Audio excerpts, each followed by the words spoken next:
Prova. Prova. Ok, Walter.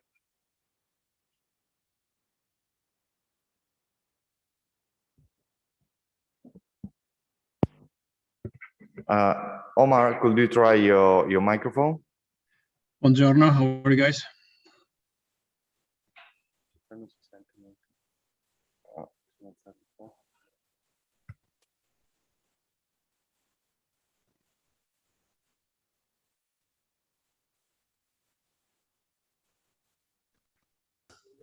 Prova, prova, mi sentite? Can you try to share your slides?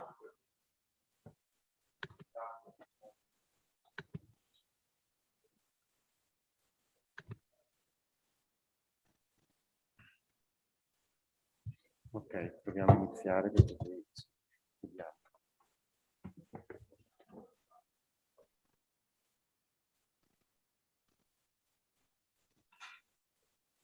So,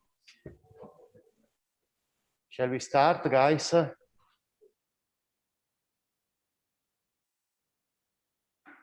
Good morning to this morning, early morning session of IIR 2021. It is a pleasure this morning to have the keynote talk by Omar Alonso on domain-specific knowledge graphs construction, challenges and opportunities. Omar is a senior engineering manager at Instacart, working on knowledge graphs and large-scale labeling. He teaches IR courses at Northeastern University in the US, and he is the co-organizer of Desires, a new information retrieval conference with a focus on system implementation and experimental design, which will take place after IIR in Padova, starting from Thursday. So it is really a pleasure to have Omar here. He is one of the key scientists in our field, and we are keen to listen from you, Omar. Thank you. Should I start? Okay, thank you very much. Thank you for the invitation to present today. By the way, I'm in Milan on my way to Padova, and it's a pity that I cannot be in Bari because I have never been there before. So hopefully next time. All right, so the presentation today is mostly about practical experiences on how to build domain-specific knowledge graphs that then are going to be used in information retrieval. So just a quick disclaimer that obviously everything that I'm going to mention today is just my personal opinions, positions on the topic, and doesn't represent the position of my current employer, which is Instacart. So the outline for the talk is I'm going to give a quick introduction to the topic. I'm going to dive into a couple of past projects when I was at Microsoft on building domain-specific knowledge graphs, and then I'll focus on three main areas: content, infrastructure, applications, and then at the end, I'll finish with some conclusions. So in the last decade, more or less about 10 years, been a lot of interest in knowledge graphs in general. And you can see in particular examples in web search engines like Microsoft, Bing, and Google. They heavily use knowledge graphs. Amazon started a few years ago a large project called the Amazon Product Graph. Academic experiments and prototypes like Yago. You can get DPpedia, which is part of data extracted from Wikipedia, Wikidata, Uniprot, etc., etc. However, there's been a lot of buzzwords about what a knowledge graph is, what does it mean to have a knowledge graph, how difficult are to build, etc., etc. So just to set up the context, I'm going to define at a very high level what a knowledge graph is. And the idea here is to organize data as nodes and edges. We can think of a knowledge graph as a repository of entities, types, and relationships. And at the end of the day, a knowledge graph is just data. It's just data. Now, a knowledge graph is going to evolve over time and needs maintenance. And this is one of the things that is tricky. And why we care about knowledge graph, why they're so important, why we want to use them. The first topic is let's go beyond template links and let's try to enable this notion of semantic search. better understanding of queries, better understanding of documents. If we can capture some of the semantics, then we can do a better job understanding what the user wants and returning as documents possible back to them. Question answering, it's another area that can heavily rely on knowledge graphs. Entity retrieval. If we have these three pieces, then we can have more interesting and relevant ads that can, piggyback on the edges or the relationships. And if we have a knowledge graph, then we can do a lot of cleaning because we know exactly how to fix some of the problems that we may have in the input sources. And let me give you some examples of a knowledge graph in real life. And I'm pretty sure you've seen all these things before, but just three very, very simple examples. The one on the left is Bing, and obviously the one on the right is Google. If I go to Bing and just start typing SAUE in the autocomplete, Bing says that, oh, you're probably looking for sauerkraut and that's food. If I do the same on Google on the right, even which is only three characters, is basically sauerkraut, or I have sauce, or maybe I'm looking for a particular recipe of sauteed mushrooms. Very, very, in the case of Google, very focused on food for these particular three characters. That's just the autocomplete. If I issue the search on the web page using a laptop, for example, pesto, I think the left is Bing and the right is Google, I forgot. But if I say pesto, that's an entity card on the right. That's a few images of what pesto is, a definition, the place of origin. And then what can I do with pesto? The same on the right side. Why this is useful? Because if you're looking for pesto, maybe you want to buy a product, maybe you want to cook something with pesto, maybe you want to know what's the origin of pesto, etc., etc. So the idea of having this entity card is just to combine all this information, this potential different information needs in one place, so everything is there. And if you're looking for related stuff, you can just click on similar things that people have searched for pesto, and then you get what you want. And finally, the notion of answers. Does tiramisu have alcohol? That will be on the left. Looks like yes, that's Bing, and on the right you have Google. You can see that's like very simple question, and the answer is just power. So there's no documents that you can explore. It's just that's the answer. Yes, it does contain alcohol. Okay, so this is great. I'm sold on knowledge graph. I would like to use a knowledge graph on my next project. That's great. How do I start? Well, that's one of the problems, because there's very little information on how to actually build one from scratch. Most of the research on knowledge graph and sometimes on knowledge bases is basically using a lot of Wikipedia data. That is great because Wikipedia is easy to read. It's easy to parse. You have the info boxes. There are kind of structured data already. It's powered by Wikipedians, who are the folks behind Wikipedia, making sure all the information is correct. On the other hand, the drawbacks are not every domain and not every specific topic is well covered, so you have coverage issues. Some of the content is going to be outdated, and obviously because it's a small set of people, the Wikipedians, building this massive encyclopedia, a lot of the stuff may be biased. And that's just on the public and kind of generic content, but what about very domain-specific content? And there's going to be a lot of cases where you have very little Wikipedia content. So what do you do? What do we do when there is no Wikipedia or very little of Wikipedia that we can use to boost up our knowledge graph? And there are many design options here. So we can just hire people, we can use machine learning, we can crawl the web. Let's see what we can do. And I'm going to talk for the rest of this presentation on the construction, some of the topics that we need to take care of when we build the knowledge graph, and then what are the pieces that we want to use when we build applications on top of the knowledge graph. So the focus of this talk is on content, infrastructure, and applications, and how to make some sort of development that is very iterative, so we can move faster and show progress as we go.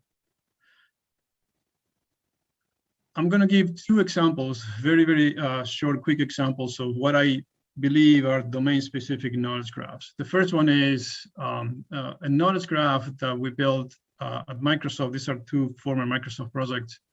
One is we're going to read Twitter, the entire Twitter fire hose, and the output is a knowledge graph, right? So it's just a bunch of tweets, and then we're going to output a simple knowledge graph that contains basically 4 main nodes, links, topics, entities. This is going to be timestamps, so time is going to be play a super important role here. And the focus was on super high quality content. So the idea is we want to show and we want to mine relevant content from trusted users on good topics. There's a lot of noise in social media, as we already know. So if we identify good content from good users on good topics, we can have a decent graph. And here's a kind of a high-level overview of what could be, for example, the schema of these knowledge graphs. So again, we have users, we have posts, we have topics, and we have links, and we have also set of relationships. Verified users, trusted users, different type of links, top links, viral links, trending links, and then kind of a fine-grained classification of topics. Could be a hashtag, could be an entity, could be a cash tag, which is replace the pound with the dollar sign. It means you're talking about financial information. We can extract engrams, on top engrams, trending, and extract a signature for a link. And if we do these very, very simple components, you will have a pretty decent graph to build a few things. And just to make sure that we're not cooking the numbers and showing something that is incorrect, we show a sample of the post as provenance, just to show that these are the things that people are talking about. That was the core schema or the underlying structure of what we call SKG. And we build an application on top. On the application, we call it Story Evolution. There's a full paper on it. But the idea here is, think of the following. We have social media like Twitter or Facebook, which is basically a never-ending stream of tweets or posts about a particular topic on one hand. And then on the other hand, you have a Wikipedia page, which is where the event goes to die. All right, but there's nothing in the middle. And the use case for this was the US election, the past, not this one, the one that Trump won, where if you go to Wikipedia was, okay, that's, Trump won against Hillary and that's it. But nobody told you the evolution of how, Trump got popular, how he defeated Hillary and everything that, happened in the middle.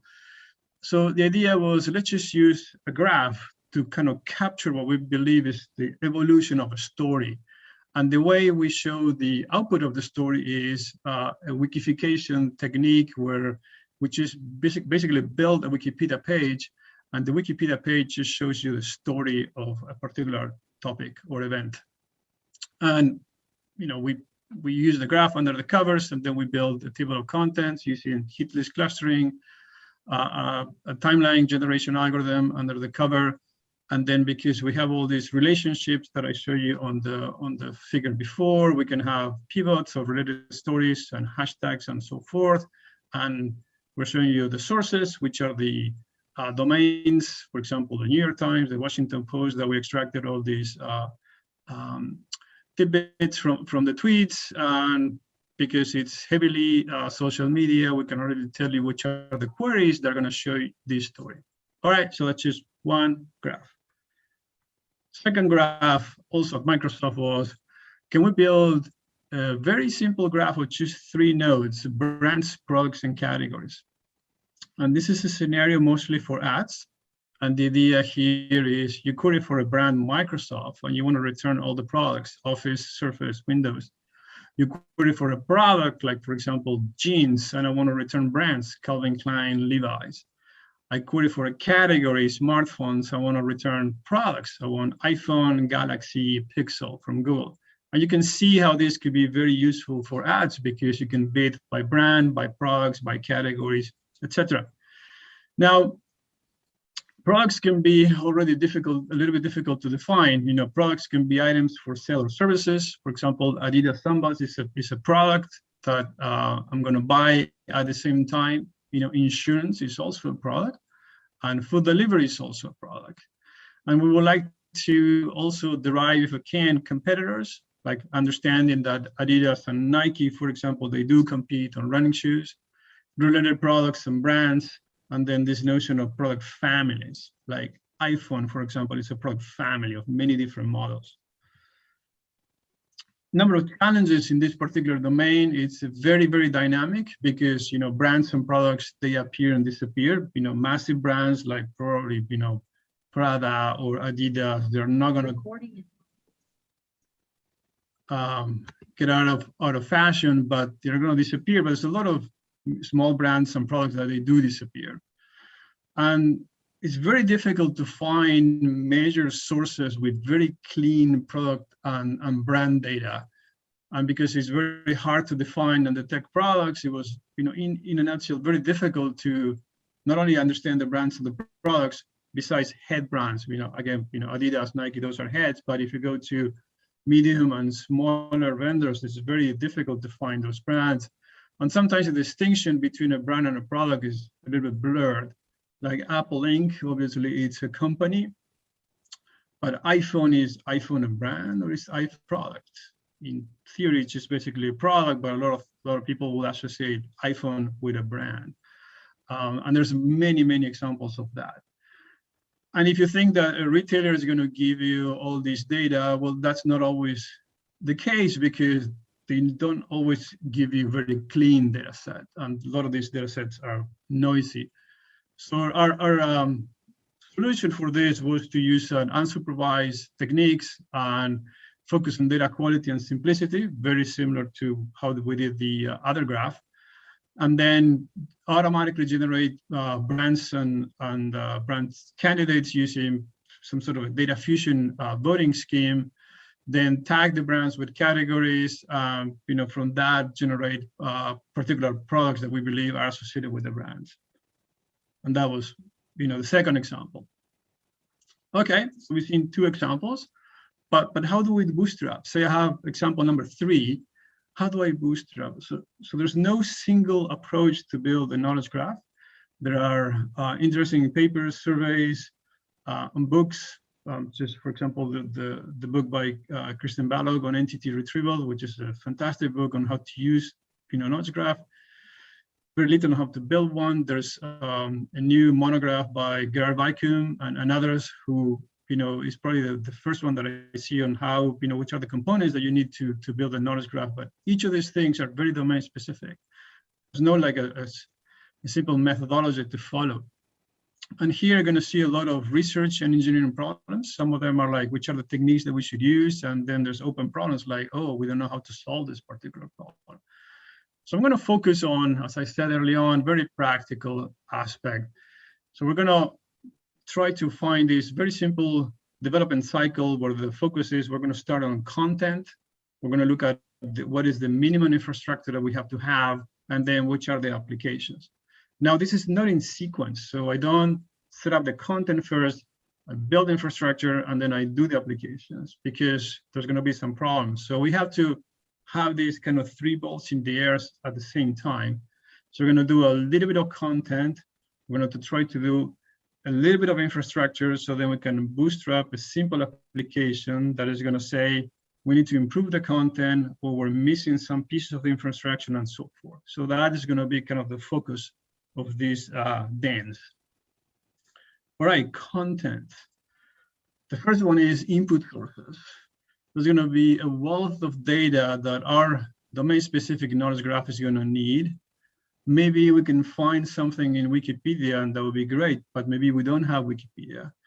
Maybe we can find catalogs. Maybe working with a partner who's going to give us catalog data, great. Maybe we can have some of these things in web pages, or maybe we have query logs, or maybe databases.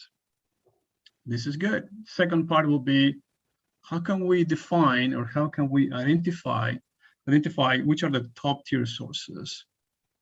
If we have good content from, like, say, Wall Street Journal, that is top source. Can I do the same for other pieces of sources that I have? Do I know what's the coverage? Is that a high coverage? Do they have clean representation of data? Are they just domain specific, or they're generic enough? If we have a pre-existing categorization scheme in place, if we have one, that could be potentially very useful because it's going to give us a little bit of early on steps on how to classify our content. But maybe the classification is slightly different from what we need, so we have to align to what we want to do as part of our domain, specific knowledge graph. But if we have some pre-existing categorization, would be great. So that's just on the input sources. Second is how are we going to discover this notion of entities. So entities here, I'm just borrowing the idea of name entity recognition. So it's an NLP task that is going to detect mentions of entities and assign a type. We can, use, toolkits like Stanford, the NLP toolkit. There's a lot of, Python code that you can use to run NERs. If we have dictionaries, that'll be great. Or maybe we have to build a dictionary. The third step will be, can we use machine learning here? Can we just build CRF, LSTMs, anything that we can do to detect entities? Finally, embeddings, which is obviously very important nowadays. And if we have a taxonomy that is available via catalog and based on user behavior, that could be extremely useful for detecting entities. Unfortunately, sometimes this data is not always available. In particular, user behavioral data or query logs and these kind of things are not always available. Once we have the entities, the second part will be, let's identify attributes and relationships. Can we start with some very basic pattern-based, regex, rule-based extraction? Then if we're going to be able to parse, web pages or semi-structured data, can we identify, information from the DOM trees on the HTML, or maybe there are tables on web pages or out there, and then I can just parse those tables and get a little bit of semantic information. And finally, if we cannot do that, can we, do something with information extraction? That'll be a way of detecting attributes and relationships. And we do this because we're going to start kind of capturing our content in this idea of SPO forms, which are subject predicate objects. Here would be that, Tom Brady, was born in San Mateo, California. He plays for an NFL, an American football team called the Tampa Bay Buccaneers. His occupation is an American football player. That's just for a person, but maybe, we want to build a graph for food. So we need to understand that fettuccine is a subclass of pasta. Also, fusilli is a subclass of pasta, as well as linguine and paella.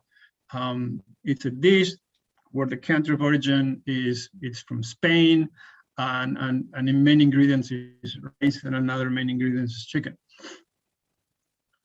So that's just from the content side. What can we do in terms of infrastructure? This is where things are going to get a little bit more complicated. We need to find a data model. And there are basically three main data models if I want to build a graph. The first one is going to be, we can use a direct age label graph, which is the standard for RDF, Resource Description Framework. I can use a graph data set, some sort of like, name graphs, where each name graph is a pair, it's a graph ID and a graph. Or I can use property graphs that allows, a set of properties, values, pairs, and a label to be associated with nodes and edges. This is also kind of a common graph database. So we can have a data model, and then I have to probably pick something simple.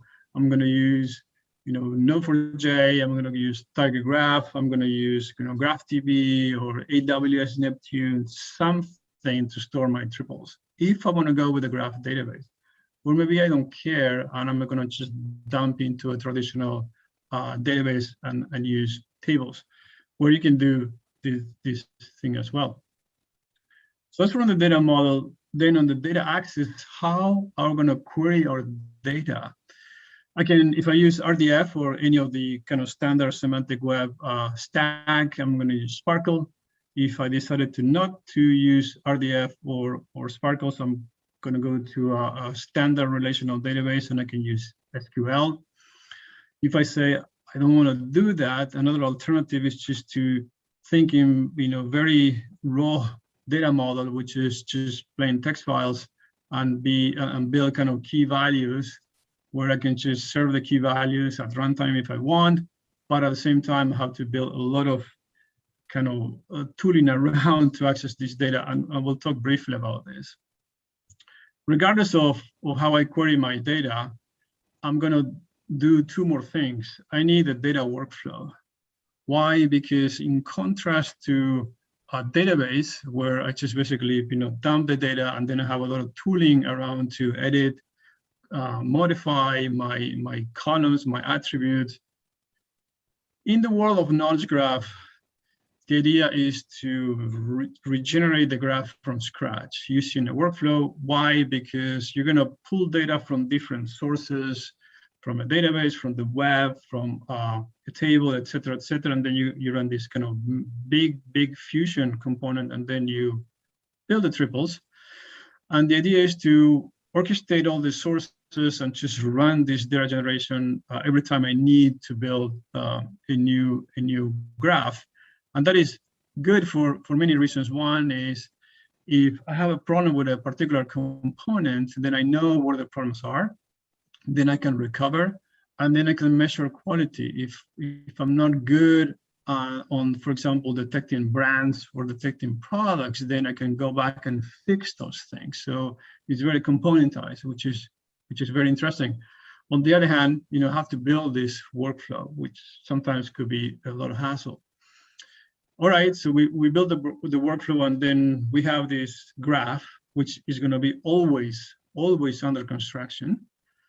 But then I have to make the data available. And the way to make the data available is to publish this data. So think of kind of a materialized view, or how can I take a subset of the data that I think has super high quality, and then how can I make it available for my applications? And we're not done yet with the data access, because internally, the team who is building the graph needs to search and browse for specific entities and relationships, mostly for debugging purposes, because you want to know what happened with my fettuccine, or didn't get the categorical information about pasta correctly. So I need to debug those things. And finally, as I said, the data is always under construction, and we'll have issues with data quality. So we'll have data that is super good in terms of quality. We'll have data set that the data is okay. I can still use it, but I know it's okay. And definitely we'll have data that is extremely noisy, and we'll say just do not use it. That's why we publish a subset of the data. So what do we do here for the things that were so-so? One thing is we can, kind of leverage crowdsourcing or human in the loop to identify things that are incorrect.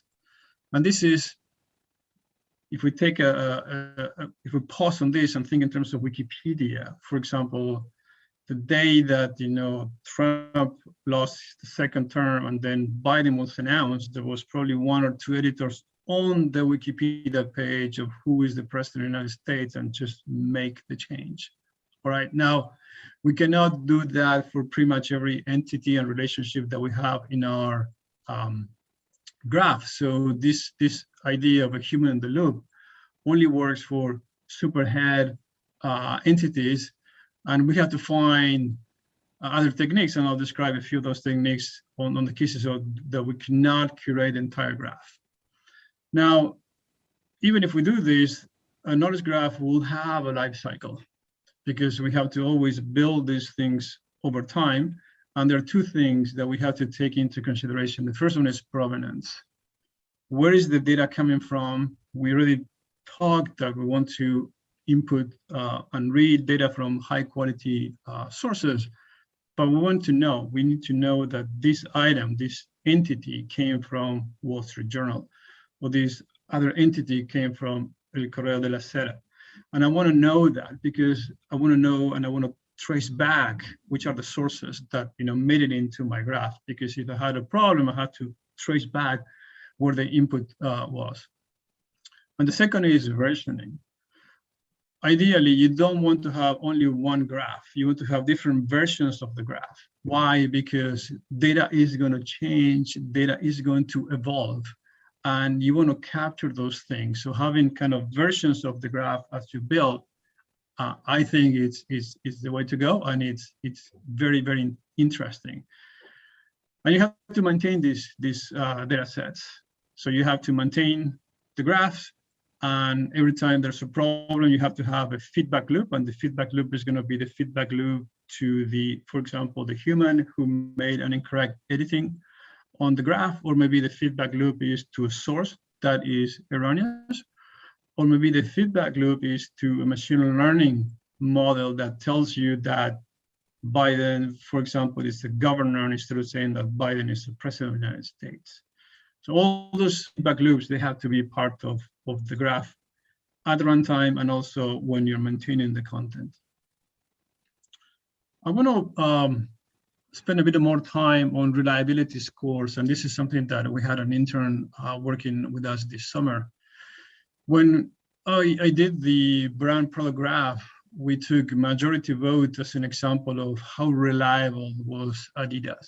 So if I have n number of sources that were voting that Adidas was a brand, then I can predict that over time, the majority vote will say Adidas is a brand. But if we didn't have a lot of signal, like say 1 of 10 sources or 8 sources say Adidas was a brand, that was kind of a low reliability, which was kind of very simple, but at least give us an idea of where the data can be used. And why this is a problem, because a knowledge graph is basically derived or built from many multiple sources, and those sources are going to change. And as I explained early on, it's going to be very difficult to create all the entities by hand. So one way to do this is to basically test a slice of the graph and produce a score.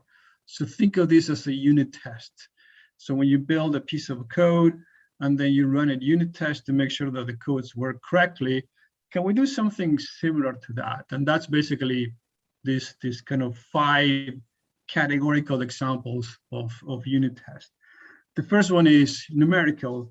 And the purpose of this numerical test basically is to apply kind of a quick sanity check to numerical literals in our graph, where the goal here is mostly just to check that some of these numbers, for example, are non-negative.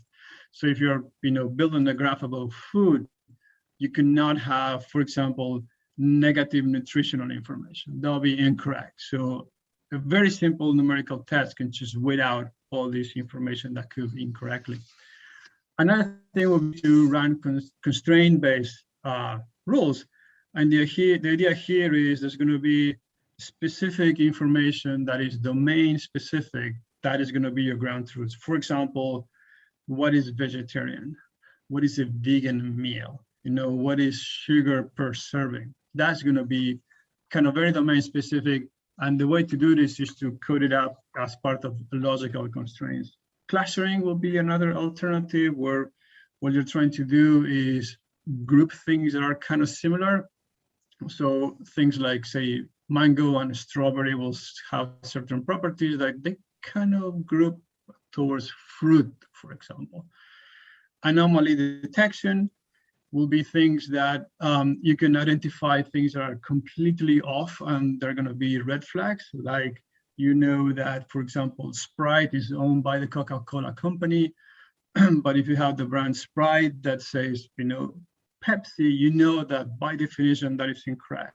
That is a huge anomaly in your graph, in the case if you're building the graph for food, like the one that we're building, and therefore you remove this particular triple.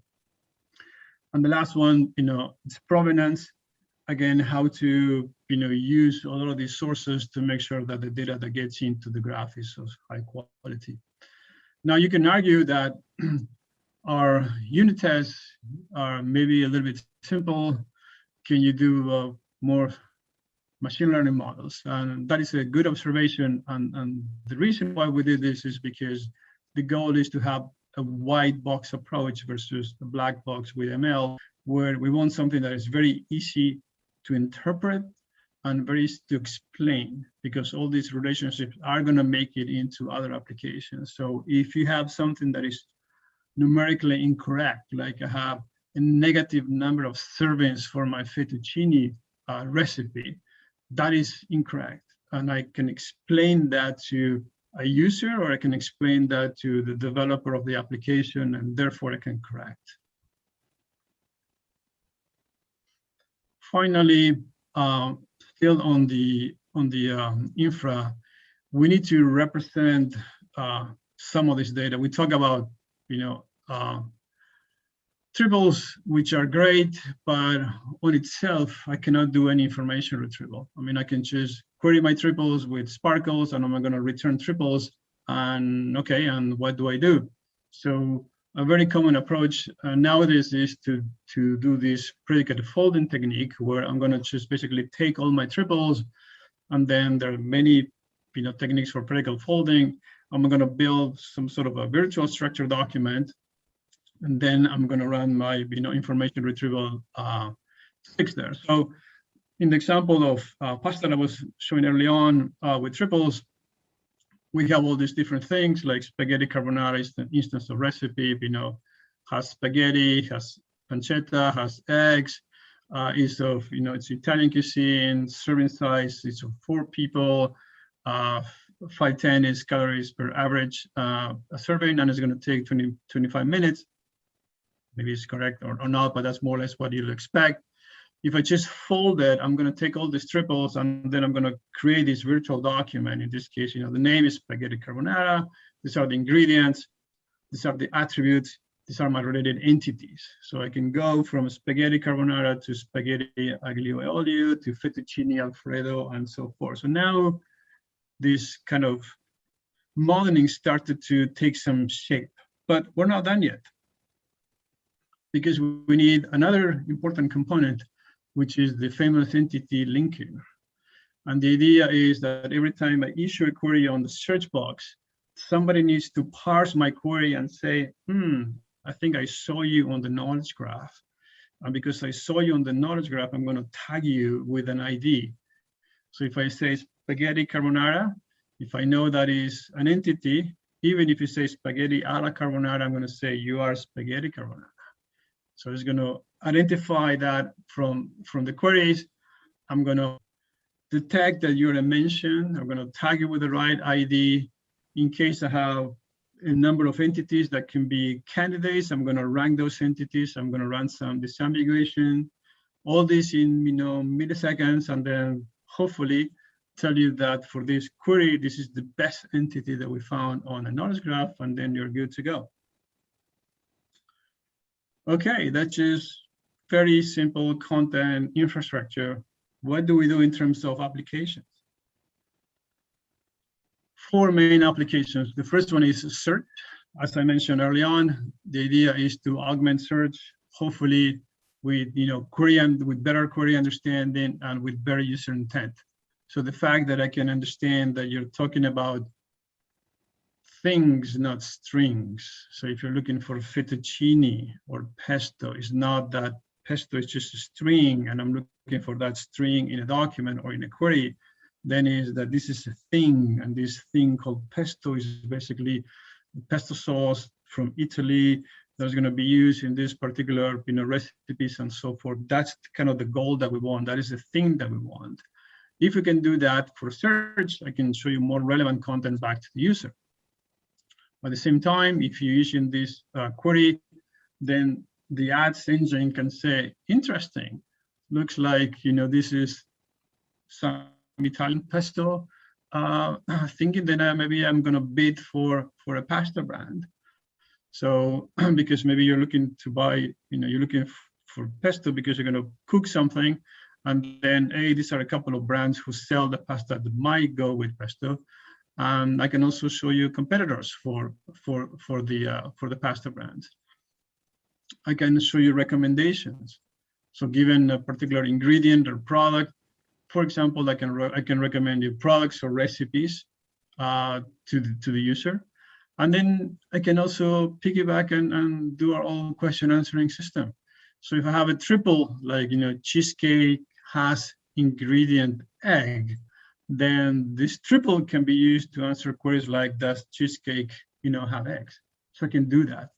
Obviously, it requires development to do the application, but you can see that if I have the triples, I have the entities in the right place, then all these applications, they're starting to take form.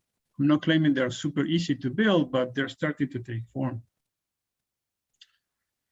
And I can improve my document retrieval because now having a knowledge graph, then I can pre-process the documents. So if I have a set of incoming documents, then I can tag them because now I have an entity linker. Then I have information about entities from my knowledge graph. So then I can do that.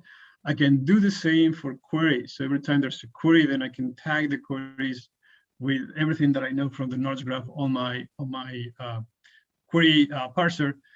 And finally, I can do query expansion because I can use everything that I have from the knowledge graph to do relevance feedback, pseudo relevance feedback, because now I have kind of a database or a graph that is indexed by entities, and then I know which are the related entities. So then I can, use the usual tricks for query expansion powered by the knowledge graph that I just built. And finally, how do I arrive to entity retrieval?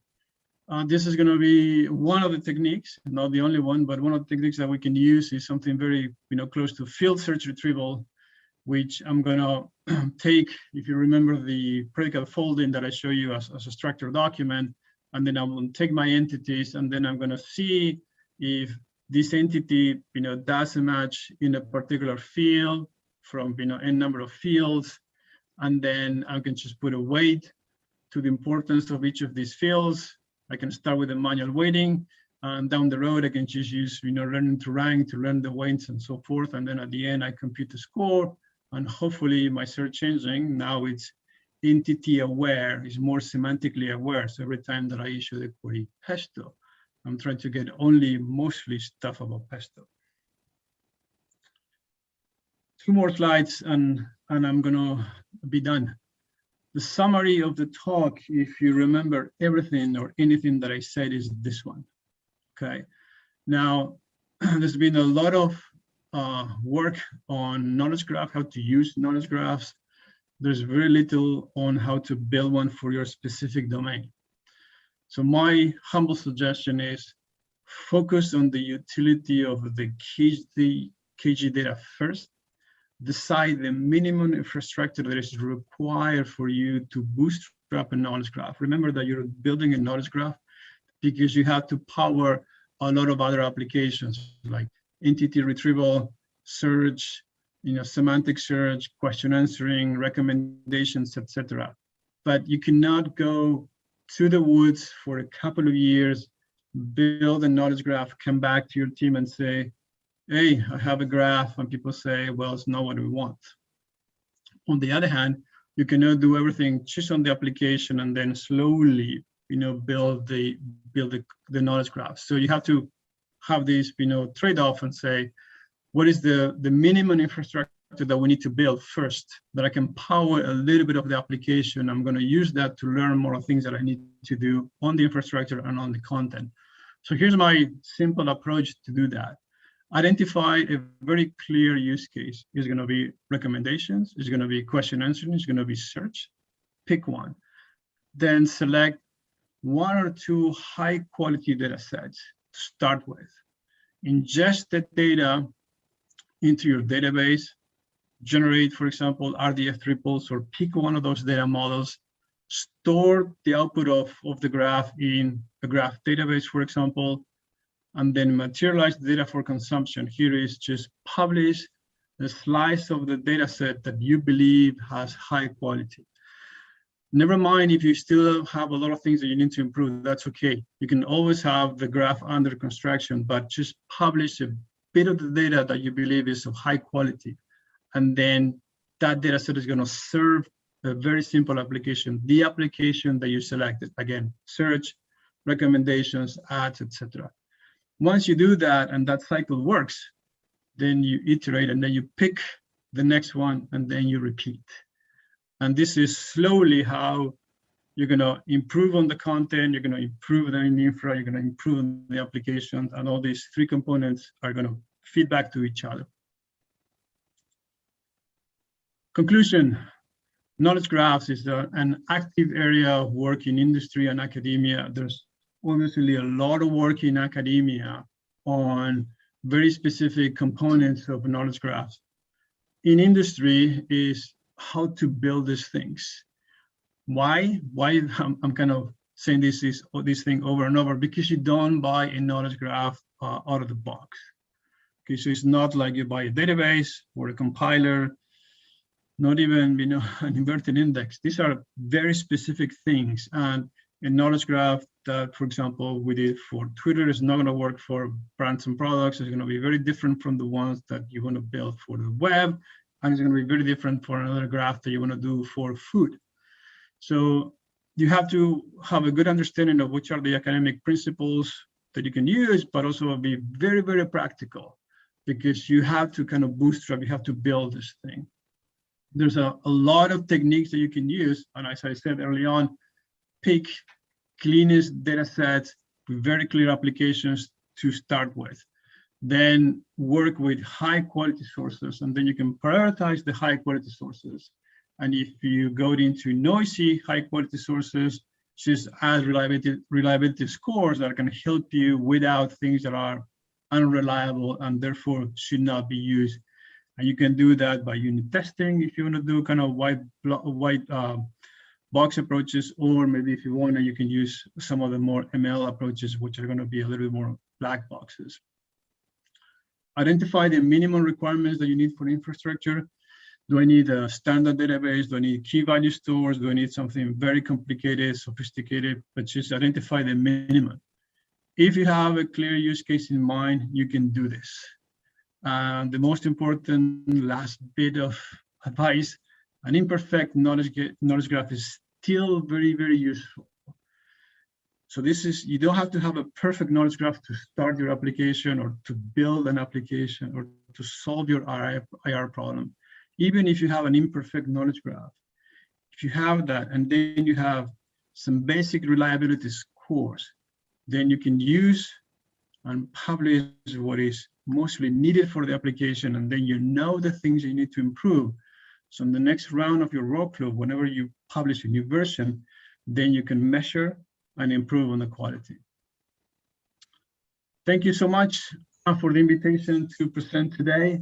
I wanted to share my experience working on building cases for the last 4 years. This is very, very practical.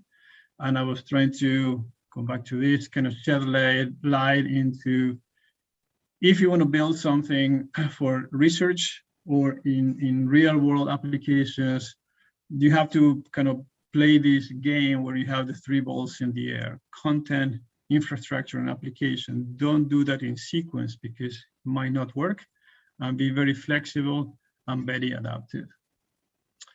Thank you. Happy to take any questions. Thank you very much, Omar.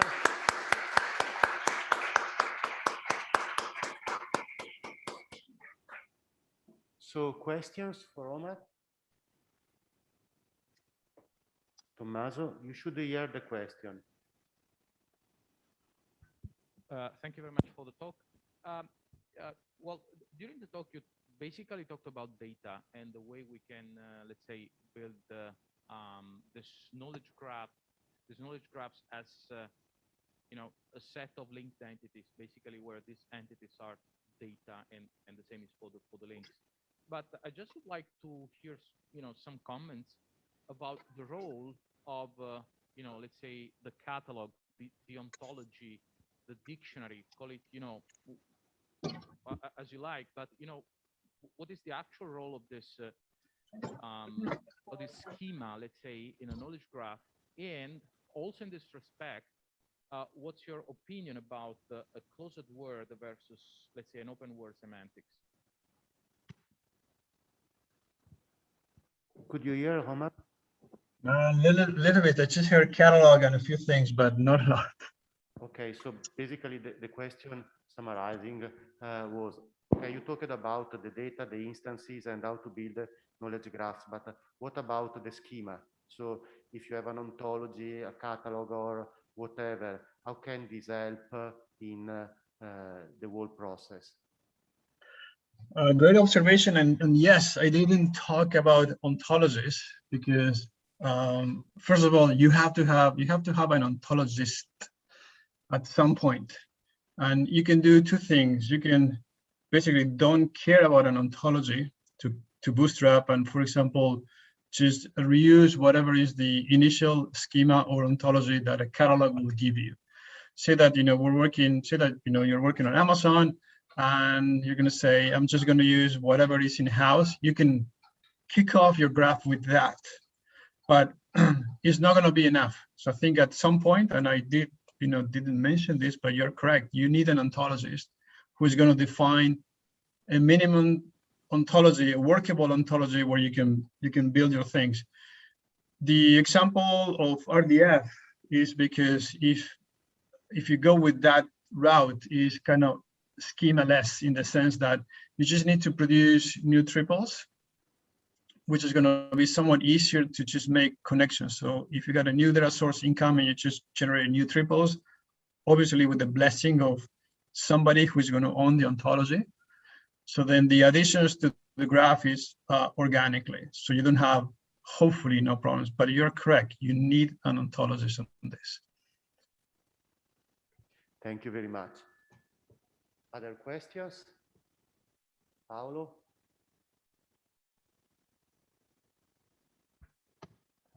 Hello. I would like to ask a question the other way around. I heard and read about casual graphs where you basically don't do the entity linking in the last phase. So you get these large graphs of sentences. So in your view, how these casual graphs, what is the role in the application? Let's say if you're talking about, for example, search, question answering, etc. Okay, so the question was about casual graphs when you have a large repositories of sentences and how you can use them for question answering. Is that okay, Paolo? Didn't get exactly the question. I guess if I can, at least what I understood is, what's the relationship with just using graph for things like question answering? By the way, I didn't build yet a question answering system on top of a graph. The idea is if you have triples, and in this case graphs, if I want to answer a question about tiramisu or the other question about a specific recipe, I'll just use my standard IR to focus on the node and then traverse a little bit to see which are the potential answers that I can have to this question, and then return what I want to show back to the user. Do I need to have a graph for this? No. I mean, you can do with other things, and this has been done before with databases. The reason is if you have a graph, and that's the idea of the pitching here, is all these things are possible because they're basically served by the same infrastructure. So if you can build a knowledge graph, then the same data can be repurposed for search, recommendations, entity retrieval, question answering, and ads. That's what I was trying to say here. Not that you have to have a graph to do question answering. I'm not quite sure if I understood your question, but this is the best I can do as an answer. Thank you very much. Other questions? Alessandro?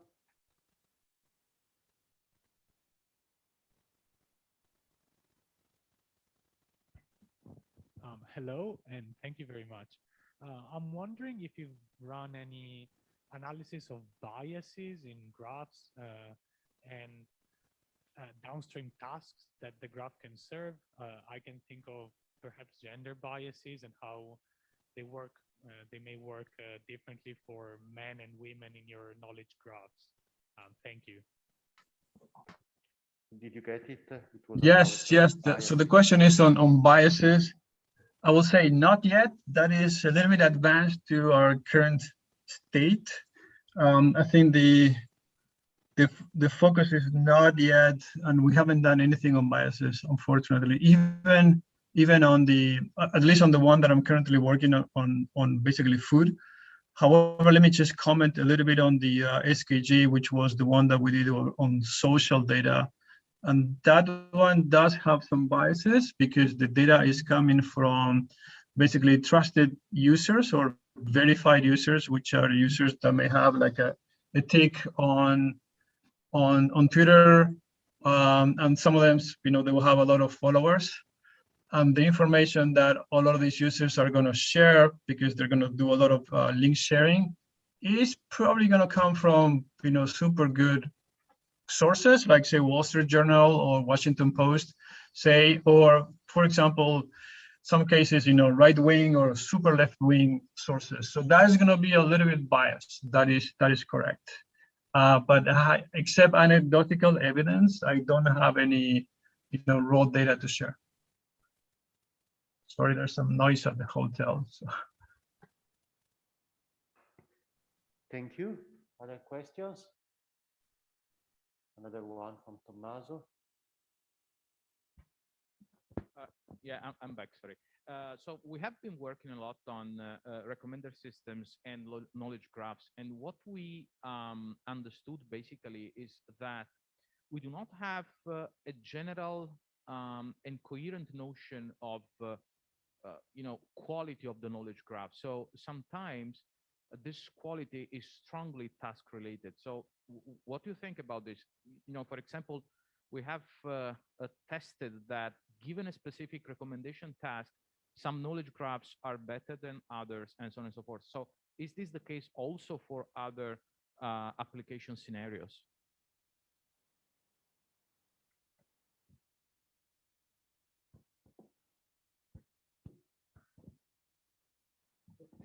Could you hear the question? You are muted, Omar. Sorry. Yes, I got the question. I think the problem that I see with all these examples of graphs is in other cases there's no notion of reliability, and at least in the past, a lot of people will, for example, sample the graph to run standard evaluations in either precision recall to get an idea of how good the quality of the graph is, and then use the graph as a whole as is. And I personally think that may not work for the same reasons you just mentioned, right? So what you want is, you want the graph that has been tagged with some sort of reliability scores, at least to tell you that this node or edge is usable, this node or edge is completely unusable, or use it as your own risk.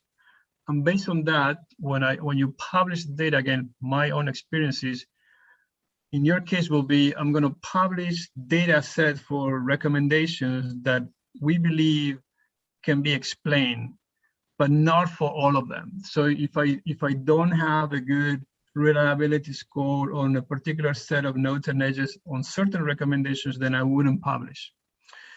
There's two advantages here. One is user quality. The users are going to get good recommendations for what you're showing, and because you know the things that you didn't publish, then you know how to improve the next iteration of the graph. So long story short, say that you're building a recommender system for Netflix based on the graph, and then I have, say, 1,000 good recommendations. The rest are really bad. Then I know that if I improve my reliability scores, maybe the next time that I publish my graph, I increase by 20% the number of recommendations, and therefore that is good. So I think it's a good methodology and strategy to sequentially publish new versions of the graph, which you basically have a very tight hand on the quality based on the reliability, and you always publish by slices, not the whole graph as is in one shot. Thank you very much. Any other questions? Okay, so really let's thank Omar once more for the beautiful talk.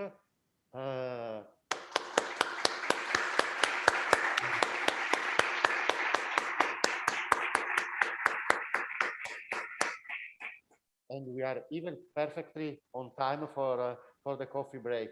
So, Omar, you delivered a great talk. You cannot get back great food, great coffee breaks. That's the sad part of the story. Can you ship something to Milano? You know, I can pick them on the train station. Thank you very much for the invitation to present again. If you all have any questions, just email me or just send me a tweet. I'm happy to answer. I know it's kind of difficult to present this topic via Zoom, but anything you would like to know, I'm happy to answer. I don't claim that I'm an expert on knowledge graph, but at least I know what you don't need to do. That's our claim. Thank you again, and enjoy your staying in Milan and Padova next for desires. So we have the coffee break. We will be back in half an hour, and that's it.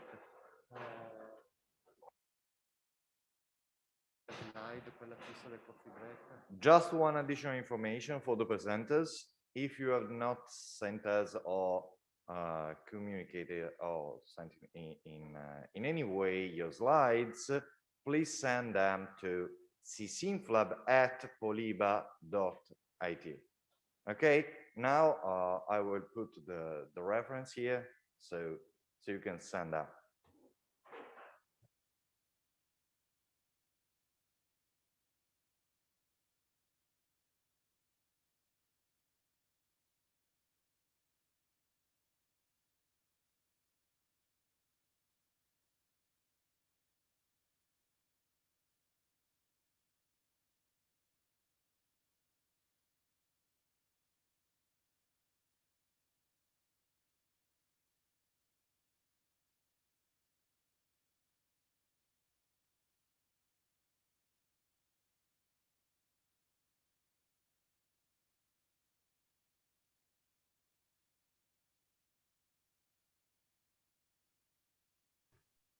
Nicola, was this more or less what you were expecting?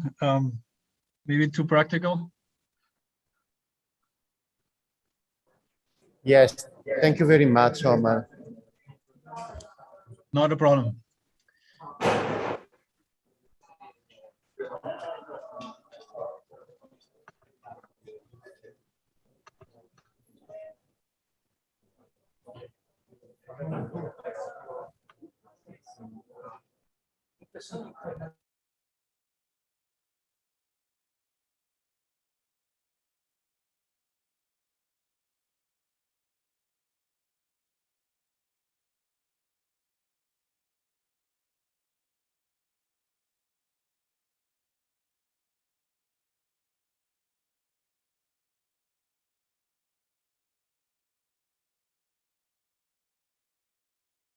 Daniele, c'è bisogno di qualcuno che sia collegato su Zoom.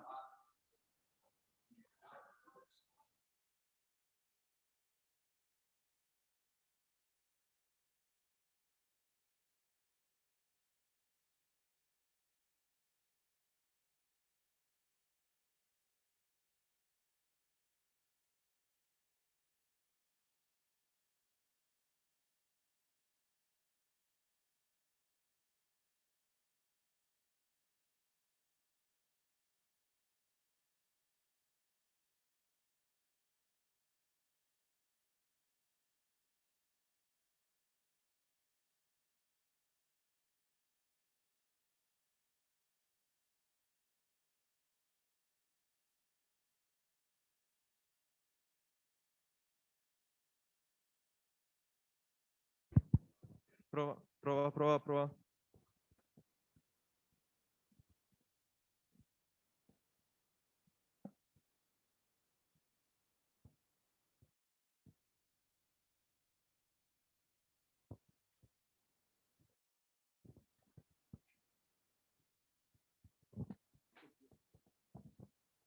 Prova. Qualcuno da casa ci può dire se ci riuscite a sentire? Sì, vi sentiamo. Ma forte e chiaro oppure è troppo basso?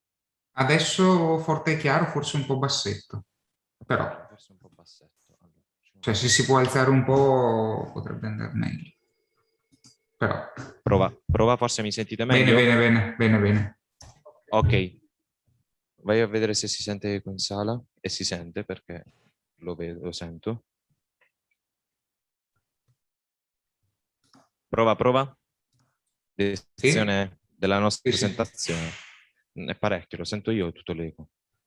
La sento. Ma noi vi sentiamo bene da remoto? Sì, da casa si sente bene, sì.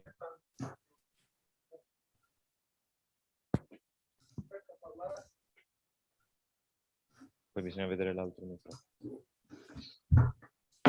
Ok, prova di presentazione. Vediamo se si sente un po' di eco. Provate per...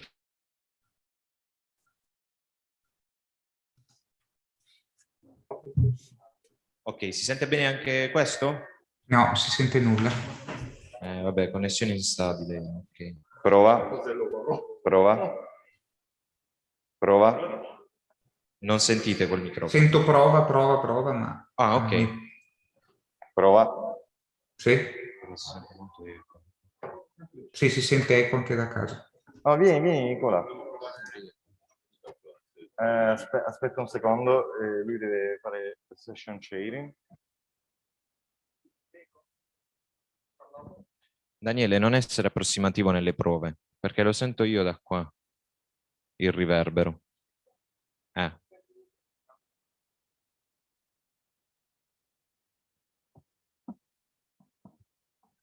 Prova tecnica numero 1, prova tecnica numero 2, sa.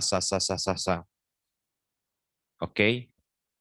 Adesso forse non si sente più, o si sente? Vengo là. E io non so cosa dovrei sentire. Ok, Walter, qui sentite? Va bene? Claudio, se riesci a togliere un pelino di eco? Prova? Ok, così va bene. Da casa ci sentite bene forte e chiaro? Quest'ultima frase sì. Ok, quest'ultima frase sì. Walter, fai l'ultima prova. Prova, prova. Allontanati un po'. Prova, prova. Fate a dire qualcosa che non sia prova, per favore, perché sennò... Sì, altrimenti ci annoiamo un po', no? No, non è sicuro che la frase si Claudio, però capisca. quel microfono sta per fischiare. Ok, so... Sì. No, vabbè, il microfono era tarato basso. Ok, Walter. Io non ho sentito nulla da Walter o chi... I'm here. I can repeat the instructions for the presenters. Please send your slides to csimplab@poliba.it. Can you hear me? Questo sì. Okay. How is the volume? Should we raise it or decrease it? It's fine. Ok. Ok, penso che i volumi siano ok. L'eco è un po' forte, però specialmente quello del podio. Okay, but if everything is working smoothly, we can move on. Ti faccio vedere il diagram così.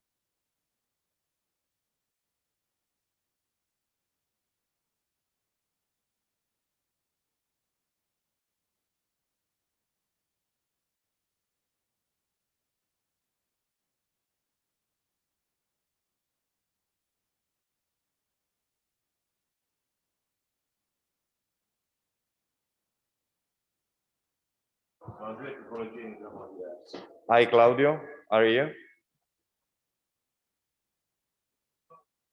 We are checking the audio in the room. Yeah, we are checking the audio. I think that this microphone now has the right volume. I think so. I can hear you. Okay.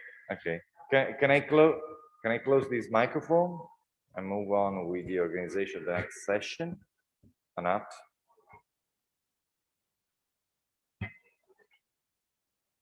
Ok. Grazie. Okay, perfect. Thank you all.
Ok, questa è la prova di questo microfono. Per me va bene da questo lato. Spero che anche da casa si senta bene, quindi che non ci siano problemi. Ok, va benissimo. No, non c'è eco, si può parlare tranquillamente. Ok.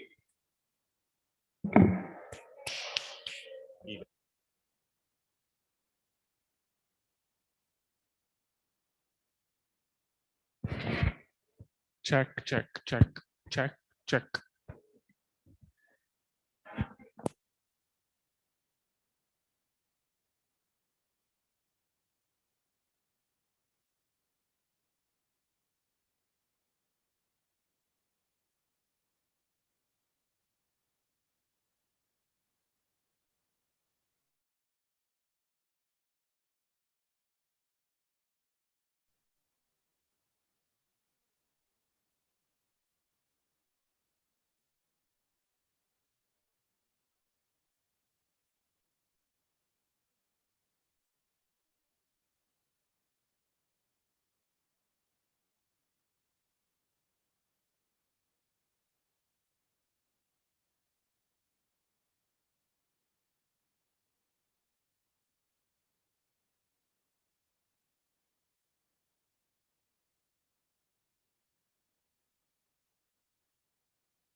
No, Senti, Claudio?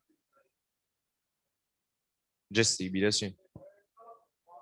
Vabbè, considerato che questo è soltanto per fare le domande. Però apri quel microfono così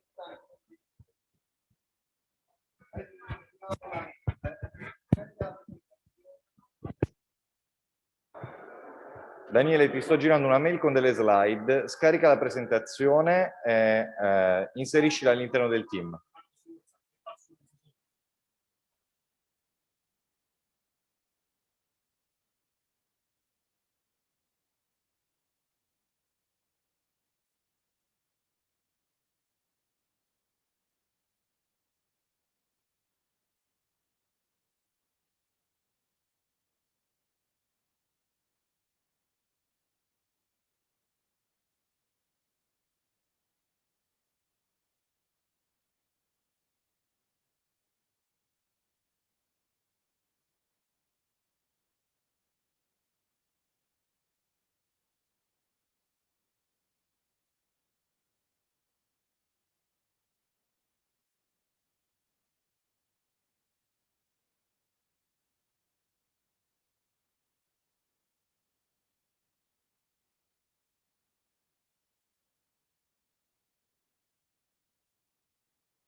So we want to start immediately so that we don't waste time.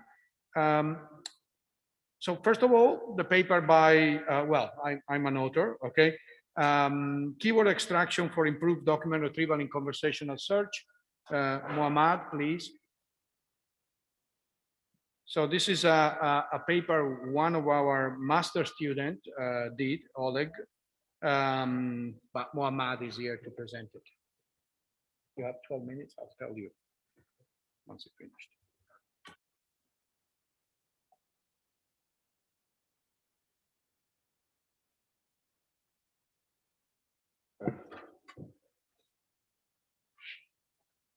All right.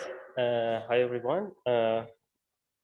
Thank you, Fabio, for the introduction. I am Mohammed from the University of Amsterdam. I used to be in Università della Svizzera Italiana working with Fabio.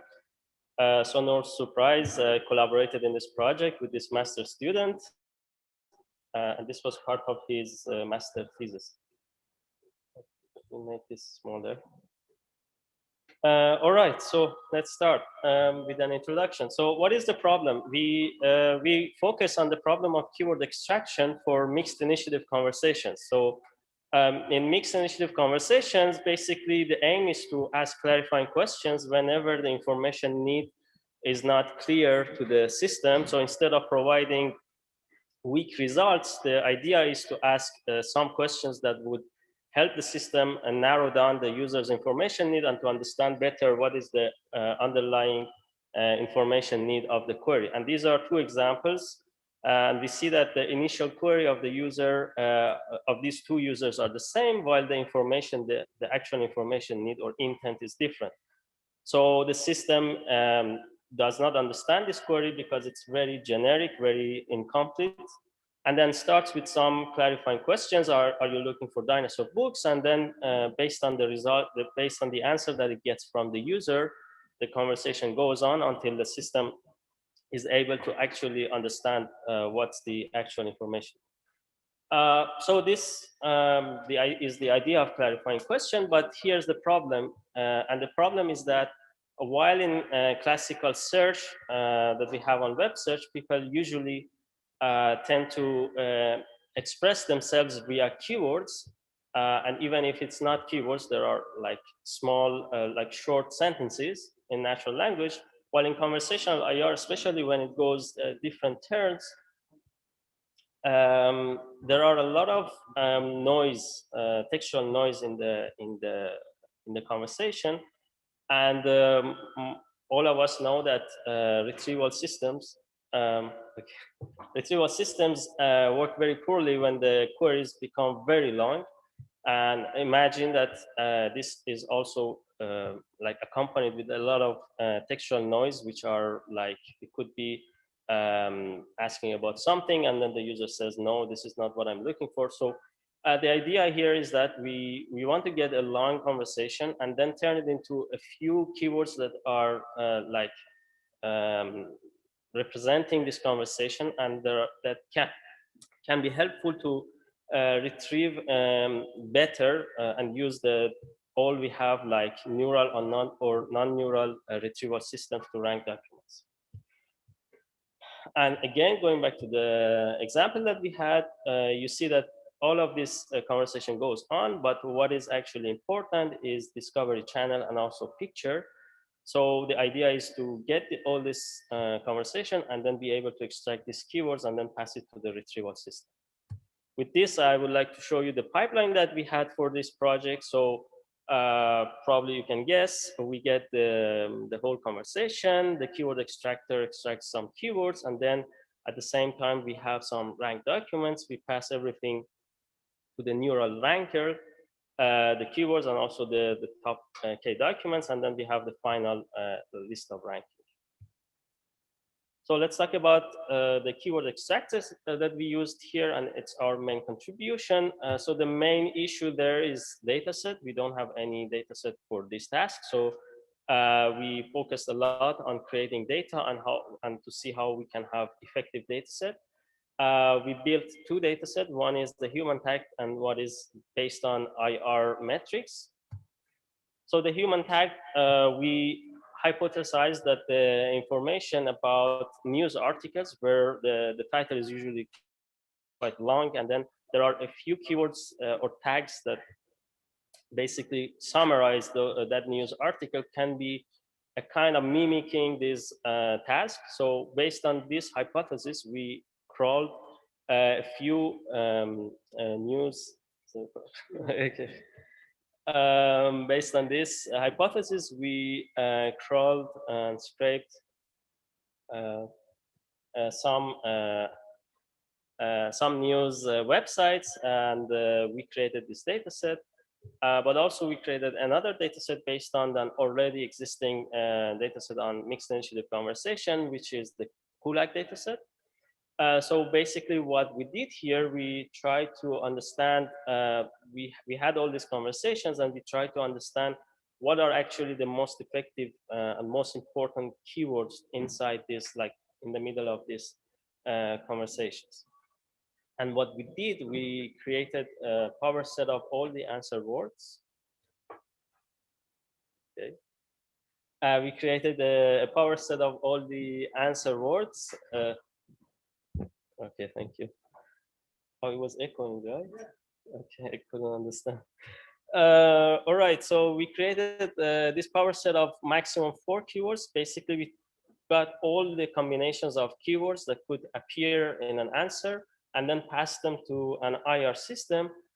And then we evaluated this IR, like the performance of all these keywords. So basically what we hypothesized was that, okay, if we have all the combinations and we have the performance, then we can say, okay, this combination led to the maximum NDCG, a better NDCG, therefore these keywords were better.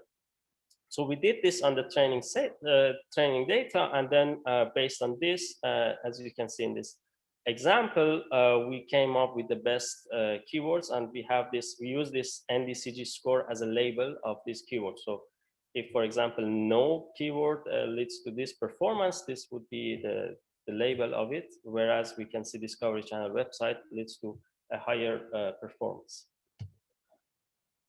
And this explains more or less what I said, the way we created these keywords, and then we evaluated them.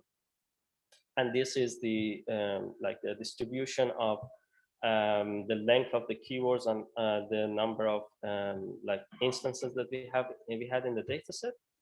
So then once we had these 2 data sets, the idea was to train 2 different models, like state-of-the-art or famous models, well-known models for sequence-to-sequence generation.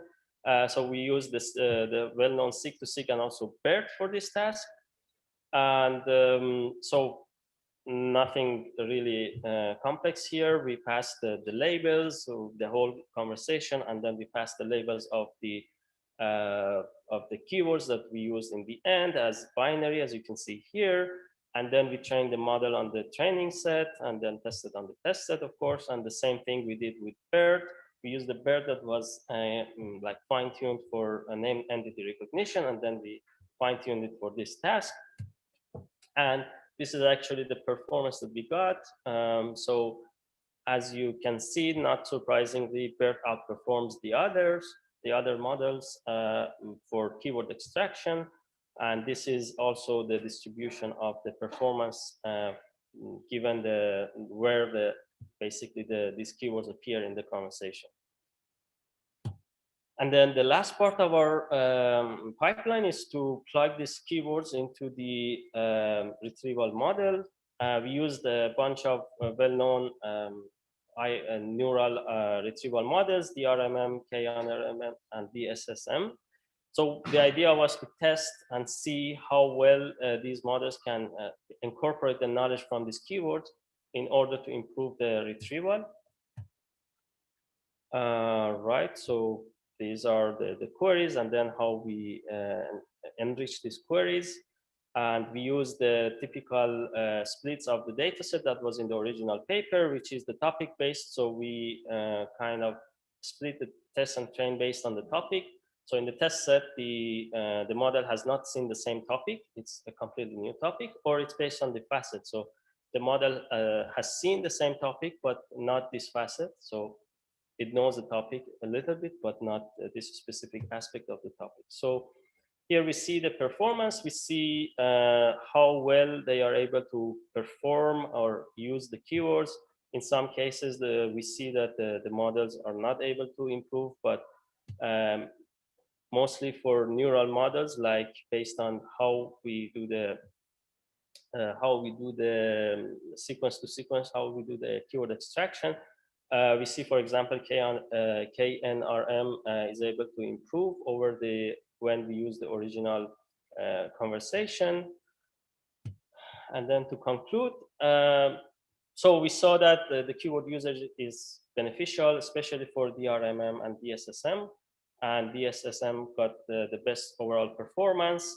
And we saw that also when the model has not seen the same topic, when you have its topic split, is much more difficult. So, which makes sense because a part of the knowledge is hidden.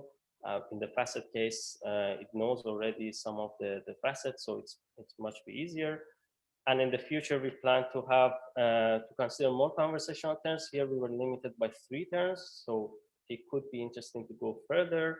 And also, as you saw, the human label data was unused, so we did this big assumption, but we could go further. We could hire annotators to actually label the OLEG dataset, which is the actual dataset that we can use for this task.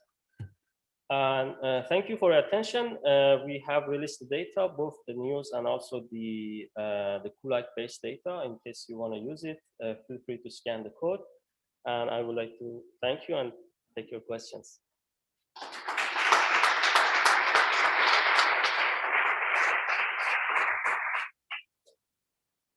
Any questions?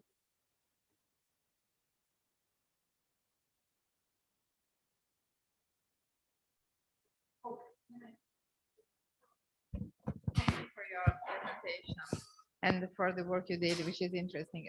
I did not clearly understand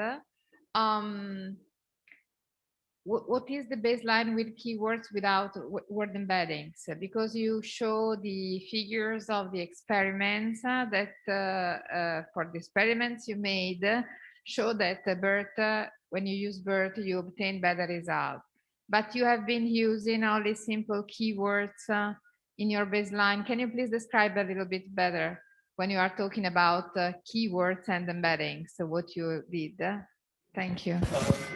Thank you for the question. So if I understood correctly the question, you're asking if what is the distinction between the embeddings and also the keywords? All right. So so what we did was that we eventually used the keywords, I mean, explicitly in the ranking, in the neural ranking. So what we did is that we got like the top 1,000 documents from the BM25, like non-neural model, to re-rank. And then while re-ranking, we also ran this keyword extractor, where we got, for example, we have this long conversation and we extract 3 keywords out of it. And then we also pass this to the neural ranker. And then we let the neural ranker to train, so to learn how to re-rank the documents based on this additional information. So we use this keywords explicitly. We didn't use the embeddings of them. I mean, the embeddings we used in the model because these, for example, DSSM or other models, they use embeddings. And then you have been using embeddings to employ neural models. Exactly. As an input to the neural model, just like any other neural model. Okay, so you focused on the neural rankers. Okay, so yes. This is the, okay, thank you. Thank you. Any more questions? If you take a quick one. No? Okay, thank you.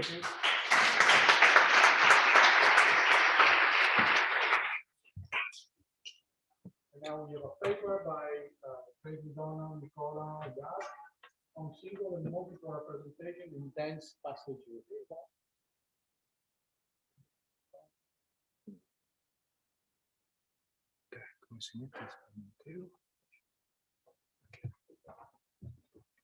Yeah, thank you, Fabio. I'm presenting this paper with a very professoral, bombastic title. An easier version could be, is one better than two? So now let's move directly to the main topic. So here we are speaking about dense retrieval. Dense retrieval has boomed in the last years, in particular, thanks to the MS Marco collection for passages. And what are the core specificities of dense retrieval? At indexing time, we are going to represent documents, in this case, passages of text, with one or more embeddings. An embedding is a vector of real numbers in a vector space of quite large dimension. And at retrieval time, these embeddings are used to process queries provided by users presented in the same way, in such a way to try to find the most similar query according to some distance in the vector space. What is the clear benefit of using embeddings? The clear benefit is that in some magical way, we are able to better encode the semantics and the context of passages. And in many of the IR related tasks is missing, dense retrieval has been shown to be more effective than, this sentence is completely wrong, sparse retrieval.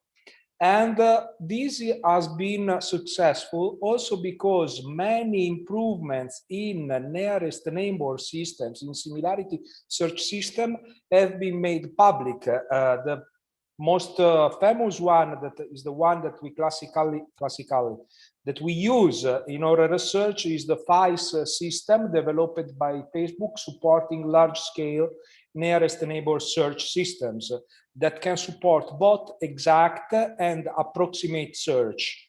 Of course, the selection between the two options of NN search depends on the size of the problem we consider. Okay, so quickly, a pass over the representation of text using embeddings.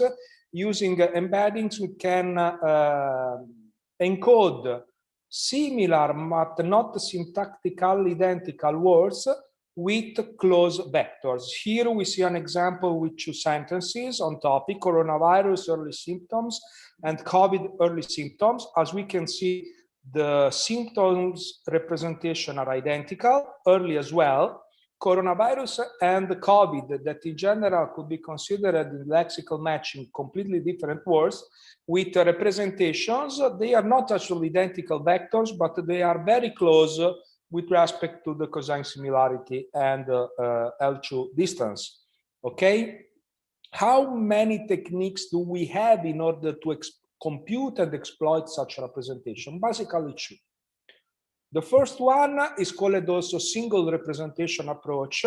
We have some neural networks based on BERT that are able to encode a whole query and a whole document as a single vector, a single embedding, with a query representation embedding and a document representation embedding. Then these two embeddings are combined in some way, classically with the dot product or with the cosine similarity, and the similarity between the two is computed. The other approach is far more complex in the sense that instead of encoding the whole document and the whole query independently of the number of terms in a single representation, we use different representations for each single term in the query and in the document. In this way, we are generating a lot of representation vectors for the query and far more representation embeddings for the documents. With more complex, let's say more complex similarity metrics, we are able to combine such vectors in just one relevance score that has one similarity score that as usual is used to rank the documents with respect to the query. Okay, this is the quick introduction about the two approaches that are exemplified currently by two main systems. Okay, the most known system for single representation dense retrieval is ANSI, developed by Microsoft. ANSI is an acronym that stands for Approximated Negative Contrastive, I don't remember the E, dimension. And it is basically, I don't want to give you too many details about that because it's not the scope of the paper. What we have here, important to remember, is that we have single representations for queries and for documents in such a way that we can support exact, timely, nearest neighbor search. Okay, how does it work? Basically, this is very good because the negative sampling during the training procedure of the model is performed exploiting the partially learned model up so far to select during training time new negatives from the underlying distribution. Okay, this is how these embeddings are deployed in the retrieval system. Basically, we have the query that is transformed with the learned query representation function by ANSI as a vector of 768 elements. The same for the document collection that can be stored offline. These documents embeddings that are not that large, if we go and do the math about the number of floats, the number of dimensions, the number of documents, we come out with something like tens of gigabytes. Is stored into the FAIS system, and at retrieval time, the encoded queries is processed with FAIS for ranking, and exact search is performed and the top documents are identified. On the opposite side of the spectrum, we have Colbert. Colbert is the de facto standard for multiple representation systems, and the approach is more or less the same in the sense that Colbert uses a smart BERT fine-tuned implementation, fine-tuned system where query encoding and document encoding are separated in such a way that the document encoding can be performed offline and stored. The difference is that, of course, for every term in the document, we have a vector that must be stored. Then when we need to combine multiple term representations and multiple document representations, when we compute the similarity, we use basically a kind of what is called max sim similarity, that is a max pooling over a dimension and then a summation over the different dimensions. Okay, here the processing is a little bit more complex because at the end of the day, we are generating data for every single term in each document. So the back of the envelope computation shows that the document embeddings for just 8.8 million of documents, theoretically, in an uncompressed way, should occupy almost a terabyte of data. FAIS is doing a great job in exploiting just 176 gigabytes. And since this is not something that can be managed in, let's say, real time for query processing, FAIS samples and compute approximate scores for the similarity searches and is able to generate a 16 gigabyte approximate representation of the 1 terabyte data structure in order to identify some candidates for ranking that are then re-ranked in a second stage with the full plane representations that are retrieved if you have 176 gigabytes of memory from the main memory or from the disk. Okay, so the question that we explore in this paper is simple. What is better, single or multiple representations? What is the effectiveness comparison? And are queries in both strategies impacted in the same way, or there are queries that are better processed using single representations and queries better processed using multiple representations. Okay, the experiment setup is reported here. We use the MS Marco passage ranking dataset, PyTerrier that we will discuss this afternoon with many details for performing ANSI and Colbert indexing and retrieval. And here we have the raw numbers of the two systems under study. The only thing that I want to highlight that while it's true that the base model for the two systems is different, basically because ANSI has been trained with Roberta base, while Colbert with BERT base, unfortunately, I am limited in my understanding of the source code of ANSI, and I was not able to reproduce the training using a different model. So what we did is to train Colbert with Roberta. Basically, the experiment, the results we get were not as different from using the BERT base. BERT base in some cases was even better. So we stick to the BERT base for Colbert.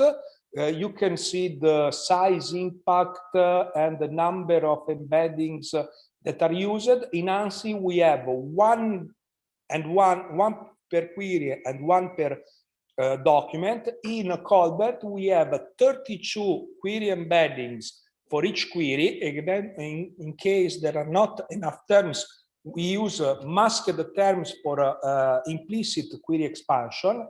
And we have one embedding per document term up to a maximum of 128 embedding per document. Okay, the research questions are listed here. What is the effectiveness? Simply, let's go and see what is the best we can get with both representations on the same data set and the query sets using different metrics, official metrics for the two data sets, the query data sets that we use. What are the relative gain and losses from a risk perspective of single and multiple representation with respect to, for example, BM25? And there are queries that are better processed using single and or multiple representation. So the results quickly, here we see on the top the table with the results for the first research question. Is multiple better than single or not? As we can see, both on track 2019 and MS Marco Dev small 6,000 queries, we see that while ANSI is better for, slightly better for track 19 MRR at 10, for the standard metrics for track 2019 MAP and NDCG 10, Colbert is the winner and is in particular statistically significant better than BM25 and ANSI for MAP, while for MS Marco we have a clear winner with Colbert with improvements both with respect to BM25 expected, otherwise I should do another job, and with respect to ANSI as well. Regarding the queries impact, we tried to divide into easy, medium, and hard queries, the different the queries in the different data sets, and we computed the wins, the losses, and the reward risks values for the different data sets. We can see that for easy queries, it looks like ANSI is giving a slightly better reward, but also a higher risk for such queries. While for medium and hard queries, Colbert is giving far better risk margins together with some improved damages in terms of risk. For MS Marco, that we have more queries, we have a clear winner with Colbert. For the third research question, here we have measured the NDCG difference of Colbert with respect to ANSI. I don't want to enter into many details, but there are many queries that are positively impacted in terms of NDCG with respect to ANSI, while a few of them are better processed with ANSI and with respect to Colbert. So to conclude, we have performed this systematic study of single versus multiple representation dense retrieval approaches. Colbert significantly outperformed ANSI for map on track and MRR on MS Marco. Colbert was more effective for queries that were not easily solved, easily processed by BM25. And Colbert, by direct inspection, was better for definitional queries and for queries with complex information needs that need more context to be encoded. ANSI, on the other side, has desirable qualities in terms of efficiency because mean response time and memory occupancy are far more reduced than ANSI. This concludes my presentation, and you have plenty of links where you can download PyTerrier, Colbert, and ANSI for performing the same exact experiments. Open for question now.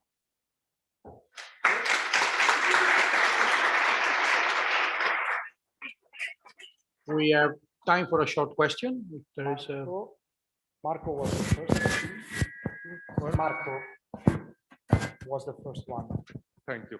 Maybe I missed this aspect in your model. I mean, when you have a single embedding for the query and a single embedding for the document, okay, you compute similarity, etc. When you have multiple embeddings for the query and for the document, how specifically did you compute this similarity? I mean, you averaged the We use the maxim similarity computation that is provided in the Colbert paper. Is the one used by Colbert. We did not modify it. Yeah, it's basically max pooling and then sum. Okay. Sum up. So I mean this detail. And the choice of maximum 32 embeddings for the query and 128 embeddings for the document was still connected. Colbert, yes. Okay, thank you. You're welcome. Okay, another quick question, Gabriella. Thank you, Nicola. Very quick. That's interesting, but what I believe could be very interesting in using multiple representations could be to try to take advantage, okay, of the fact that you have multiple vectors in order to try to make an intelligent selection, a guided selection of those embeddings of a document, for example, that are more relevant to the specific query. In fact, we have a rejected paper by IIR accepted in SICOM showing exactly that we are able to select the best embeddings, typically less than 8 out of the 32 provided by Colbert in order to get exactly the same effectiveness. So you did this? Yeah. No, because that's the point that I find very, very, very interesting to try to emphasize, because if you combine by applying a predefined, let's say, aggregation during the similarity computation, you are in a certain sense losing, no, this in principle, this opportunity. Yeah, but, that's true. In fact, okay. Colbert is better for complex information needs because this means that the query is longer and we can capture different contexts in different parts of the query. Exactly. Yeah, okay, so maybe the expressive power of multiple is clearly that one. Okay. And in documents as well, even if we are limited in 180 terms, that to be totally honest, are word pieces as generated by BERT tokenizer. Okay. So maybe we can talk later about some. Okay, thank you. I think there is another one, but we can speak We don't have offline. time. I'm sorry, we have 12 papers in this session. Thank you. So thank you very much.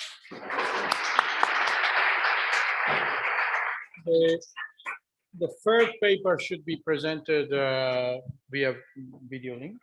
Yep. And so just give it a second. It's on FashionSearch.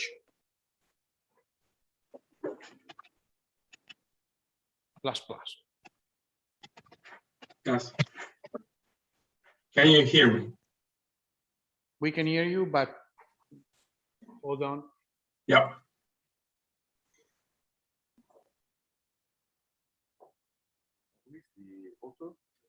What's your name? My name is Davide Morelli. Davide Morelli. Sì.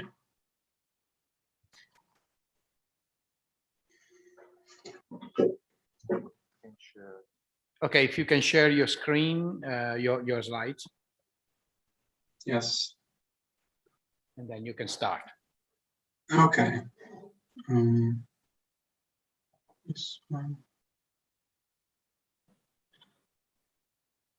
Can you see the screen?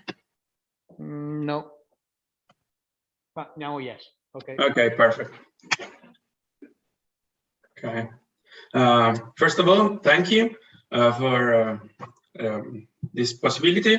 And I will show you the research fashion of the paper FashionSearch++, which authors are Rita Cucchiara, Marcella Carnia, and me, Davide Morelli. So the task is it's a visual search task. Basically, we have some user-generated input images that could be like, for example, photos, and we want to retrieve the garment in a database. So we have, as you can see in the image, we have the user-generated image, then the visual search task, and then we have the retrieved images. So as you can see, the domain of the input image and the retrieved images are different. So which method we used? We basically we used CNN to extract feature. So in the first branch on top, you can see we have the query image. We crop the region of interest, and we use this query image and extract the feature through a CNN network. And then through a pooling strategy, we obtain an output that is a feature vector. This is 1 by 1 by channel dimension. And we do the same operation for the in-shop image, so the database image. So we got another descriptor, this time for the shop image. So these two feature vectors are basically points in an embedded space. So what we want to do is to have near points for images, query images, and in-shop images that are similar, and distant point for a major distance from point of the query images and an in-shop image that are basically different. In order to do so, we used two kind of pooling strategies. The first one is the average pooling, that is the most used one, and then the MAC descriptors. So as I said, we have a convolutional neural networks, and after processing the input in the convolutional neural networks, we obtain an H by W, so height by width by D dimension, that is the channel dimension features. So at this point, we use an average pooling in order to extract a 1 by 1 by dimension feature vector, and then compute the similarity. The alternative in the pooling strategies is the RMAC. So basically, the RMAC are regional descriptors. So in the feature dimension, so after CNN, we have an H by W by D dimension feature vector. And we, the RMAC, basically, we have a grid on the image at different scale, and we are able to select the best region. And selecting the region, we get different, one feature vector for each region. That is a descriptor for that region. At this point, we sum along the N region, and we get 1 by 1 by D dimension feature vector, and then compute the similarity. So these two are the two different pooling strategies. And so in order to train our network, we used a loss that is a triplet loss. So basically, we have a positive example, and a negative example for a given query. So in this case, we extract CNN pooling strategy. We extract the P feature vector, that is the descriptor of the in-shop image.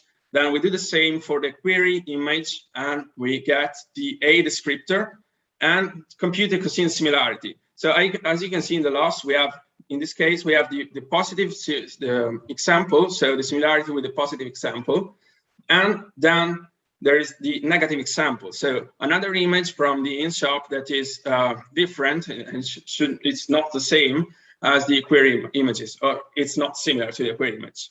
So we extract the feature again, and compute a cosine similarity between the A vector and the B feature vector. And we use this in the loss.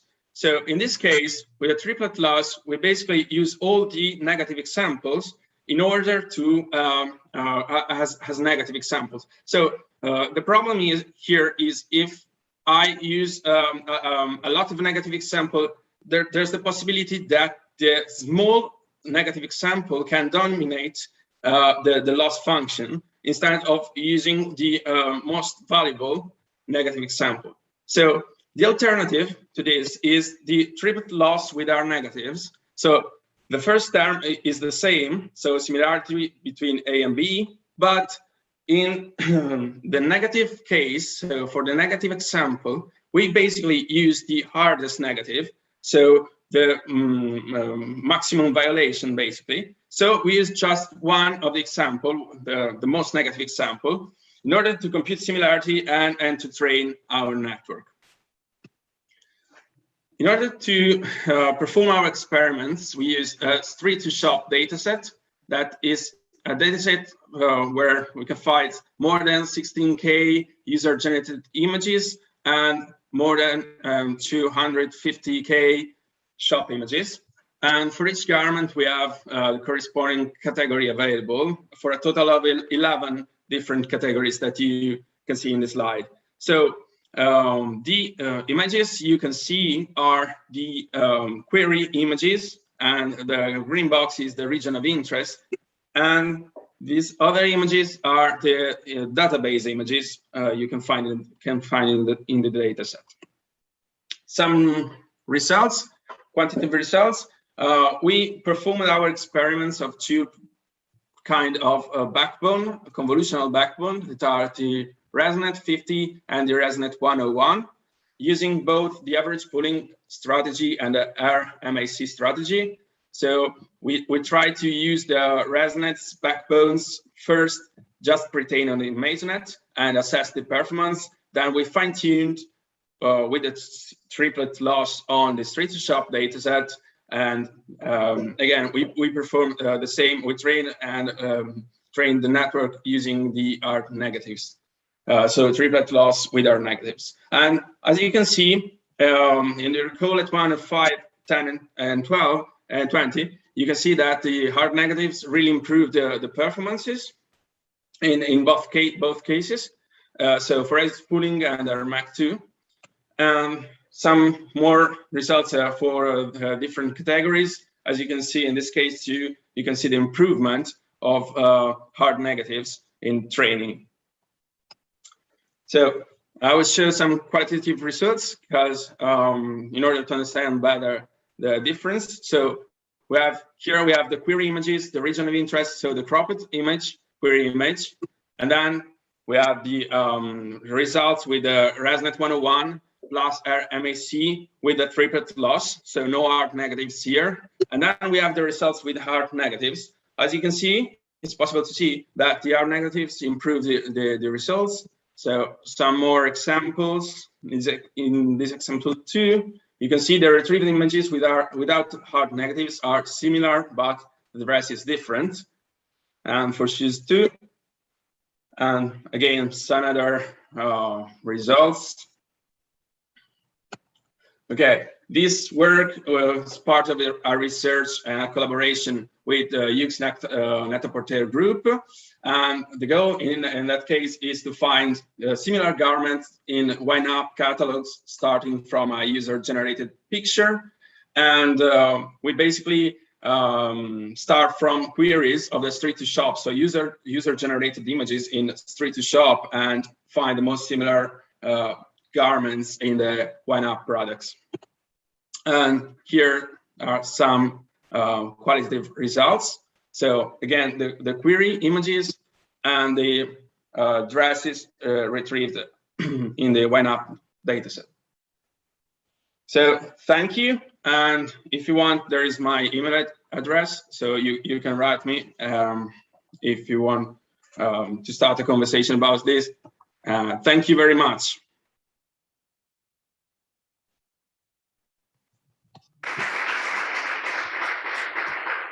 We have time for one quick question, so if anybody has it.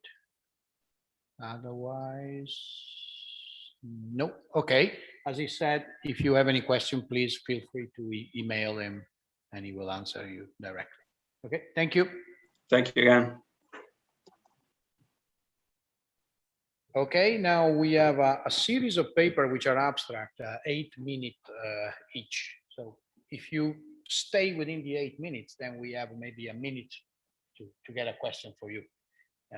Otherwise, if you start going over time, I'll have to cut the questions.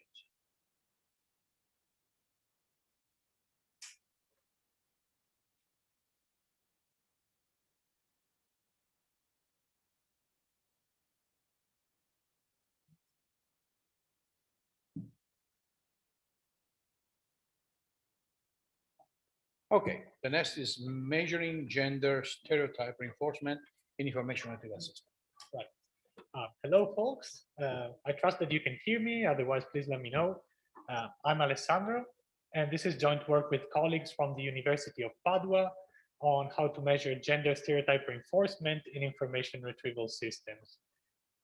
And we're going to start with a motivating example. So these are search result pages for compassionate person on top and competent person at the bottom.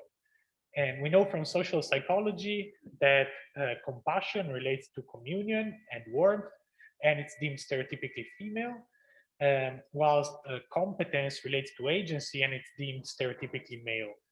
And indeed, Google seems to abide by the stereotype. There are more results about female characters on top and male characters at the bottom. So we'll discuss gender in a binary way in this work. Similarly for nurse and CEO, these are professions with extreme gender skew. And indeed, there are more images for women, for nurse, and images about men for CEO.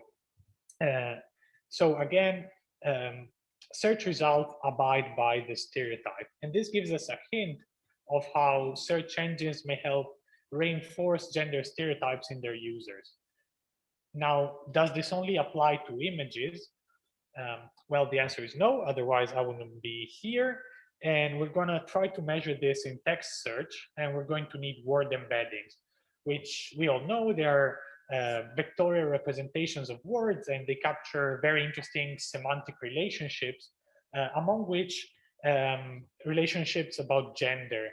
So, for example, it has been shown time and time again that for different word embeddings, there is one direction that captures gender. According to this direction, if we project intrinsically gendered words, such as him and her, or man and woman, they are poles apart when projected on this specific direction. So they are completely opposite. And interestingly for us, also for stereotypically gendered concepts, such as jobs that are more commonly carried out by men and by women, or work-related choices about career and family, propensity for science and art, or agency and communion, which we have just seen before, we find that this property holds. The stereotypically male concept is negative and on the left, and its female counterpart is positive and on the right. And we're going to leverage this. And let me call the genderness of a word for brevity. Let us call the projection of a word onto this direction its genderness. And by extension, the genderness of a query will be the average genderness of the words in the query, and similarly with documents. And also we can extend this to ranked lists of documents. So the genderness of a result page will be the average genderness of the document weighted according to the rank of the document. And this is precisely what we see in this image. So every point is a query issued by a user. And on the x-axis, we show the genderness of the queries issued by the user. So all the way to the left, there may be something that is quote unquote a male query, how to become a CEO.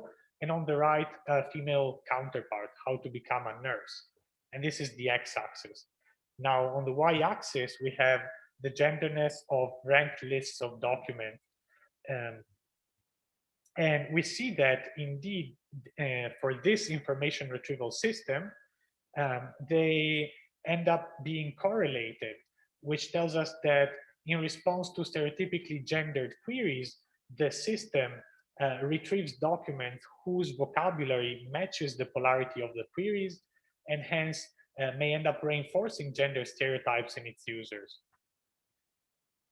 And this is precisely our proposal for how to measure this. Essentially, we do a linear fit along the X and Y axis here, and we compute the slope of this linear fit. And the stronger the correlation and the higher the slope, then the higher the tendency to reinforce gender stereotypes. And we should have time to just show a brief hint of our results. Results we were able to find on the robust O4 collection for 3 different families of information retrieval systems. The first family is semantic systems. So these are based on word embeddings plus a cosine similarity between queries and documents, nothing too fancy. And here the dashed line is a baseline for the perfect information retrieval system, retrieving all and only the relevant documents. And the solid line is the slope for the system at hand, which is significantly steeper, showing us that these systems may end up reinforcing gender stereotypes in their users. On the other hand, if we feed the same word embeddings to a neural network, we find that the dashed line and the solid lines are pretty much aligned. So here the system doesn't seem to reinforce gender stereotypes more than relevance alone would require and allow.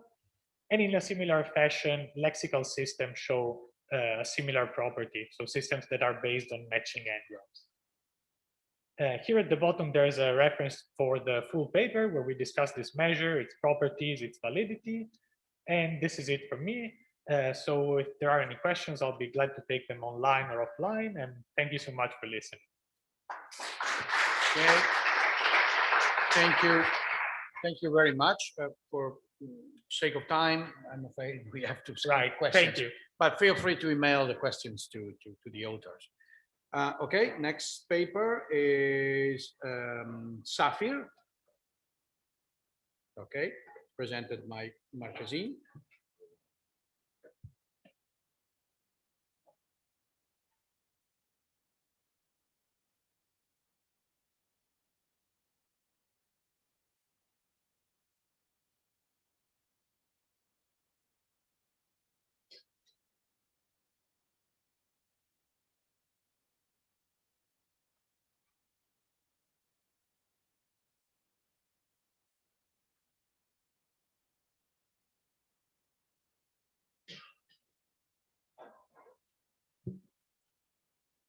Okay. All right. Okay. So hello, everyone. Today I'm going to present, to briefly summarize our choice paper that I did with together with Professor Maristella Agosti and Gianmaria Silvello. And well, let's just dive into. So in our paper, we were interested in identifying and to try to address the semantic gap. So mainly, what is the semantic gap? The semantic gap can be defined as the mismatch between the user's queries and the way information retrieval answers to such queries. So we can say that it is basically the difference between the way a user writes down its query and the way IIR system processes and then answers to such query. So it's kind of a fuzzy concept. So we were trying to narrow it down to some kind of linguistic features that are known to be related to it. So we basically focus ourselves in our evaluation into 2 main linguistic features, which are synonymy and polysemy. So we wanted to see if there's a way to encode these kind of features within neural models and to see if they can be helpful to improve retrieval performances. So for instance, if you think about synonymy, if you have a query with a word within it, and within relevant documents, there are only synonyms of that query, a lexical traditional type of model like the N35 would fail to answer your query. And in the same way, if you have like a polysymous words in your query, which have different meanings, you need to identify, to contextualize which is the correct meaning in order to retrieve the relevant document for that information need. So basically, we considered these as semantically hard queries, and what we did was to develop Safir, which is the semantic aware neural framework for IR, which is an unsupervised neural model that is composed of 3 main parts. A semantic indexing component that basically takes as input the document collection and the queries, and performs shallow word sense disambiguation to basically extract contextualized meanings out of words. So in the end, you get an enhanced document collection where each word is assigned contextualized meaning. So you end up with word concept pairs. And then once you have this, you pass this enhanced collection through the representation learning component, which is the main part of our framework. And it's an unsupervised neural network, a shallow one with few layers, that has the objective of learning knowledge-enhanced representations that are tailored to IR, but at the same time are constrained with external knowledge, with knowledge-based information that can able to encode this kind of polysemy and synonymy features in a way that, for example, we can basically, from one side, optimize the network towards an IR-oriented objective function, and from the other one to, for example, synonym similarity by reducing the distance in the vector space between two words that are known to be synonym given a medical given knowledge base. So once we train and learn this kind of word concept and document representation, we use them in the so-called semantic matching component that basically just produce a query embedding and then a document embedding and perform cosine similarity. So which is something of the most usual ones in neural settings. And so I wanted to show you some results about this. So this is basically a first stage retrieval type of approach. And we compare it with unsupervised neural models, like for example, the neural vector space model, NVSM, and with lexical traditional ones, and also with RM3. And the first thing that we noticed with the experiment is that we developed 3 different variants of Saphir. So the first one encodes all the synonymy, the second one all the polysemy, and the third one combines both of these features in the learning approach to have this kind of overall representation. So the first thing that we notice is that the best performing one is the one that models all the polysemy. And we perform a lot of different analysis in the paper, and we found out the reason. Basically, there is not that much synonymy in the collection that we use, which are all medical collections. But we saw also that all these kind of variants are highly competitive with BM25, RM3, and other models. And for this very reason, we thought, why we replace in RM3 the first round retrieval, so the one that BM25 used, where BM25 is used to expand the original query, and we used Saphir instead. So we did this, and basically what is very interesting is that all the different variants of Saphir were actually able to improve, in most of the cases, the performances. So basically we used Saphir variants to extract terms and use these terms to expand the query, and then in the second stage of retrieval, BM25 used this new enhanced query. And what we saw was basically that combining these kind of different signals like lexical and semantic signals proved to be beneficial to the overall performances. So in other words, we were able to see that comparing to using BM25 in the first round of retrieval, the introduction of this kind of more semantic aware model was effective. And there are plenty of other analyses within the original paper, especially for polysemy analysis, synonymy analysis. But this is basically the summary of everything. So thanks for listening. And if you have any question, we can discuss it later. Now, I don't know about the time, but thanks a lot. Okay, thank you. I think for the sake of time, please email your questions or meet at lunch with the authors. Thank you. Okay, so on we go with the next paper, evaluating conversational systems, which is going to be presented by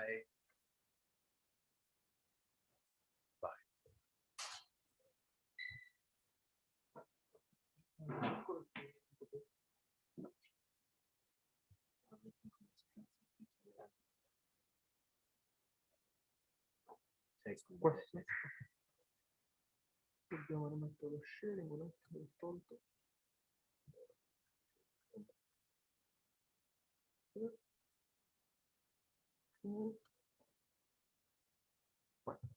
Okay, by Guglielmo.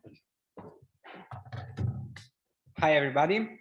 I'm going to present a joint work with Marco Ferrante, Nicola Ferro, Raffaele Perego, and Nicola Tonellotto, which focuses on the evaluation of conversational systems, mainly exploiting the dependencies between utterances in a conversation. So first of all, let me introduce you to the specific task for which we are going to develop our new measure. We are focusing on the multi-turn conversational search. It has some peculiarities which makes this specific task unique with respect to other similar tasks in the IR community. First of all, it is multi-turn, which means that the user and the system interacts for several turns, and somehow the system needs to have a representation of the state of the conversation, and somehow needs to remember something about the context. The second aspect is clearly that is conversational, which simply means that the utterances are expressed in natural language with possibly semantic omissions. And finally, it is a search task, which makes it similar to the ad hoc retrieval.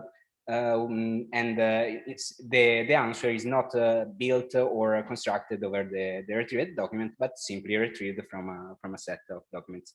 By the way, this is the task also addressed by the conversational assistance track at TREC.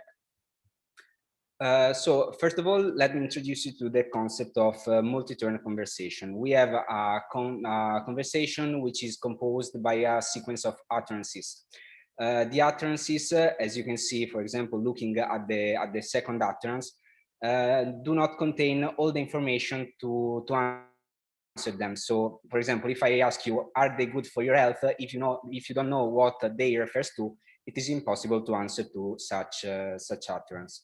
So when we have this kind of phenomenons in the language, we refer to them as semantic omissions. The main kind of semantic omissions are the anaphoras, which usually consist in, for example, a pronoun that needs to be replaced by the entity in order to understand them, the ellipses, which are required to have the knowledge of the context, and finally the coreference, in which specific elements are obtained from previous utterances. So if we consider how we evaluate traditional systems, we typically have a set of topics which are usually independent and identically distributed, so we can run the system on all of the topics, compute a measure for each of them, and then aggregate, obtaining a measure of performance for a specific system. We shouldn't do the same in conversational evaluation, which is the de facto standard practice until now. Why? Well, because utterances in a specific conversation are correlated, and therefore somehow we are introducing a bias. If a system works well with a specific utterance, it is likely that will work also well on subsequent ones. And in some sense, when we evaluate by simply computing a score for each of the utterances and then aggregating them with a simple mean, we are somehow introducing a bias. So our proposal to address such bias consists in building the conversational graph.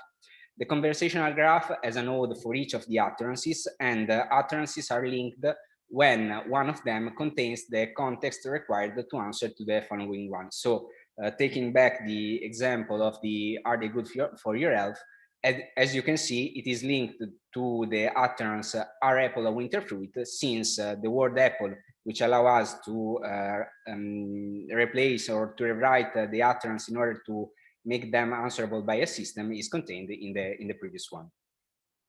I won't go too much into the mathematical details, but substantially we propose two ways of using the conversational graph in order to aggregate the scores for each of the utterances in a more sound and statistically compelling way, which is somehow addressing for the bias I mentioned before. The first is a bottom-up flow of information. We assume that the user has a very clear information need in mind, and subsequent utterances are somehow issued because the user wasn't satisfied sufficiently with the answer received for that specific answer. So somehow the user is aggregating new information on the apical utterances of this graph. The second strategy, as you can imagine, which we call the forward evaluation, requires to aggregate the information of the quality of the different utterances on the leaves of this graph. This second strategy is suggested when, for example, the user starts with a very vague information need and refines it through subsequent questions. So in a sense, the most valuable questions for the user are the leaves one. Again, I do not have time to show you the full comparison of the two strategies, but as a rough idea, you can see in this table that our strategies, which is indicated with the hierarchical dependence aware acronym, is in general less powerful than traditional mean over the NDCG score. So it is able to distinguish less which system is better between the two. But on the other hand, if you look at the number of passive disagreements, which is lower, this tells us that is more sound and more stable in taking its decision on which system is the best between in a pairwise comparison. So and furthermore, the system addresses for the bias introduced when we use the mean.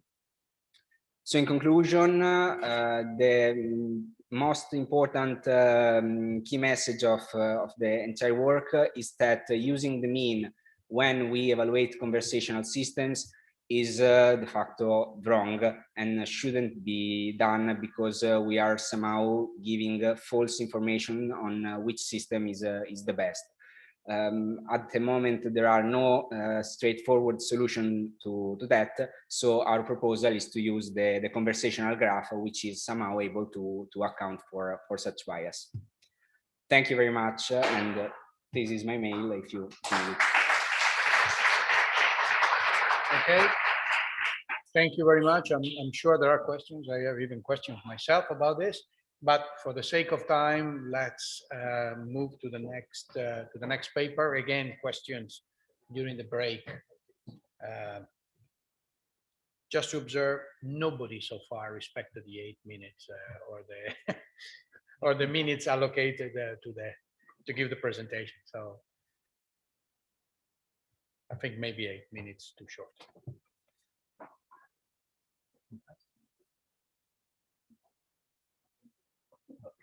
Okay, hi again, back again here. And I'm presenting this paper that was a short at IIR this year, together with friends from New York University and Stanford. And okay, back to BERT. BERT is amazing. Neural retrieval is the best thing ever happened in the last years in information retrieval. With representations, we can perform with a large margin of success many tasks in information retrieval. Here we have just a list. So given these goals, we asked ourselves a simple question. Since dense retrieval is so amazingly good, embeddings are everywhere, is the inverted index dead? Is it obsolete? We asked ourselves the question, and the simple spoiler with respect to the remaining presentation is that with deep impact, that is what we propose in this paper, the simple answer is not yet. There is still something that can be done with the inverted index. The idea that we proposed in deep impact builds upon some already existing works in neural information retrieval, stemming from DeepCT, that is a work computing with neural networks new time frequencies to be stored in the inverted index, mechanisms like Doc-T5 query in order to expand the document collection to change the term frequencies of existing terms or to introduce new terms in the collection. EPIC and Colbert, that are two representation-based solutions for neural IIR. I would say both of them were state of the art at the time of publication. Okay, The idea of this deep impact is simple. Can we use some black magic neural network in order to compute a weighting scheme? Basically, in order to pre-compute exactly in an offline way the final relevance score for each term in each document. Of course, the answer is yes. We use BERT in order to encode offline just the documents that have been enriched using Doct5 in order to take into account expansion terms as well. Once we have the embeddings of all the terms produced by BERT in our specific implementation called BERT, we pass these embeddings through a simple 2 layers, multi-layer feed-forward network in order to compute the simple scores. One, a single dimension embedding for each term in the doc. This is the score.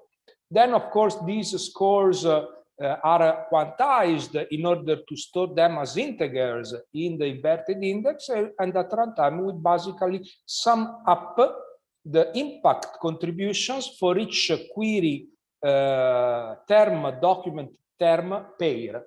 Okay, here we can see the performance of a simple first stage built with BM25 deep impact on the MS Marco track 2019 and 2020 datasets, and with respect to the competitors that are DeepCT, that is document expansion BM25, and Doct5 query, that is document expansion, frequency recomputation plus BM25. Deep impact is the proposed approach, sum up of the impacts. Here we can see that on MS Marco, deep impact is statistically significantly better than all the competitors. BM25, of course, is the baseline against which we compare. We can see that both DeepCT and Doct2 queries, as expected, improve by a large amount with respect to BM25. Deep impact is able to provide better results for all the metrics. In most cases, in particular for MS Marco, where we have more than 6,000 queries with statistical significant differences. The only drawback of the approach, let's say, is that mean response time of deep impact is definitely larger than BM25 over different data structure. This is not a negative. This is an opportunity. Why? Because this means that there is still space for efficiency improvement in the learned inverted index approach. Okay, this is due to the fact that there are many studies showing that BM25 is strongly biased towards high IDF terms. So early termination, dynamic pruning strategies work far better than other weighting schemes. And this is not the case for deep impact because the distributions of the impacts is more, let's say, flat with respect to the highly skewed distribution of the BM25 scores. Then we also experimented with deep impact used as a first stage retrieval, followed by a second stage neural re-ranking strategy, and we used the two state-of-the-art approaches that are EPIC and Colbert, and we also compared against Colbert end-to-end that in any case has some mean response times that are far larger, and we can see that deep impact plus Colbert is able to get good results. In one case, EPIC is better on track 2019, but for all other cases, even if there are not for track statistically significant differences, probably due to the limited size of the query set, we can see some differences with respect to deep impact plus EPIC. For Colbert end-to-end, we are more or less on par, but you can see from the mean response times that we are definitely better than Colbert end-to-end. The term, if you remember previous slide, we must go to FAIS retrieve documents from price and re-rank them using the exact scores. So in order to conclude, basically, we have proposed a mixed combination of classical inverted index encoding of the collections together with information derived thanks to contextualized language models. And we tried and we succeeded in estimating some kind of semantic importance to produce a single impact score for a whole document. And our experiments have shown that we were able to outperform every inverted index baseline we tested against. And in some cases, we were on par also with more complex state-of-the-art fully neural approaches like Colbert. And we were able also to reduce the query latency impact in the candidate selection stage, making Colbert-like approaches more efficient than fully fledged Colbert old school. In order to be totally clear, there is a new work proposed in EMNLP 2021 that is proposing a very similar approach with better results. The name is COIL, proposed by James Callan and I, where the main difference, just to give you the message, is that they also compute query impact scores in order to provide a query-dependent impact modification of the final score at runtime. And this is the main source of the benefits they get. The approach is more or less similar. And this concludes my presentation on time, I hope. 37 seconds, 38. Over time. If you have questions, you can ask them offline, I guess. Thank you. But you were pretty good. Okay, next paper. I think it's generalized funneling.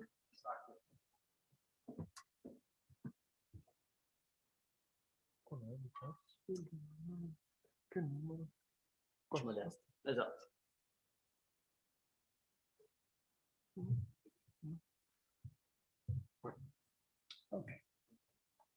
Okay, thank you. Hello, everybody. My name is Andrea Pedrotti, and today I'll talk to you about generalized funneling or heterogeneous document embeddings for cross-lingual text classification.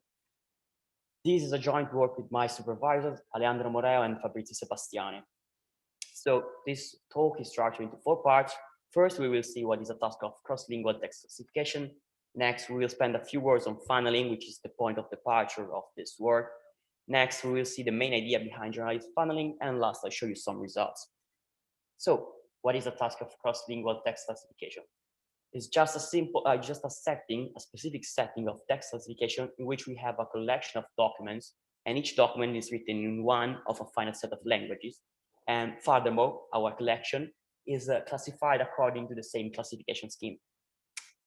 So how can we solve this task? Well, we could, for each language, deploy one monolingual classifier.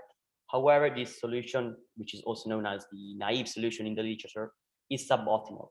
It is suboptimal because on the one hand, we are not leveraging the totality of the information that we have about the classification criteria, since we are splitting the data set into different subset, one for each language.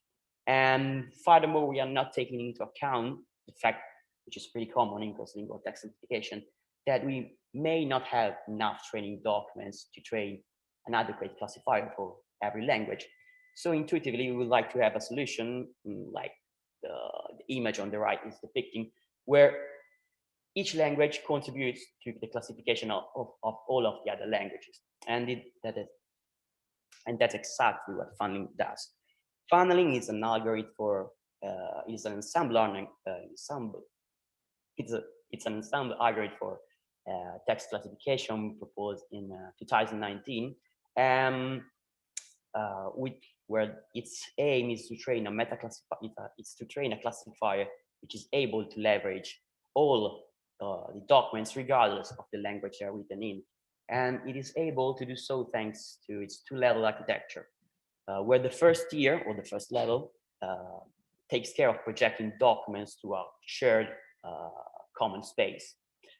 Once we have projected all of the documents to a shared space, we can feed them all to the subsequent meta classifier and obtain the final prediction scores.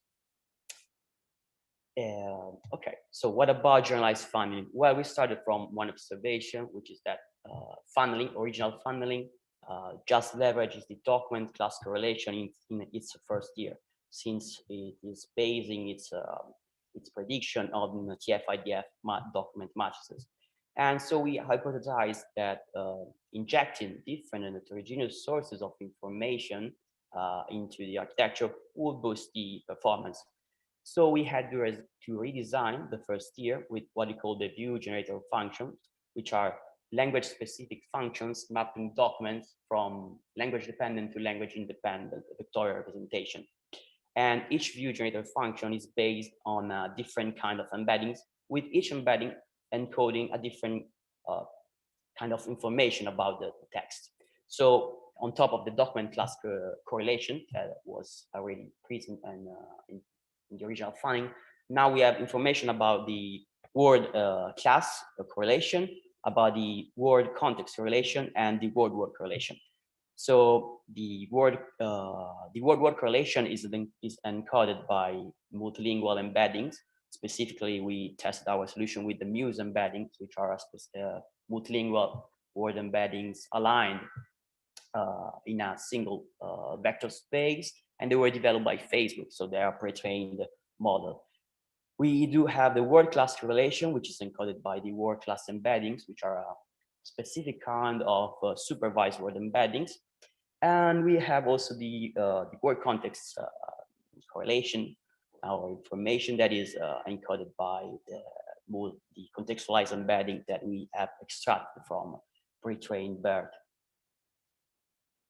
So now for each document, we end up with multiple views, one for every deployed view generator. So the next step is to aggregate back those views. And we have found out that simply averaging them works quite good in terms of both in terms of performance and in terms of efficiency. So once we have averaged back this view, we are back in the initial situation. And so we can feed all of the documents to the meta classifier. So here I show you some results that we have obtained onto standard collection for multilingual classification, which are RCV12 and JRC-ACWIS. RCV12, we have retained 73 different categories for the 9 different languages. And instead for JRC-ACWIS, we have 300 different categories for 11 languages. Here I've reported, for the sake of brevity, just 3 baseline, but in the full paper you can find even more baseline. And below you can see the results that we obtained with different configuration of generalized funneling. We have batched them into 3, we have grouped them into 3 different batches. In the first batch, we have deployed 1 single view generator independently. In the third batch, we have the full stack, so where we deploy all of the proposed view generators at the same time. And then in the middle one, we have performed some ablation studies. And as you can see, we are able to improve over the proposed baseline. And yeah, for example, in this specific setting, the best performing solution is obtained by the highlighted setting, which stands for generalized funneling deploying, the document class correlation, the Muse embeddings, and the BERT contextualized embeddings.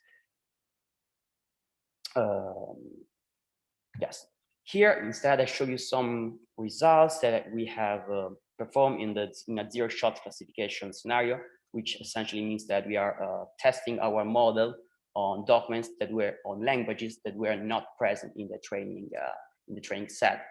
Well, to summarize, on the left we have the languages that are present in the training set. So as we move from the top to the bottom, we, let's say, augment the training set with even more languages. So for example, in the first row, we are training the model on just the Danish, and as we move below, we are augmenting in the training set with the German document and the English and so on and so forth. And the triangular upper matrices represent, on the lower axis, we have the language that we are testing the model. As you can see from the trend depicted by the colors, we have the red getting greener as we move towards the diagonal. It means that as we augment the training set with more languages, we are improving the performances on languages that are outside of the training, so in the zero-shot classification scenario. Okay, to conclude, the take-home is that heterogeneous sources of information are beneficial in a cross-lingual text classification scenario, and that a generalized funneling should be easily extended with new V generators, and as a further direction that could be worth investigating is to maybe try some more sophisticated way to aggregate those views. These are my contacts. If you have any question, I'll be happy to answer them or to answer them later, probably. Okay, thank you, Brian. Okay, thank you very much. Next, please, is Oscar Espitia or Gabriela Paz? Oscar, okay.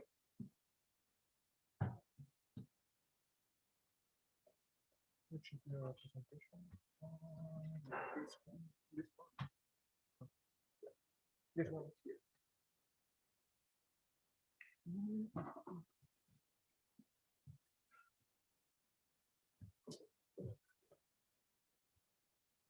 Good morning, everyone. I am Oscar Espitia. I'm a first-year PhD student of the University of Milan Bicocca.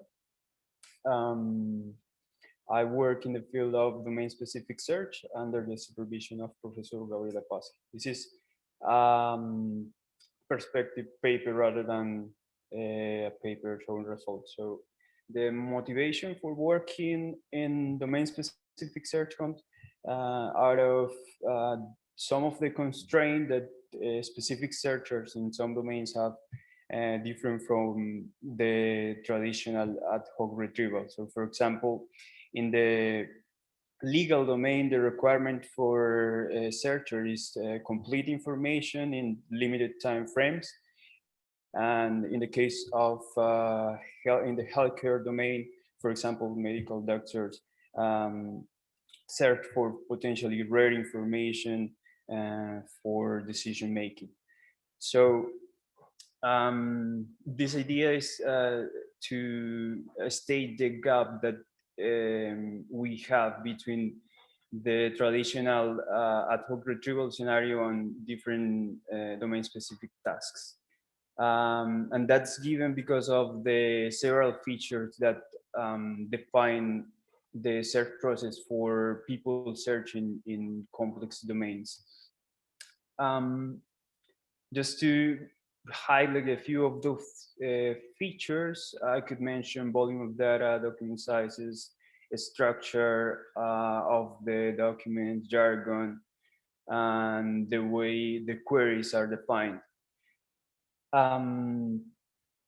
So to give you a better idea of those features, I have some examples. One of them is a legal case retrieval. That is the task for searching for supporting cases, given a query, a current case. So the query here is something that comes out of the text in the frame.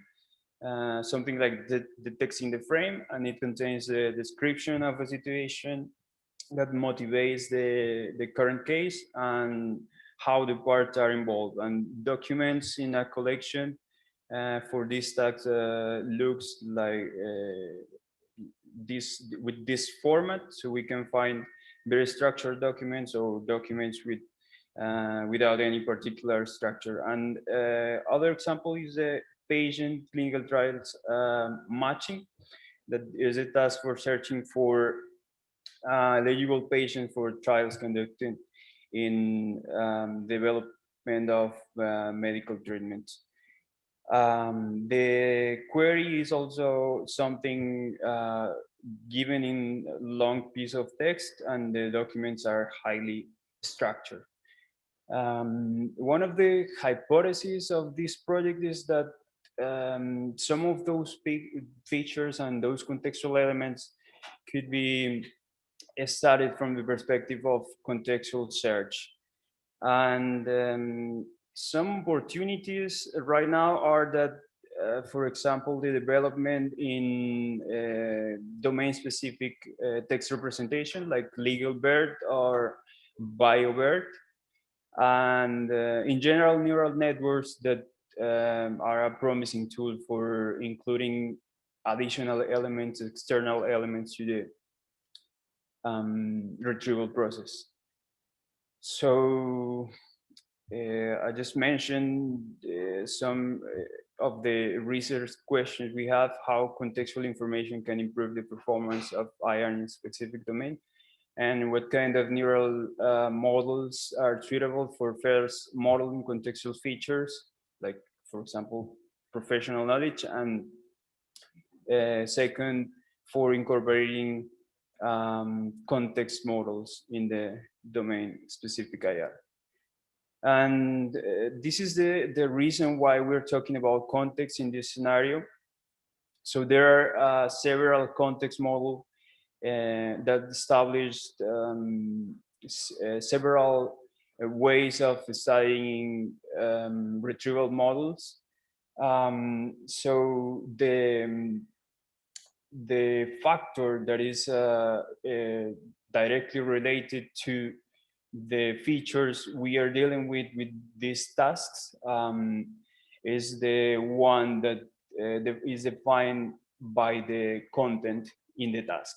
So it consists of, for example, and given those different models, the properties of the documents, sources, information, content in general, and relationship, how the relationships are built between queries and documents, and also ways of representing the text. And a practical way of instantiating or exploiting that information in the retrieval process is, for example, by using external resources for query ambiguation, query expansion, or reformulation, and so on. We are working on a model that is built up from re-ranking pipeline. So it has a first stage model based on lexical matching, and the re-ranking process is based on fine-tuned BERT, the one used for sentence BERT classification. And of course, this it has this shape, and it's a specific pipeline for every task. And finally, we are looking for a model that it's not only relies on the text representation, the fine-tuned text representation, but also that we can incorporate external resources such ontologies and lexicons, for example. That's my presentation. Thank you very much.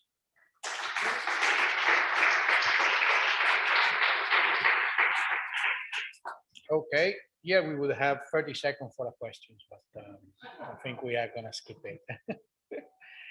Thank you. Okay, next is adaptive utterance retrieving for conversational search, which is gonna be presented by Franco Maria Nardini. Collegato.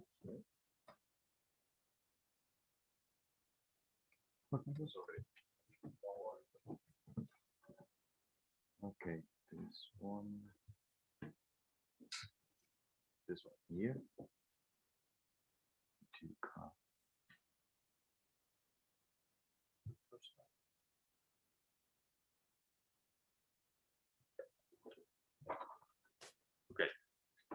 Hello, everybody. I'm happy to be here to present you adaptive user-answer writing for conversational search.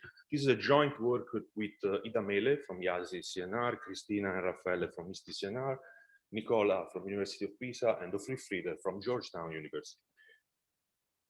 This work deals with conversational search. Conversational search, as already discussed before, is basically a new paradigm that allows the user to express her information need using multi-turn conversations. In the last years, it increased the popularity basically due to the diffusion of home assistants and due also to mobile search. Let's do an example, very quick example. This is a multi-turn conversation taken from the track Conversational Assistant track 2019. And as you see, a multi-turn conversation is basically a sequence of natural language utterances. The idea is to use the multi-turn conversation, specifically the utterances in the conversation, as a way to basically query an information retrieval system in order to fulfill our needs. However, lots of paper and literature shows that conversational information retrieval is a challenging task, mostly because natural language is ambiguous and specifically the context is a problem. It may be missing in the requests. And in order to, let's say, highlight this part, we use the same multi-turn conversation, we highlight specific characteristics of the utterances. As you see in green, we define the so-called self-explanatory utterances. So something that is actually self-explanatory, meaning that it's everything in terms of context is there. But it's not always that specific case, because, for example, utterance number 2, can it kill you, as implicit reference to something that is not expressed. Okay, so and then moreover, during the utterance, as you see, for example, there is a topic shift. No? The utterance number 1 refers to Red Bull, while, for example, utterance number 4, what is taurine? So the focus moved to Red Bull from Red Bull to taurine. This is a first contribution of our paper, published in recently Information Processing and Management, where we basically define a taxonomy for utterances.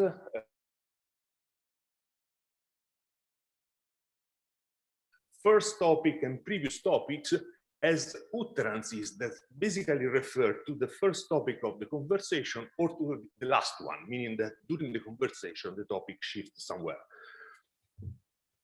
Then we first propose the taxonomy, then we also introduce what we call a conversational understanding architecture. So an information retrieval architecture that allows us to effectively search for in a conversation search scenario. The architecture is made up of basically on the high part, 3 blocks. There is classic 2-stage information retrieval stages. The first stage that produce candidates that are then re-ranked by a second stage neural re-ranker. In front of them, we introduce what we call an utterance understanding block. The utterance understanding block has the final aim to basically model the conversation. Okay, given an utterance, as you see, it is made up of 4 main blocks, starting from the context identification to the generation, rewriting, and finally query generation. So the main idea is simple. We want to basically, given a specific utterance, we want to basically understand what are the utterances of the conversation up to that point that allows us to basically model the context, okay? First block. Then we extract from the important utterances terms that actually drive the context that are then used to rewrite the utterance in the third block. And finally, we generate the query that is then submitted to the information retrieval system. First block, context identification is, in our paper, we define it as a classification task, meaning that given an utterance, we want to basically understand if it is self-explanatory, if it is a first topic or a previous topic, meaning that it is actually representing a topic shifted during the conversation. why it is important? Because given the classification, we are now basically able to understand what are the previous utterances that drives the context of that specific utterance. We propose two approaches for doing that. The first one employs cascading of binary classifier. The second one is a classic multi-label classification task. And in the paper, we propose a new data set. So we build a new data set of labeled instances of conversations that allows us to train several options for these blocks. And we show in the paper that the best combination that allows us to achieve the best classification results is the one that is actually on a cascading of two blocks made up of BERT and BERT with context in the second stage. The first stage in this view, the first stage basically classifies if an utterance is self-explanatory or not, and the second one drives the classification of the first topic versus the previous topic for those that are not self-explanatory in the first block. Then, so now with the context identification, we are able to basically select some of the previous utterances in order to have some candidate context. Then the second block is the context generation, meaning that now from the utterances selected, we are now able, now need to select some terms that drives the context. And here we deeply, I would say, employ part of speech tagging, name entity resolution, dependency parsing, and coreference resolution in order to basically do context extraction. So given is Red Bull bad for you, we want to basically select Red Bull or taurine and all other things that actually allows us to model again the context. So now we have some terms that goes to the utterance rewriting module that given the context, again, expressed as candidate terms, we want to basically produce a final query that now drives, provide a good representation of the context up to now. And here, again, we propose 5 novel strategies that basically employs what we learned in the 2 modules before. So basically context identification and generation steps. 2 of them only employs first topic and previous topic information, while the last 3 exploit self-explanatory information. We employs a standard experimental evaluation methodology, meaning that we exploit track 2019 conversational assistant track. In the first stage retrieval, we employ INDRI, with language model and pseudo-relevance feedback. Then we employ neural re-ranking, specifically a solution proposed by Nogueira and Gu that exploit BERT-based pre-trained models on MS Marco. We also add the CAS baseline, plus we provide also an evaluation on the performance of manual utterance. So basically utterance rewritten by manually.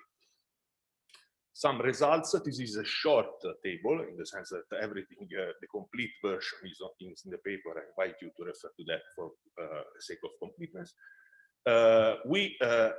In the upper part, we have some baselines. How our methods are reported in red now. We see that first message, all our methods outperform the baselines and the state-of-the-art approaches that have been proposed in literature so far. Specifically, first and last SE is the best, has the best performance. Second message, we also add what we call ground truth. We propose 3 methods that are based on the ground truth, meaning that those 3 methods are not affected by the classification error that we have in the 5 methods before. And as you see, and as you see, the performance is for sure better, just because our approaches are affected by the error of the classification, but we are quite close to the ground truth performance. Then the manual utterance is far way better for that. Please conclude. I don't think.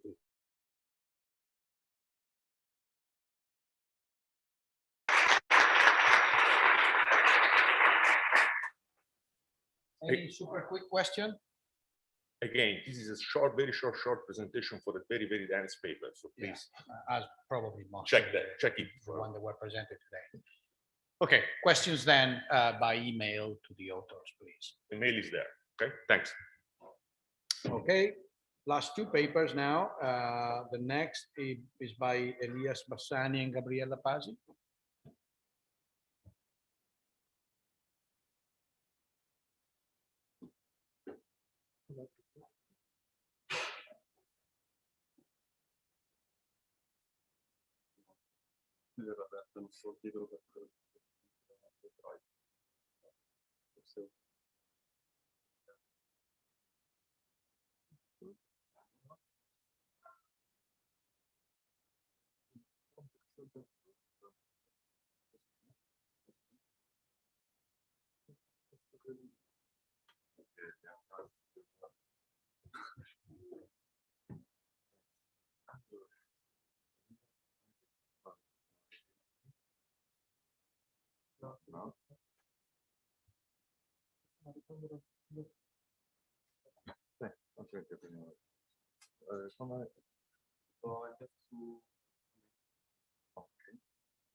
Questa qui? No.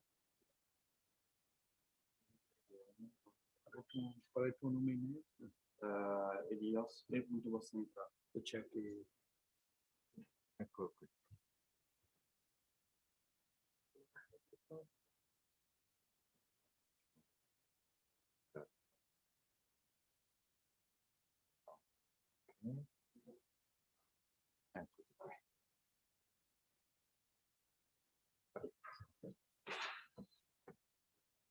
Hello to everyone. My name is Elias Bassani. I'm a PhD student at the University of Milano Bicocca, and today I'm presenting my work with Gabriella Pasi on building a benchmark dataset for the task of semantic query labeling. So in the past few years, we witnessed the rise of the application of deep learning techniques in information retrieval, for example, for ad hoc retrieval, question answering, and so on. And one of the key factors we witnessed this is because of the availability of large-scale datasets for the training and evaluation of neural models. However, we think that there are other information retrieval tasks that could benefit from deep learning. And one of these is semantic query labeling. Introduce some context. So vertical search is basically information retrieval on domain-specific knowledge bases. And we find vertical search systems in e-commerce websites, media streaming services, digital libraries, and so on. So one of the main features of these systems is that information is usually organized in structured documents. However, most of the time, the search engines do not take advantage of the structure of the documents and treat the documents as plain text. So the obvious question that arises is how can we leverage this structure to enhance vertical search? So one possible solution is the task of semantic query labeling. And in particular, semantic query labeling means to locate the constituent parts of a query and assigning predefined and domain-specific semantic labels to each of them. So for example, in the movie domain, a user would search for Alien Ridley Scott 1979. And what we want to do is to automatically recognize that this query is composed of three parts. And we also want to automatically unfold the relations between the query terms and the fields in which our documents are structured. So the obvious application is to transform the unstructured queries into structured queries so that we can define sophisticated retrieval models that can take advantage of the structure of the documents. But also semantic query labeling could be used to communicate to the users how their queries are being interpreted by the search engine.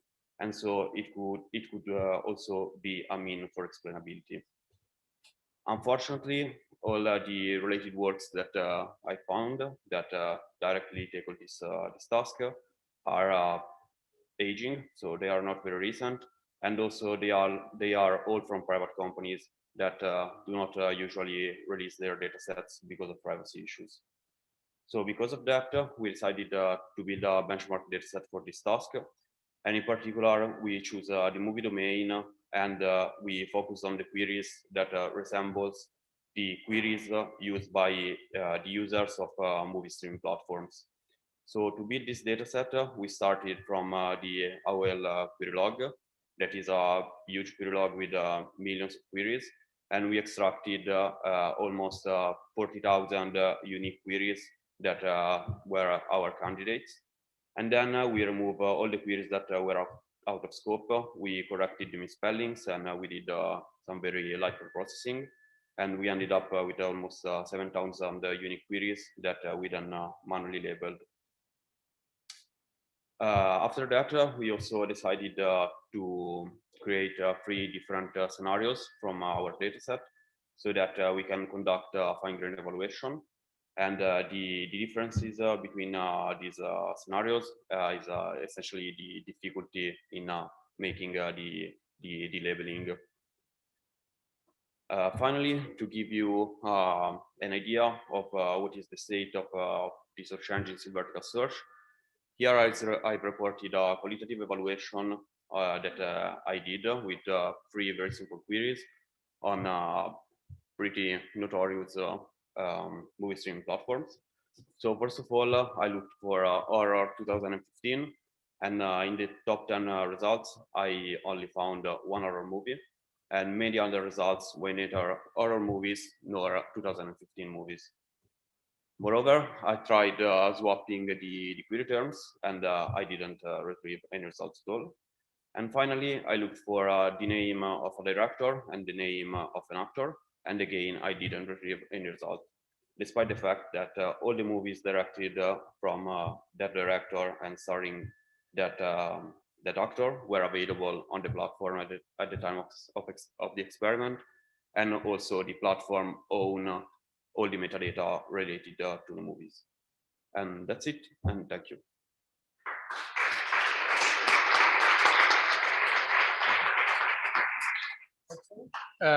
Any question? No? Okay. Well, questions online anyway. And the last paper, do our topic exist? Statistical analysis. By Guglielmo, I think.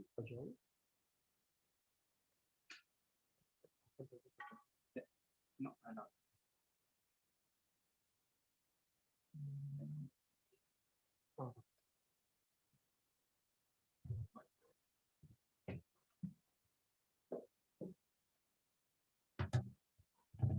Hi again, everyone. I'm presenting a joint work with Professor Culpepper from the RMIT, Nicola Ferro, my supervisor, and Oren Kurland from the Technion of IFA. This work focuses on whether we can say that hard topics exist or not. Well, to give you a rapid spoiler, our opinion is that no, hard topics do not exist. The reviewer which sent us 9 pages of review, it's not fully do not agree completely with us, but we have very sound experiments that confirm that. So we certainly know that some queries works better than others. It is our daily experience when we work with search engines. So this is also true for different formulations of the very same information need, in the sense that we can use different formulations and obtain completely different results. We were interested in whether it is possible to measure such phenomenon using possibly statistical techniques. So to give you a rapid idea of what I mean, this is a plot of the 25 common topics between 3 quite famous collections. And as you can see, for example, the dashed green line, the topic 397, is typically always an easy topic according to the definition of easy topic based on the quantiles of the performance.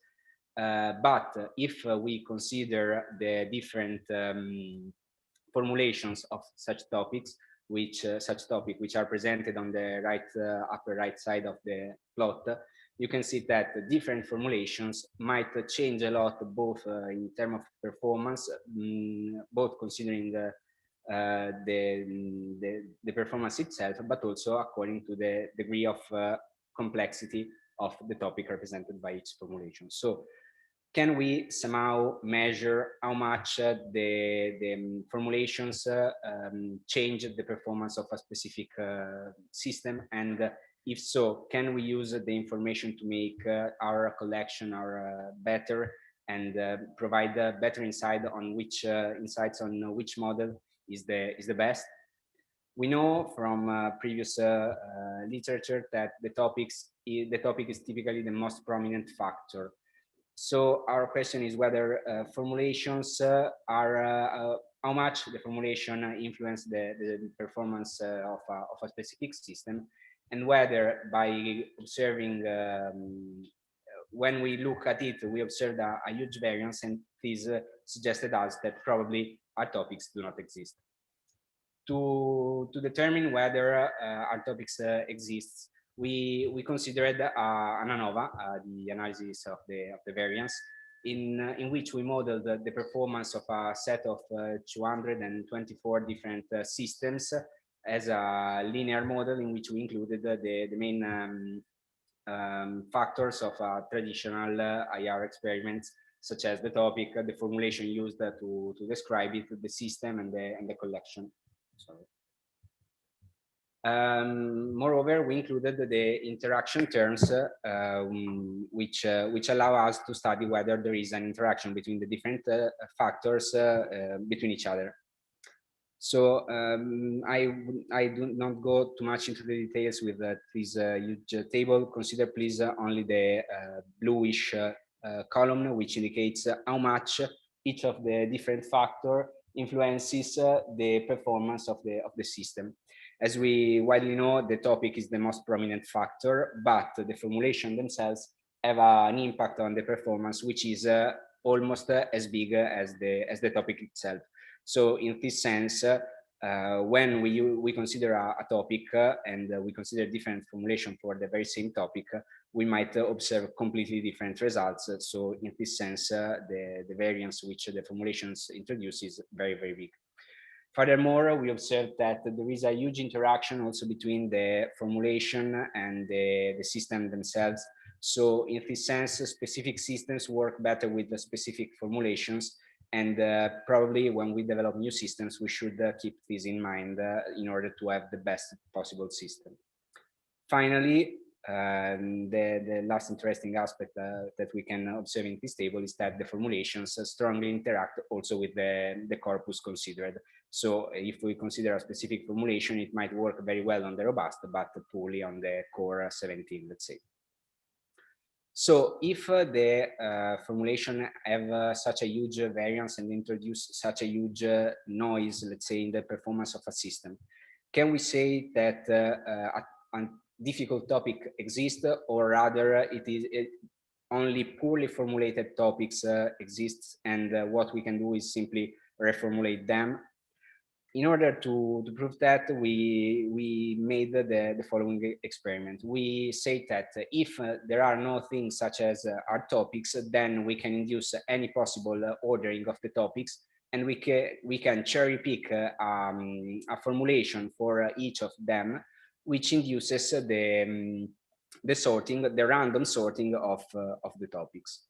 What we observed is that, in fact, we are able to reach a very close correlation between random permutations of the topics themselves with the performance of the cherry-picked formulations of them, which ranges from the 70% on the core 17 up to 85 if we consider all the corpora at once. So it is hard to say that our topics exist, but rather simply they are poorly formulated, and we should keep this in mind. What is the main take-home message from these experiments and this analysis? Well, it is something which is very close to what we listened in the yesterday's keynote, which is that we might easily end up having a confirmation bias on our collections. So if we consider that the formulations introduce a huge bias, probably when we consider which system is the best for a specific set of topics or queries, what we are actually finding, especially if the model is super fine-tuned, is simply that the model is the best for that specific set of formulations. It is always possible to find a new formulation which might change the results on that. So our proposed solution of what we can do, and as a community we should do, is probably also add the formulations to our test collection and do not consider only a single formulation for each of the topic. And this might allow us to have a better grasp on which are the real performance of the systems and have better comparisons between different systems. Thank you very much.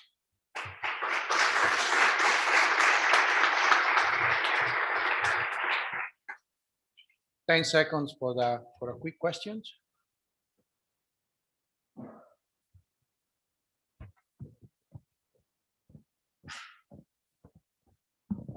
Thank you for your presentation. I was wondering if the number of topics of robust 4 and the other data sets would have affected your results.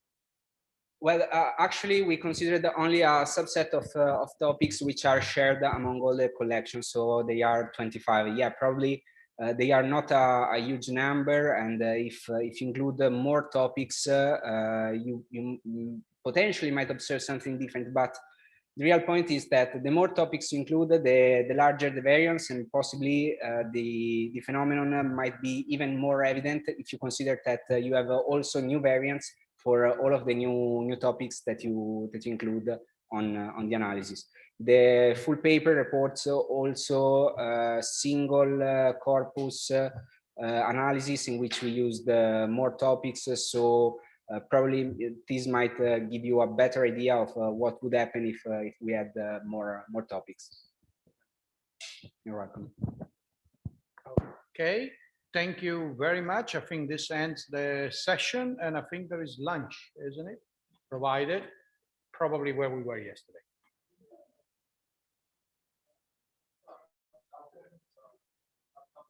Outside. Okay.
Non so farlo. Vince, vince.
So welcome back to the third session of the Italian Information Retrieval Workshop.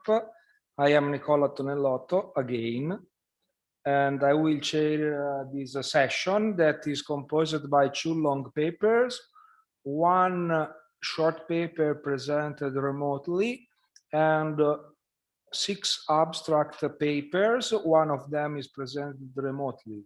So since we are already 6 minutes late, I give the stage to Silvia Corbara to present the long paper, Reading Songs, Computational Analysis of Popular Songs Lyrics.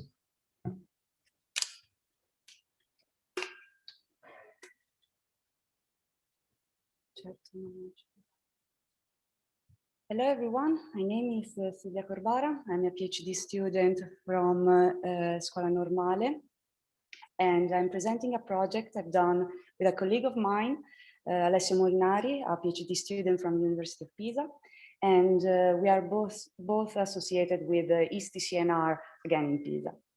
Our project is called Reading Songs, a Computational Analysis of Popular Song Lyrics.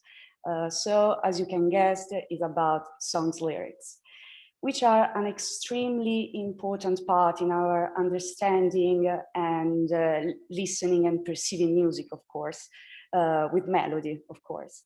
Aside than their captivating sound when we sing the lyrics, they are also extremely important to the listener because they often convey a meaningful message, but also can be linked to important memories, for example. They are so important that sometimes some lyrics become so famous over the years that we don't even need to listen to the music. We just can read the lines and we immediately know what is the song they are from. So we were thinking about these ideas, and we asked ourselves, what kind of information from a song can we infer from just its lyrics?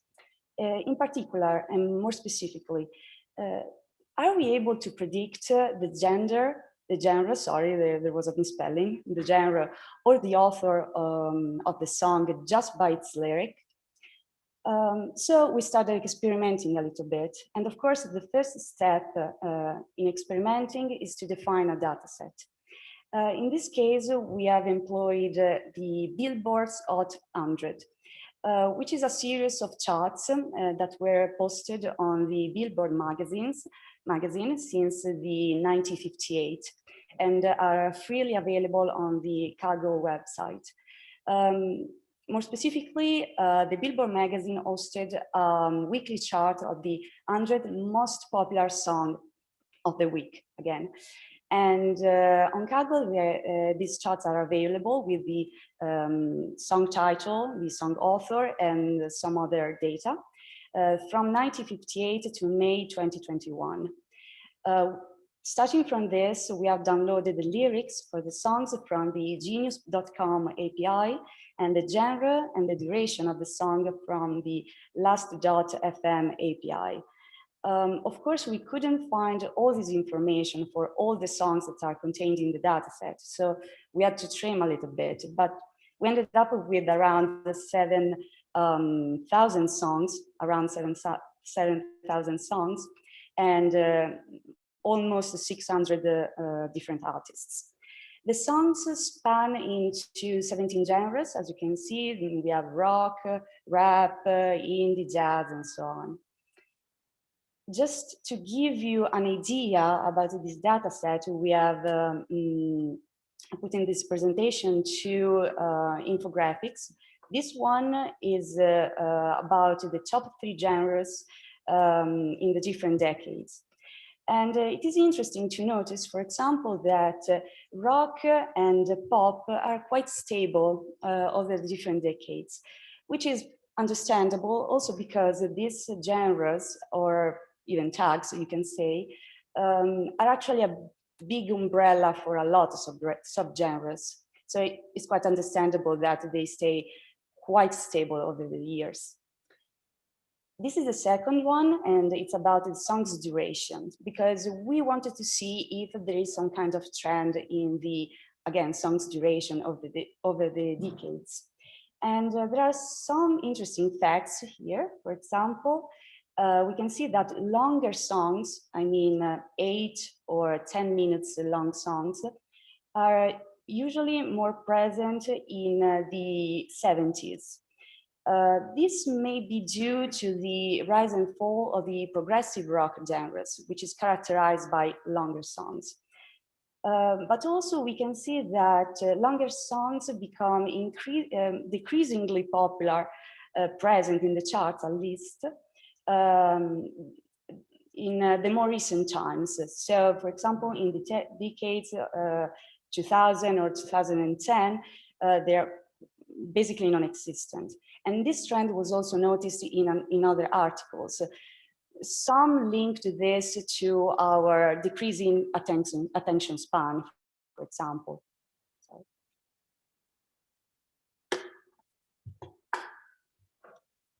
Here we have one of our little experiments. What we wanted to see was whether by embedding songs and trying a clustering algorithm on the output, we could be able to gather some meaningful information from this kind of mapping and clustering. So we have picked the Beatles as our case study, basically because we have 50 songs by them in our data set. And I don't know if you can't read that part, but it's fine, I will just say it. What we have done is to tokenize every single song, compute the globe embedding over every token, decrease the dimensionality into a bidimensional space with a TSNE algorithm, compute the mean among all the tokens vectors, so that every song has just one embedding vector, and finally employ a clustering algorithm, in particular k-means. And here you can see the output of the clustering with 4 clusters. And it's quite interesting to notice that actually the division of the samples is quite good.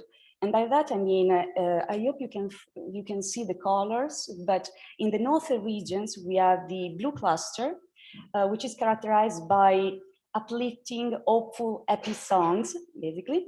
In the southeast region, we have the orange cluster, where we have more the later production of the Beatles with more psychedelic, so to speak, themes, for example, Yellow Submarine, Obladi Oblada, etc.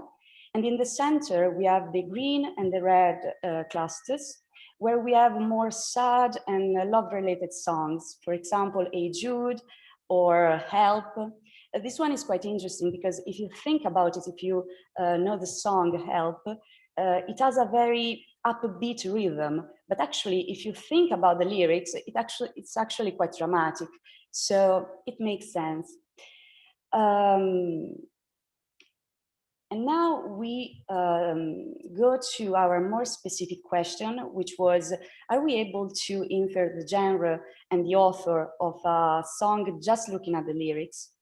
And to try to assess this question, we tried we tried a series of classification experiments with different settings and different feature types. In particular, we have experimented with character n-grams, word n-grams, what we have called authorship features, which contains a frequency of function words, frequency of word lengths, and n-grams computed on the post tags. Another group is the one regarding the phonetics n-grams, where we have translated the text into the phonemes through the phonetic alphabet symbols and computed the n-grams or this coding or translation of the text. And finally, the all grouping, which basically combines all the other feature types. We use always the one classifier, which is the linear supervector classifier from the Schedl library, with the default hyperparameters. In order to have good or enough representation, we decided to trim or filter our data set a little bit more, and we kept only the songs from artists that have at least 10 songs in the data sets. So we have a little smaller data set. So we have done 2 experiments. The first one is a multi-class classification, and what we have done is to select 5 random artists and keeping all their songs as a data set. We extracted the feature for each feature type, and we performed a multi-class classification via 3-fold cross-validation for genre and for artist. We computed the macro and micro F1, and we stored our output, and we repeated this process 10 times, of course with different random artists, in order to see if the results were more or less stable. And finally, we computed the mean and the standard deviation for the various macro and micro F1 values. As you can see, the results are not very high, and there is actually little differences between the various feature groups, which we were kind of expecting, because also in other papers they have noted that doing classification by genre and especially by artist is very difficult if you're using only the lyrics. But we wanted to experiment with different feature types, such as with phonetics and grams. So after all, we decided to say that the all feature types, so the one combining all the others, was the winner, so to speak. And actually it has some of the best results. And we employed it for our second experimentation, which is a binary classification. What we have done here is to take all the songs for a certain artist or a certain genre, and this is our positive class. And we have randomly selected as much songs from other artists or other genres, of course, and this is our negative class. Of course, we have extracted the features, which is the total combination of the feature groups, and we performed the binary classification via 3-fold cross-validation again. And we computed the F1. We repeated this process 5 times, and we computed the mean among the different F1 values. Here, the results are quite interesting because, as you can see in the classification by artist, some of the most recognizable artists are Eminem, 50 Cent, Jay-Z, which are rappers. And actually, you can see that in the classification by genres, rap is the most recognizable genre.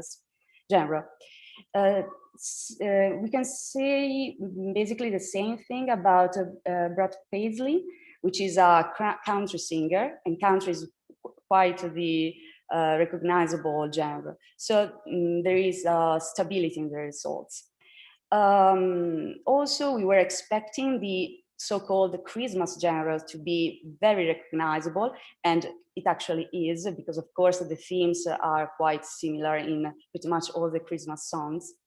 What we would like to do in the future is to actually study the most important feature in the classification in order to see why, for example, certain artists are more recognizable than others, and why some artists apparently are quite similar. Is it because they are popular songs or popular genres are quite similar in the lyrics production? We will see, hopefully. And this is actually the end of my presentation. So if you have any questions, thank you for your attention.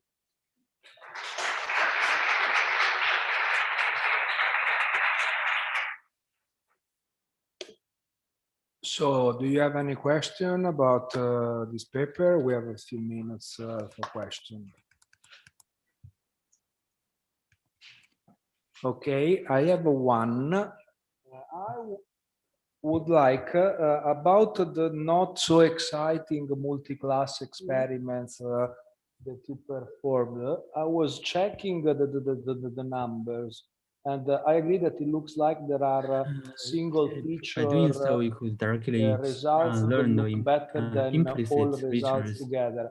I In was order to work, wondering if that you kind of feature could performed be or do you plan to updated perform maybe using some kind of ablation propagation, study with respect to because all in some order to vectors are understand differentiable, but if tokens are some not. features are basically adding noise. Here we have, Exactly. We were but this paper thinking we made that talking we about the word didn't embedding. actually have time to do this Two for typical word the embedding for deadline, but of course it prediction-based would be very word interesting to embedding. notice that. For example, Yeah, use the neural network to predict probably there is word. some kind of We noise also call because placebo. I'm expecting that probably, for opposite example, word application we n-grams call don't skip add run. much to, In for other case, we example, call character n-grams, counter-based for immersive. It's like example. we So first probably count there is PPM this matrix kind of and when we process decompose the PPM in the matrix background. But yeah, we with would the like to Kepler do that in the vector. future. Vector could also Thank use you. as word embedding. So let's thank again the speaker. And actually, everything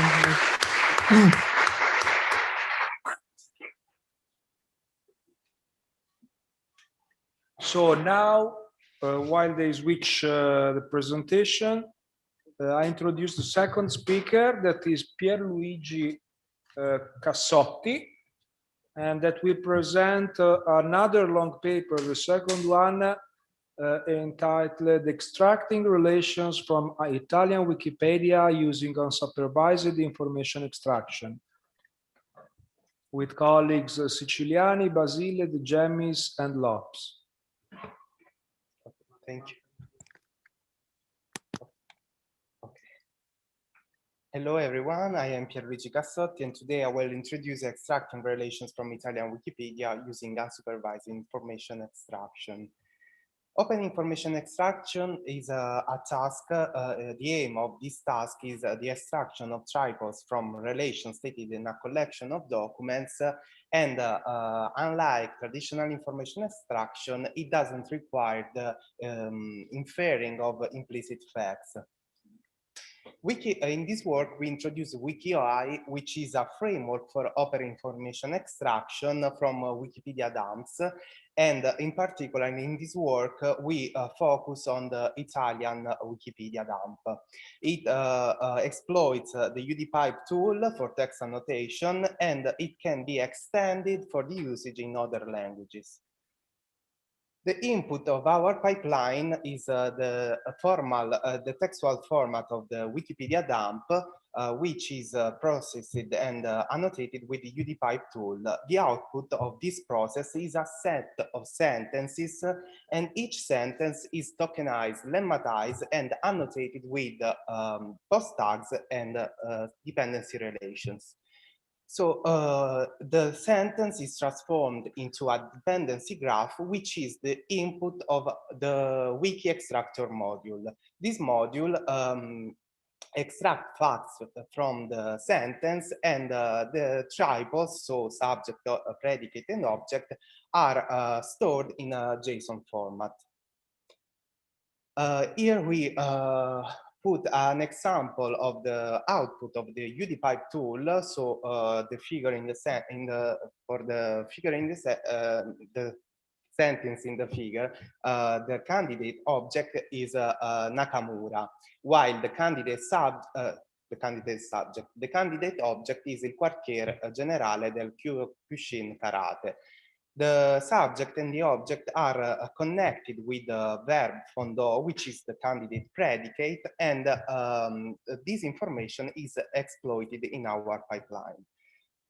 So as I said, the process is completely unsupervised and based on the post tags and dependencies relation. So the first step is to identify a candidate predicate pattern. So here we put in the table the post tag patterns that we use to identify predicate, and example of post tag patterns instances. After the identification of a valid candidate predicate, the algorithm checks for valid subject and object. Subject and object must match some constraint. In particular, the sequence of tokens must belong to the post tags. The post tags classes such as noun, adjective, number, determiner, adposition, and proper noun, and only one determiner and or one adposition can be contained into the object or subject. We exploit two strategies for the extraction of triples, in particular simple and simple depth, but after the identification of a subject and the object, for simple depth, we apply a further step. So we check for direct dependency between the subject and the object with the verb. So this means that at least one of the tokens belonging to the subject or the object must have a dependent relation with at least one token in the predicate. We compute two distinct scores for the subject and the object. For each noun belonging to the object or the subject, the score is incremented by 1, and for each proper noun, the score is incremented by 2. Finally, the score is normalized by the length, so by the number of tokens belonging to the subject and the object respectively. The final triple score is computed as the sum of the two subscores. The idea is that object and subject that contain only nouns or proper nouns are more relevant. We provided 3 datasets. The first dataset is the output of the UDPipe tool, so it contains all the passages extracted from the Wikipedia dump and annotated with the UDPipe tool. And other 2 datasets that are essentially the triples extracted with the simple and simple depth strategies. We perform an evaluation sampling 200 sentences, 200 triples, and we select those triples which the predicate occur at least 20 times in the overall dataset. 2 annotators marked as relevant or not relevant each triple. The open information extraction lacks a formal and wide accepted definition. So we rely on the Degan definition that involve 3 core aspects that are assertiveness, minimalism, and completeness. But in this work, we focus more in completeness rather than minimalism. Results. So we compute the ratio of relevant triples for both the strategy, simple and simple depth, and for both the experts that annotated the triples. So as you can see, the simple depth strategy perform better, but the kappa coefficient score show a low agreement between the experts. As a future work, we plan to extend this study to a larger scale study, and also we plan to refine the annotation schema with a different scale of score. So, for example, from 1 to 5 instead of a binary classification. We also perform a qualitative analysis of errors, and errors belong to four main classes. So generic subject, the triple subject cannot be linked to a real world entity. Missing subject, the extracted subject is not a real world entity. Incomplete object, the extracted object features incomplete information. Generic relation, the whole triple cannot be self-explained. The frequent error are generic subject, generic relation, or incomplete object. This is due, for example, to the presence of demonstrative adjective that require additional information, such as the fitting sentence or the fitting Wikipedia page in order to be explained. We also build a user interface to explore and browsing the triples extracted by WikiIE, and it exploits the Apache Lucene search engine for the search in the triple fields for the search in the triple fields. So WikiIE is an unsupervised, customizable tool for open information extraction. It provides an interface for search and browsing extracted triples. We provided 3 datasets, and we plan to extend this study to a larger scale. Thank you. You can find the code on GitHub and 3 datasets on Zenodo. Thank you.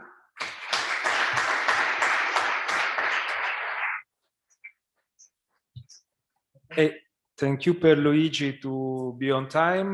We have a couple of minutes for some questions, if you have some. The lunch was very hard, so I have some, of course, thanks to the lack of sleep.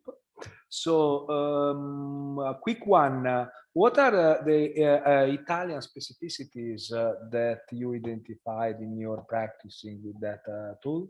There is some lessons learned that Italian and English have a different specific characteristics in that. The language specificity is related to the post-tag patterns and the identification. No, only the post-tag patterns. Yeah, in fact, one of my other questions was which post-tagger for Italian is included in the UDPy tool. Okay. But it can be used also for other languages because there are different models trained also for English. I have another question, while maybe Walter se vuoi settare per intanto la connessione da remoto. A last one question, so we have time. I was wondering if this work that you did works kind of transfer learning with other languages, because at the end of the day you should be able to transfer relationship and concepts to other languages. Yes, sure. It can be worked on. It can be made maybe clustering the predicates, and so identify the most relevant predicates and check for this type of transfer to another level. So thank you. If you don't have any new question, let's thank again Pierluigi.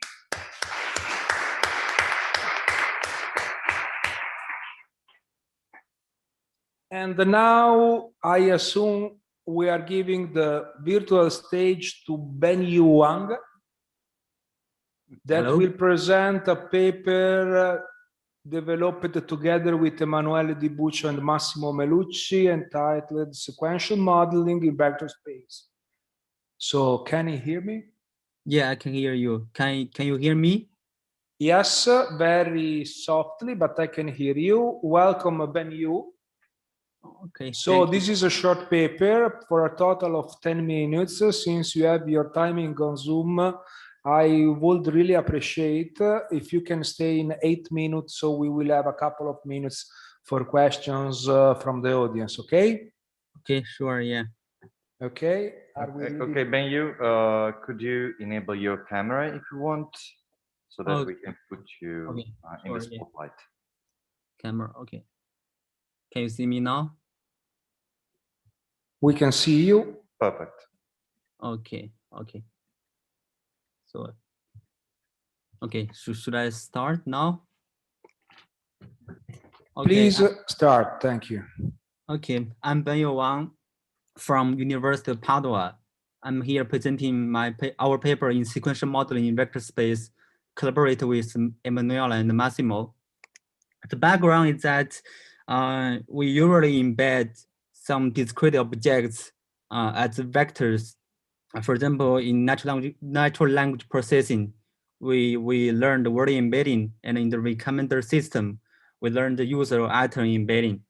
By doing so, we could learn the implicit features that could be adaptively updated during training by using the backpropagation algorithm. And here we are mainly talking about the word embedding. Actually, we have two kind of methods to build word embedding. First one is use neural network to predict the central words condition on the neighboring words or the opposite direction. That's called skipgram or SIBO. Another method is directly count the documents to get a PPMI matrix, and we can decompose the matrix. We can get word embedding like matrix. And some work also claim that these two kind of methods have a fundamental connection, and they may have the similar results. And in our work, we claim that by modeling the words in vector space, we may lose some sequential information for the words. For example, the word embedding, you also need to add the position embedding when you use some backward neural networks like a transformer.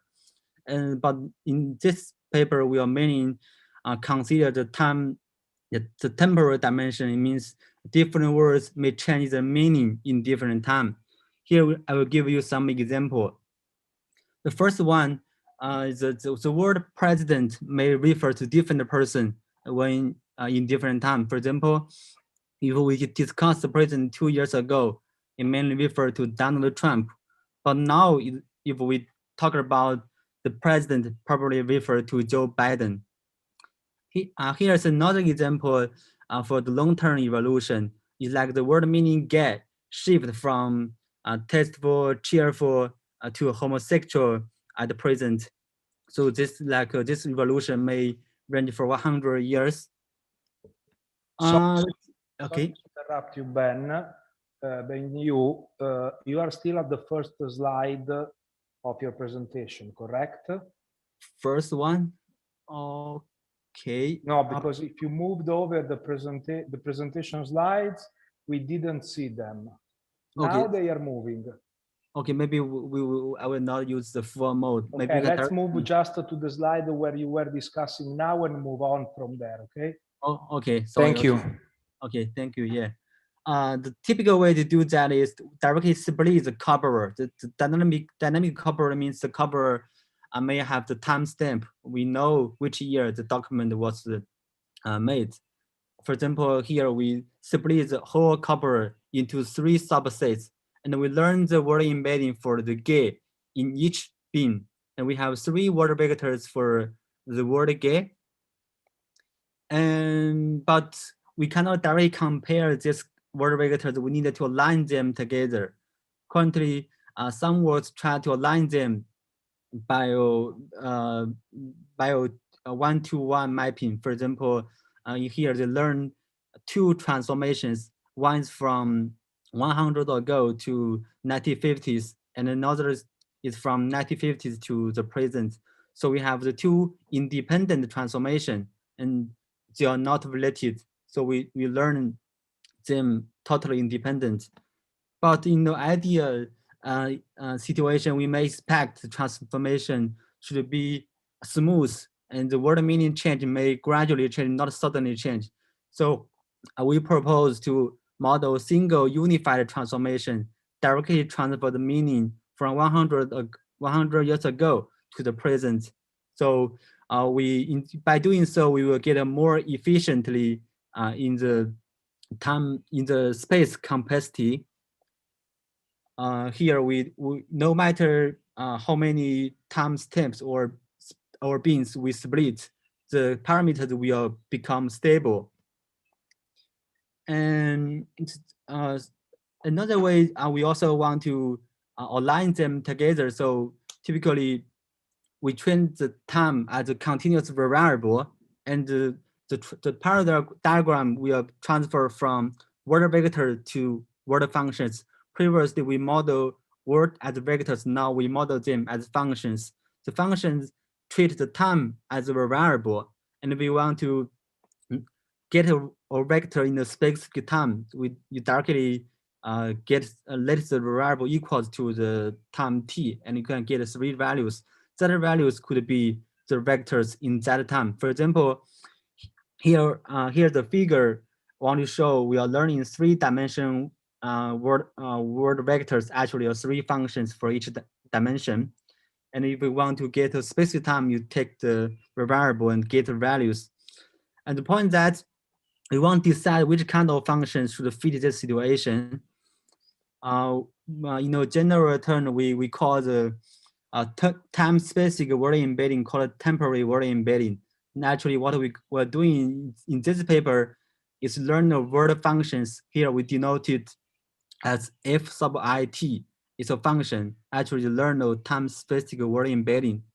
And for alignment, we define another static word embedding. Sometimes in some literature called the compass. Actually, they treat them as a target embedding, and the dot product between the context embedding and the target embedding. Actually, here the dot product in the right hand side should approximate the PMI value over time. Like for example, we have one example like the words President Bush, or the 2 words President Bush. These 2 words, the relationship may change over time.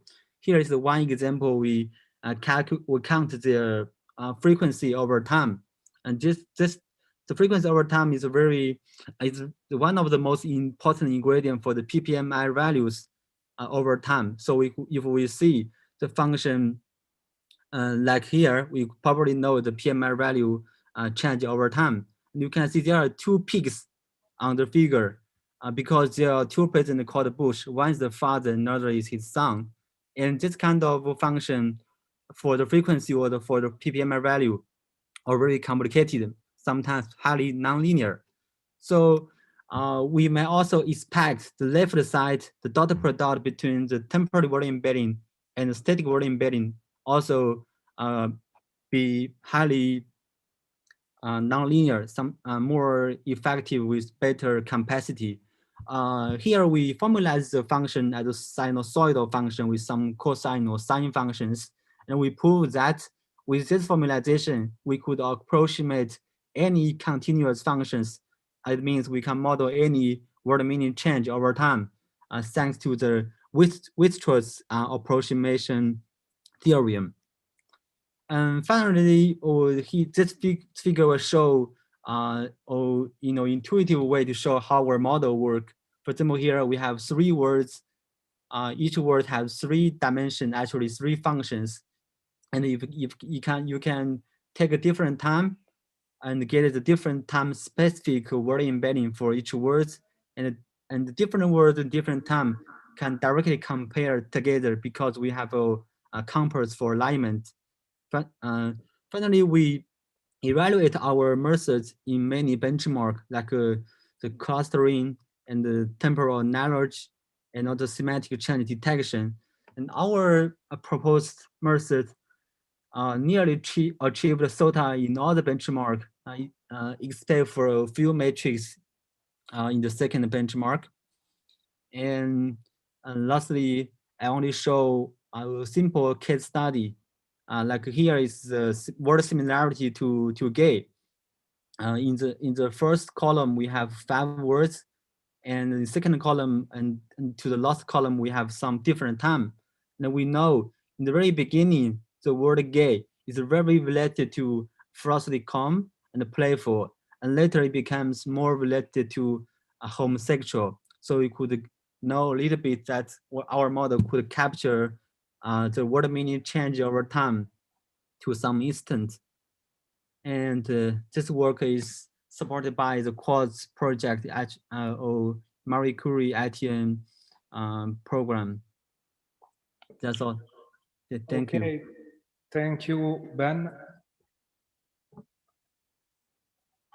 we have 1 minute for a very quick question, if you have some, because your presentation took almost all the time. So let's properly thank Benyu. And thank you, Benyu, for using the Weierstrass name in an IR paper. First time I've seen. And then we move to the next presentation, and now we are starting the abstract the papers sequence. I invite all the presenters to present their slides in 6 minutes if possible. Otherwise, I will make it possible, so we will have time for some questions about that work. All these works are already published with many details on many venues, so more of the details can be read online. So I invite Aris Anagnostopoulos on stage to present his work together with Luca Becchetti, Adriano Fazzone, Cristina Menghini, and Chris Schwigelson, entitled Spectral Relaxation and Fire Densest Subgraph.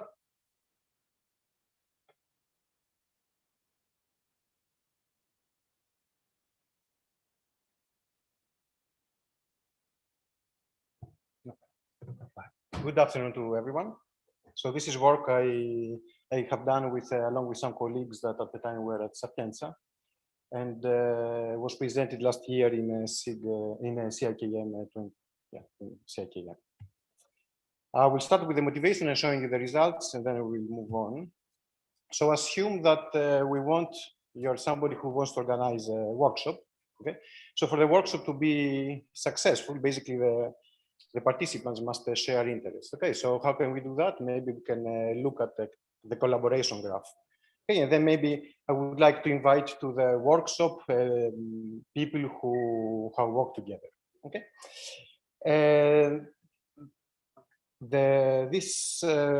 and I can select a subject of them that is dense in some sense, and this is exactly the problem that's called the dense subgraph problem. Okay, now if I just do that, what will happen? I mean, you can probably look around and you can see what will happen. So here we have a community which is basically full of male Italian academy researchers. Okay, and maybe in maybe in IIR that's what we want to have. Like if that's the community, we want to invite the whole community. But in some cases, you might want to say, I would like to have more diversity. For example, I might want to balance men and women. I might want to have people from academia and from industry and so on. Okay, so how can we model this? We can assume that nodes have attributes. So here I have just put 2, but we can generalize. So blue, for instance, might mean I don't know, academia, and red might mean industry, and so on. And now the problem would become that of selecting a dense subgraph that is somehow balanced. Okay, that has more or less equal number of red and blue guys. Okay, and this is what we call the fair dense subgraph problem. Now, okay, to show you a little bit the results of our work, what I have plotted here is a small data set that we use. This is the co-purchase graph from the Amazon data set, where every book, every point corresponds to book, and the color corresponds to, these are books about American politics, and the color corresponds to whether it's a liberal or a conservative. And what I have plotted here on the x-axis is the main angle vector of this core purchase graph. Okay, and the y-axis is just a random noise. So otherwise, you would see only points it would be one dimension. Okay, so I added a random noise for the visualization. And what we can see over here is that so we know that it's known that the main angle vector is correlated with the density, the dense subgraph.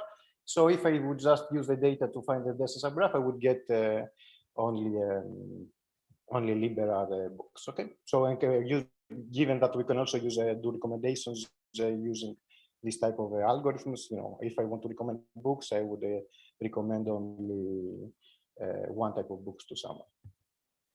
So now if you apply our techniques, then what you will get is basically what we are doing is we are transforming their data set in a way that I call it here verify, in a way that now the data looks more dispersed in the spectrum of the matrix. And now if you try to find the densest part, then you will get a more balanced solution. Okay, that's kind of the idea in our results. And for larger data sets, you can look at the paper. So now if I have some paper, I will just give you some time. I will just give you quickly the idea of our approach. So this is the definition of their main definition. This is one of the definitions that we use for the densest subgraph. Is basically I want to find the subset U of the nodes of the graph that basically maximizes the average degree, okay, of the subgraph. And you can prove that it's equivalent. It has an algebraic formulation, which is this one over here. A is the adjacency matrix of the graph. So find the vector x, 0 indicator vector x that maximizes this expression. Okay, these are all standard linear algebra, graph algebra. And there is, as I mentioned before, there are techniques based on looking at the largest eigenvalue of the matrix A that allow you to find the densest subgraph. Now, to model the fair densest subgraph, what we are doing is we create we create a vector f, and which is 1 if the node of the graph is man, let's say, is blue, and -1 if it is red, or the opposite. And now what I ask over here is I want to again to maximize the same expression, but I impose this constraint. Okay, so this constraint, if you think about it, says that I want to, my solution must have the same number of red and blue guys, and by okay, so this is the equivalent formulation of this solution is you can do some algebra transformation and you can bring it to that. And this basically tells you what, that I have exactly the same problem I had over here, but instead I work on this matrix over here. So essentially I transform my data as I showed you in the plot before, and I can solve the problem using some standard algorithm of densest subgraph. So I will stop over here. You can look the paper for like analysis of the problem. We show it is approximate, etc. And as open problems is to apply this technique into other areas. And feel free to contact me if you have here or anywhere elsewhere. Thank you, Aris, for the nice presentation. We have time for one quick question. Okay, just I have one, and you can use up max 18 words to answer.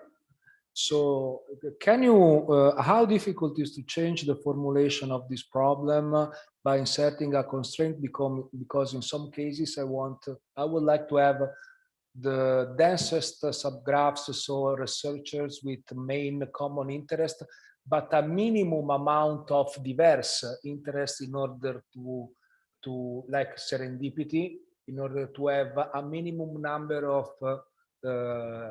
researchers that are from different topics, from recommended. Okay, we can speak about that the answer is that you offline. can do it very easily using this technique that I will. Okay, that's it. Okay, thanks for guys. trying. Let's thank properly Aris. And now I'm trying to recover the time we lost, and I'm poorly failing. Now,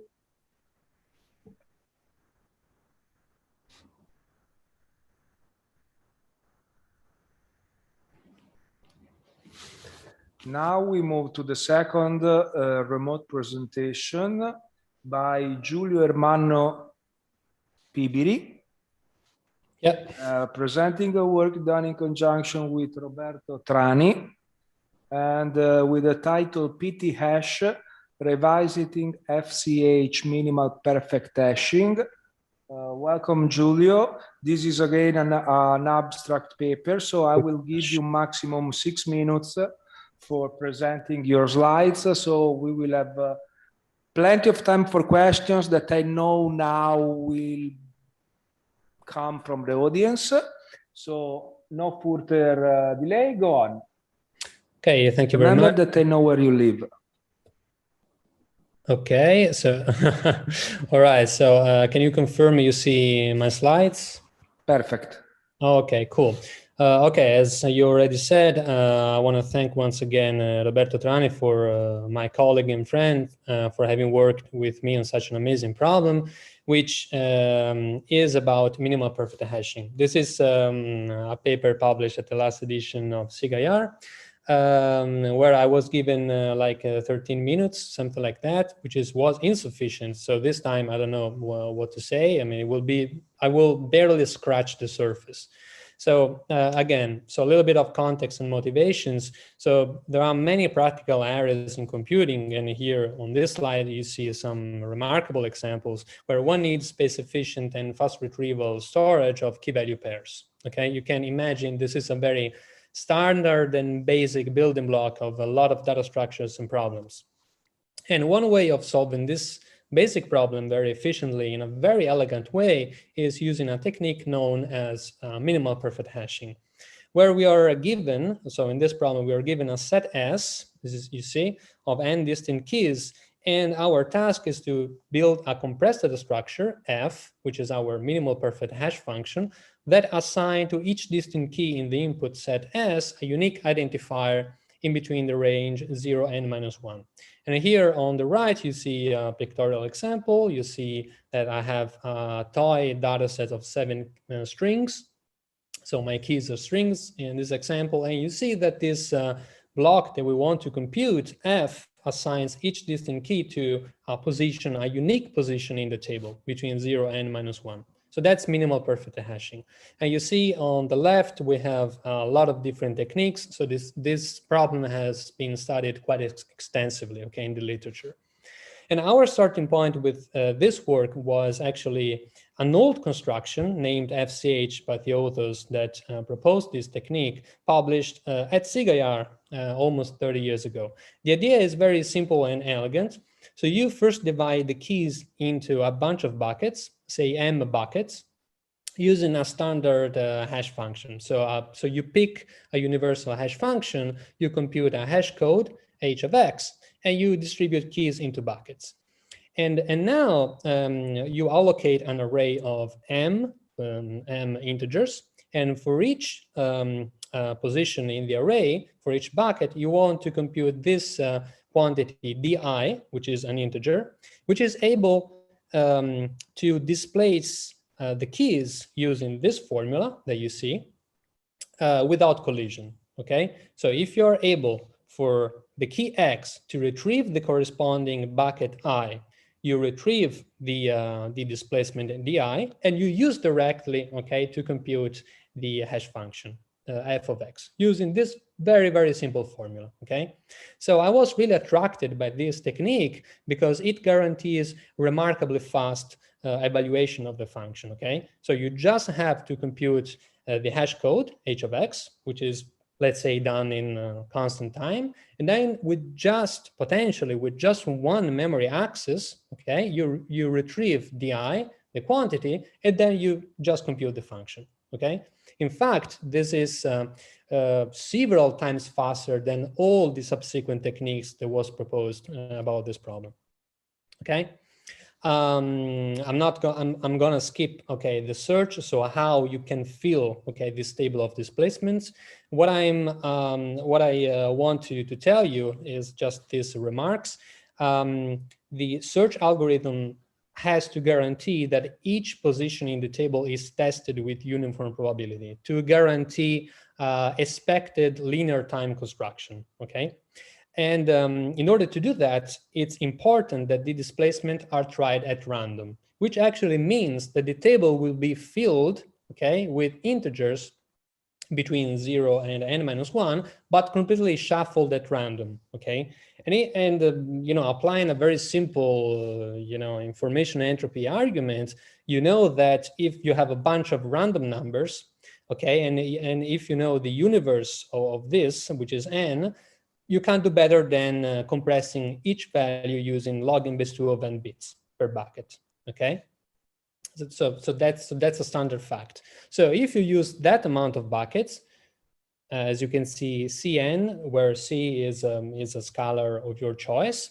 So if you use this amount of buckets, your total data structure is going to consume Cn total bits, okay? Which is not good for of course, large values of C. So you will use a lot of space. So on the one hand, you will like to use large values of C to make the search run faster, but on the other hand, you can't use a large value of C, otherwise the data structure will explode. I mean, it will compute an incredible amount of memory. And if you use a very small C, then the search, okay, the construction time will explode. I mean, it will be incredibly small. In fact, you see that for this is quite small data set, 100 random keys, FCH takes more than 1 hour of computation, while other techniques, including our, can do the same in 1 minute, okay? But once again, remember, extremely fast lookup, okay? So that's why I was really interested, I was captured, okay, by this construction. So of course I wonder, okay, but can we come up with a new search algorithm that can guarantee the very, I mean, the fast lookup performance of FCH, but still able to scale over massive data sets. So for this reason, I mean, of course, I'm being rhetorical here. So the question is, yes, I mean, it's possible. And for this, for this goal, we propose PT-hash. So I will just say the intuition and then an example, and then we are happy, and then Nicola will be happy. So the intuition behind PT-hash is as follows. So if we are able to guarantee a compressible output, so imagine for a second that we are able to guarantee that the table of displacements is compressible. So we can still achieve a final space usage of Cn bits, which is exactly the same as FCH. But since the table is compressible, I can afford to use a much larger values of C for the search. Okay, and if I use a much larger value of C for the search, my search will run much faster. Okay, it will be faster, and so it will scale over, you know, massive data sets. I mean, potentially much larger data sets. Okay, in order to guarantee the compressible output, of course, you can't use FCH because we said FCH is uncompressible. So you have necessarily to redesign from scratch the search step. And that's what we did with PT-hash. Sorry, Giulio. When you say that I was happy, I was expected to be happy, you were already over time. Cool. Yeah. Okay. So try to move to the experimental results if you can. Okay. Yeah. So okay. Good. Okay. I will put. I mean, this slide was just to convince you that the output is compressible. Don't have time. Please read the paper. Okay. Just to give you an idea. So let's reconsider the example we made with FCH. We said for these data sets using this configuration C equals C, FCH take 1 hour. And with all the crazy stuff that we did in this paper, we are able to match the very same space effectiveness, you see, 3 bits per key, but just in 37 seconds. Okay, so this is not a typo, it's really half a minute compared to 1 hour. So this is more or less, I mean, it's more than 100 times speed up. And the cool thing is that both functions, so both data structures are able to evaluate in 35 nanoseconds per key on average. Here I provide extensive benchmarks, either fill the paper. Of course, since, I mean, you may know me, everything has been implemented in C++, so go to my GitHub page and check the code out. We have also an upcoming paper, I mean, coming out, it's on archive, doing multi-threading and external memory scaling, and which will be soon published again to a journal. Okay, that's all. Thank you very much. And thank you, Giulio. Thank you.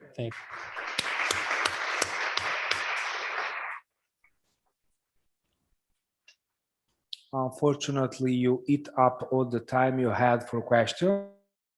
I don't know if the people here is happy or not, but we move steadily. Thank you, Giulio. Thank you. I will catch you and explain a couple of things next week. And now we move forward with another abstract paper. Are you okay? Presented by Francesco Busolin, paper with Claudio Lucchese, Franco Maria Nardini, Salvatore Orlando, Raffaele Perego, Salvatore Trani, entitled Learning Early Exit Strategies for Additive Ranking Ensembles. Again, 6 minutes and time for questions after that.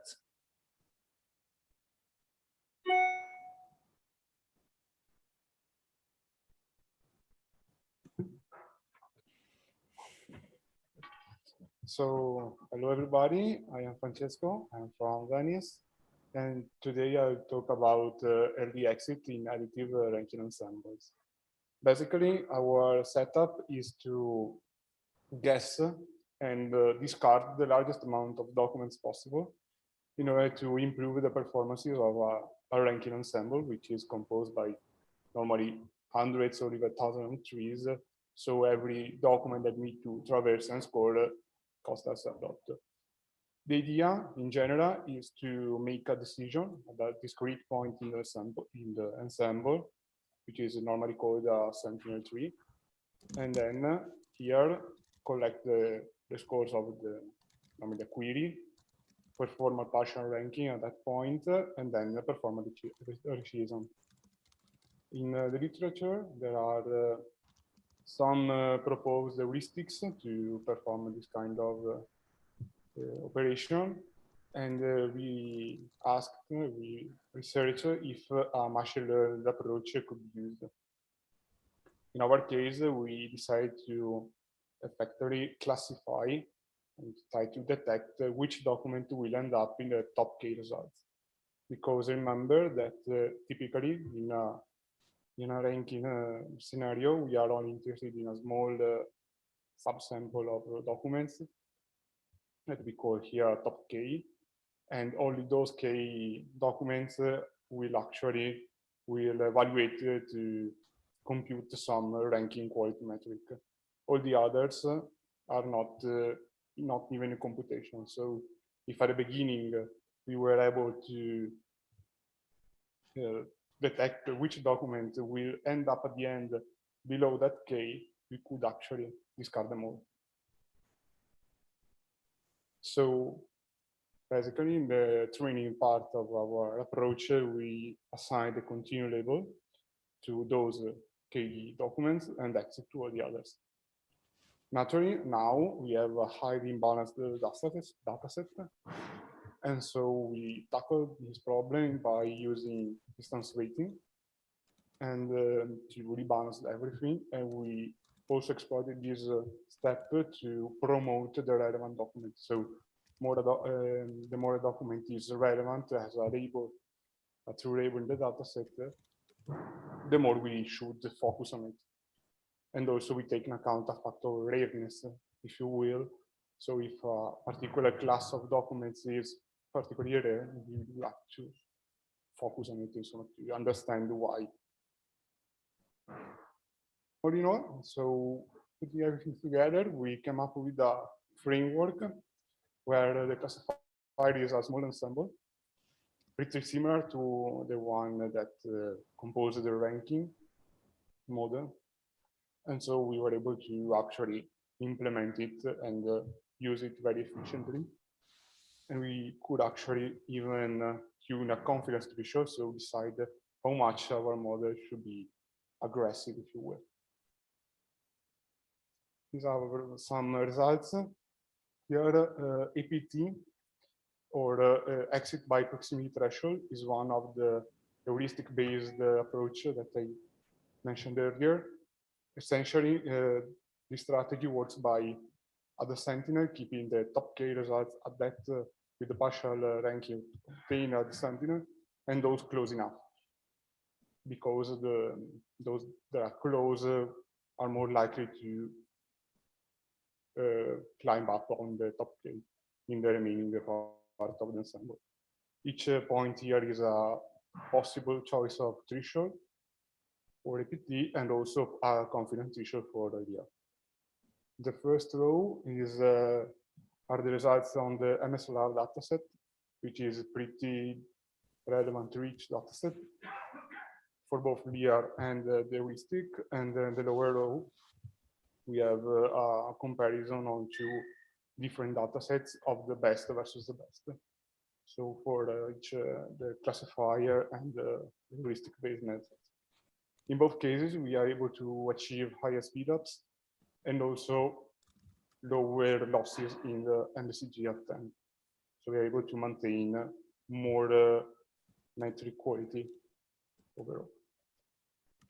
To conclude, since I'm running a little bit, what we found out is that our approach is able to outperform the existing heuristic-based methods in both efficiency, so we are able to achieve higher speedups, so to basically discard a larger amount of documents, and also effectiveness, so we are able to use less quality. Furthermore, LIAR is less influenced by the position of the sentinel, so we are able to perform the early exit decision earlier in the computation of the overall ranking ensemble, and so potentially achieve higher speed.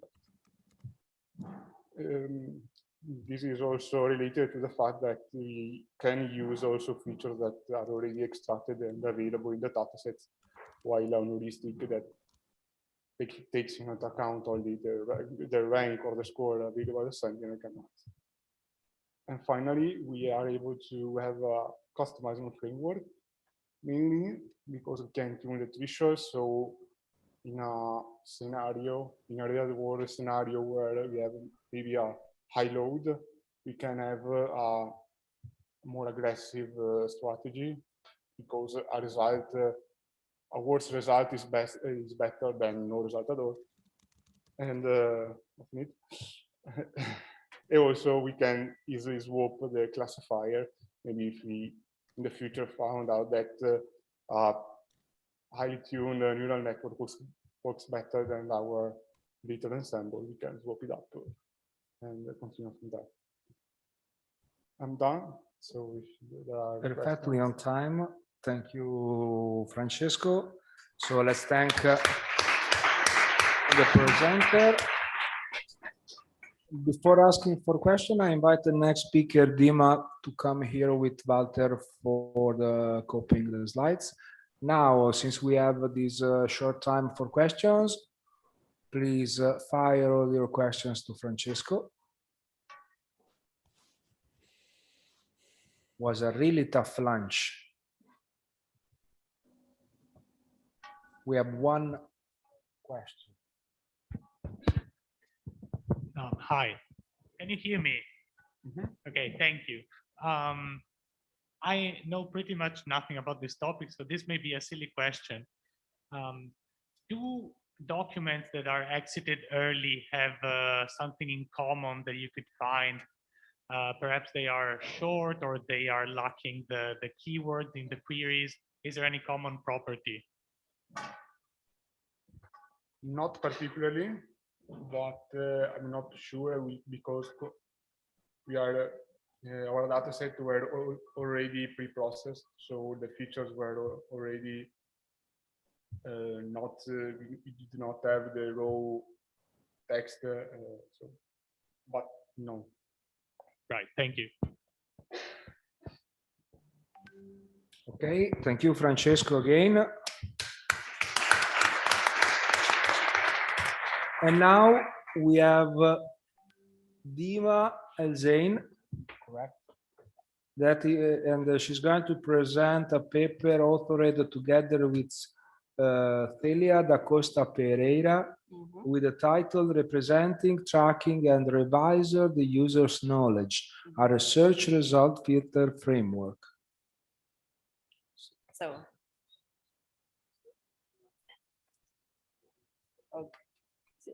So hello everyone, my name is Dima El-Zain. I'm a PhD student at the Université Côte d'Azur and the Laboratoire I3S in France.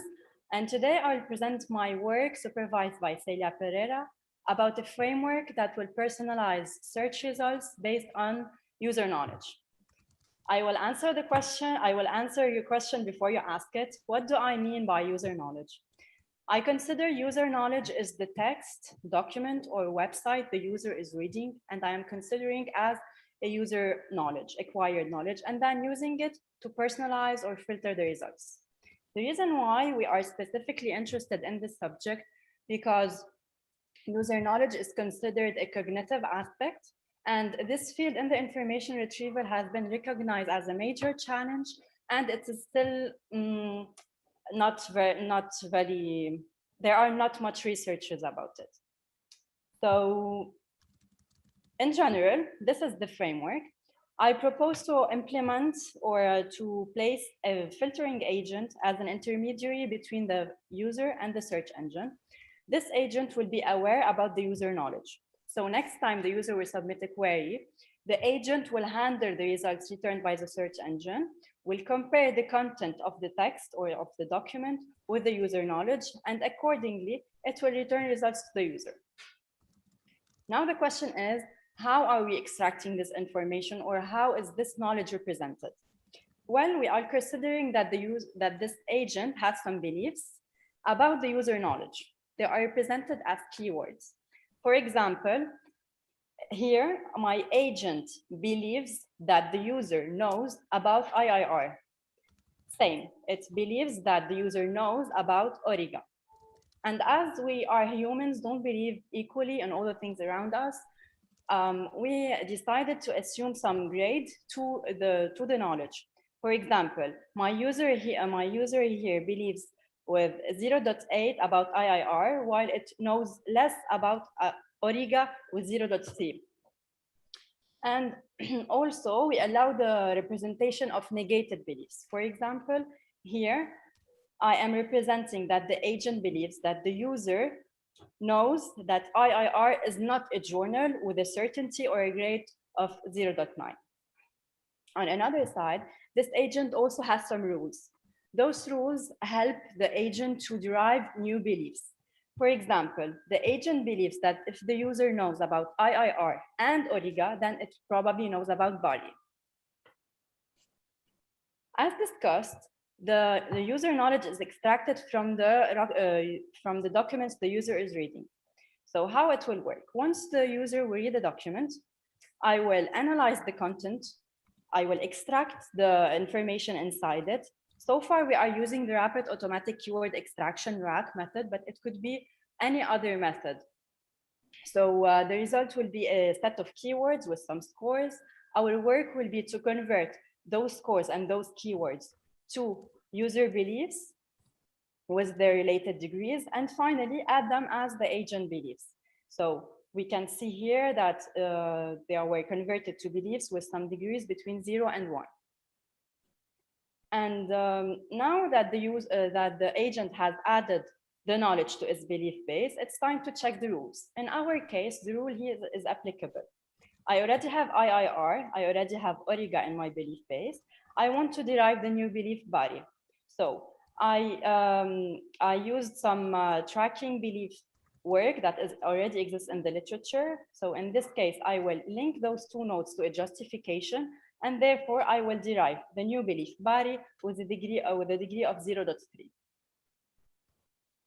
As the user is reading more and more documents, it is normal that they will read some information that are similar or information that are contradictory. But naturally, I cannot believe in two contradictory things at the same time. This is why we are using the grades we introduced before to give a preference over the beliefs. For example, in case my user believes that IIR is not a journal with a degree of 0.9, and then he reads the document, we extract the content of the document, and we see that this document talks about CIIR, about top conferences, and it also says that IIR is a journal with a certainty of 0.3. In this case, not journal IIR will have the preference because it has the higher degree, so it will win, and journal IIR will not be added to the user beliefs. Now that we know how the user knowledge is represented, extracted, and revised, as the title of the paper says, we come to the most important part of the paper is how are we using this information to filter the results? Well, the user beliefs are now represented as a set of keywords with some scores. And on the other side, the candidate documents also are a set of keywords with some related scores. What the agent will do is it will calculate the similarity between the user belief set and the content of the candidate document. The result will be a score. We will implement a cutoff. And here it will depend on the application of the information retrieval system. If I want to return to the user novel document, then I should return documents that have low similarity with the belief set. Or another side, if I want to return documents that have that will reinforce the user knowledge, then I have to return the documents that are similar or that have a close similarity with the belief set. I will not go into the details of the formula, but I will sum it up. This is the framework. I have a user who is reading a document. I am extracting the content of this document, adding them as the user belief, tracking them and revising them in order not to allow a contradictory knowledge, and finally calculating the similarity between the belief set and the content of the candidate document, and finally returning the results accordingly. So that was it. Thank you for listening. I hope I have respected the time, and I'm ready for your questions. Perfect.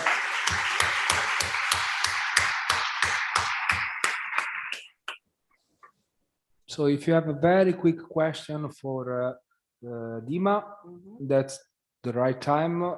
I invite Diego to come here for the next presentation. I guess that there are no questions, so let's thank Dima again. There is a question. We have a question.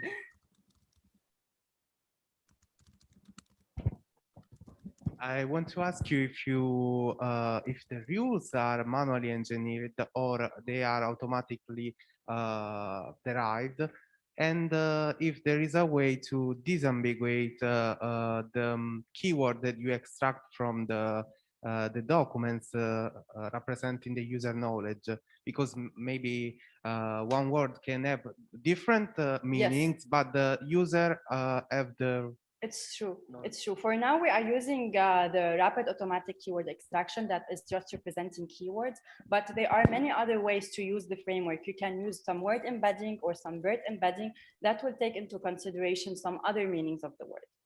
Did I answer your question? Okay. Thank you for your question. Thank you, Dima. Now it's time for the next speaker.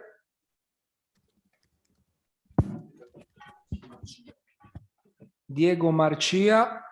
He will present user-friendly query interfaces for the HOPE project, authored together with Manuela Sanguinetti and Maurizio Azzori.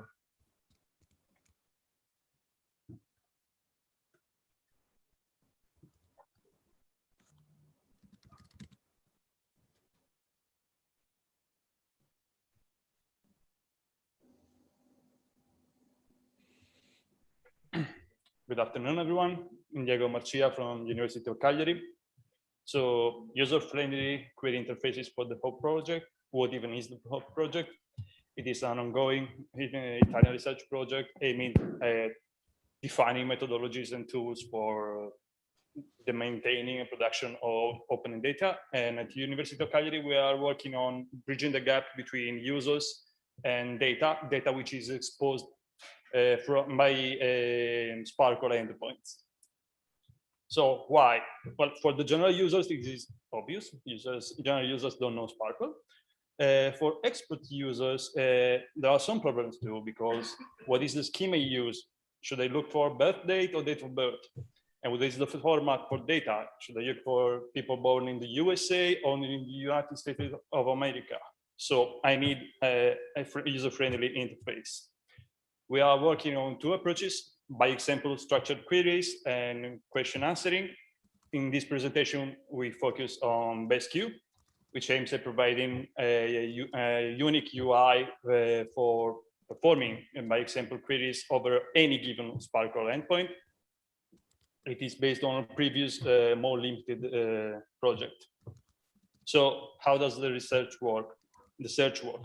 In the first phase, the user will look up an initial example entity which they feel will be close to the results they're interested in. So they can start by giving some constraints about language and the type they are interested more in, and they can select any endpoint, SPARQL endpoint they want to query on. On the second phase, the user is presented with the properties defining the entity they've chosen. And they can put some constraints of on these properties. Also, they can simply put a constraint or presence constraint on them. They can also rearrange the order in which the properties are presented. Here we have an example. The user is looking for companies from the 20th century. There is a substring filter on the product name and also on the page length of the Wikipedia page. In the third phase, final phase, the user is presented with the result of the query. So the user sees no SPARQL at all. Okay, an entity can be described by a lot of properties. We are currently showing them in the order given by the endpoint, but how does the user find the most interesting ones? So the next step would be adding TF-IDF weights to rank the attributes. We look at entity classes as we usually look at documents, and we look at properties as we usually look at terms. And remember, users can rearrange the attribute order. So this order, these rearrangements are stored on the server. So with enough data, we can use machine learning to rank to even optimize the ranking. There is a problem. Not all graphs mark the entities with reliable type annotations. At the first look, one might think that, okay, user constraints are a filter on the type, because if the user looks for mayor, founding year, and area, it is obvious that they will only find cities. But if they only put the constraint on founding year, they can find even soccer teams, for instance. So we can reuse the TF-IDF IDF weights so that we can compute a score between an entity and any entity and any type, so that we can have more reliable type annotations. Right now, the user has to look up for a starting example entity. But when we start to join BaseQ with the question answering, we want to provide a starting entity based on the question from the user, mainly based on its type or the type they're interested in. But which one? The one from that type which has the most properties, but it is not given that it will be the better one. So it is probably better to make up a fictional artificial entity. How do we populate this artificial entity? Well, the properties the user is looking for are the best hint. We for sure have to include them, but we can also expand this set of properties. We can go on with structural set expansion. So we look at the properties the user is looking for. We also look at properties which are frequently seen together with these properties inside the class. Or we can go with the semantic set expansion. So we can look at the properties the user is interested in, and we can look for properties which are marked by labels which are semantically close to the ones the user is interested in. That's all. Thank you. Thank you, Diego. Do you have any question about this presentation for Diego? Okay, looks you have not. Thank you, Diego. And we run to the last presentation that we are just 10 minutes away from the schedule.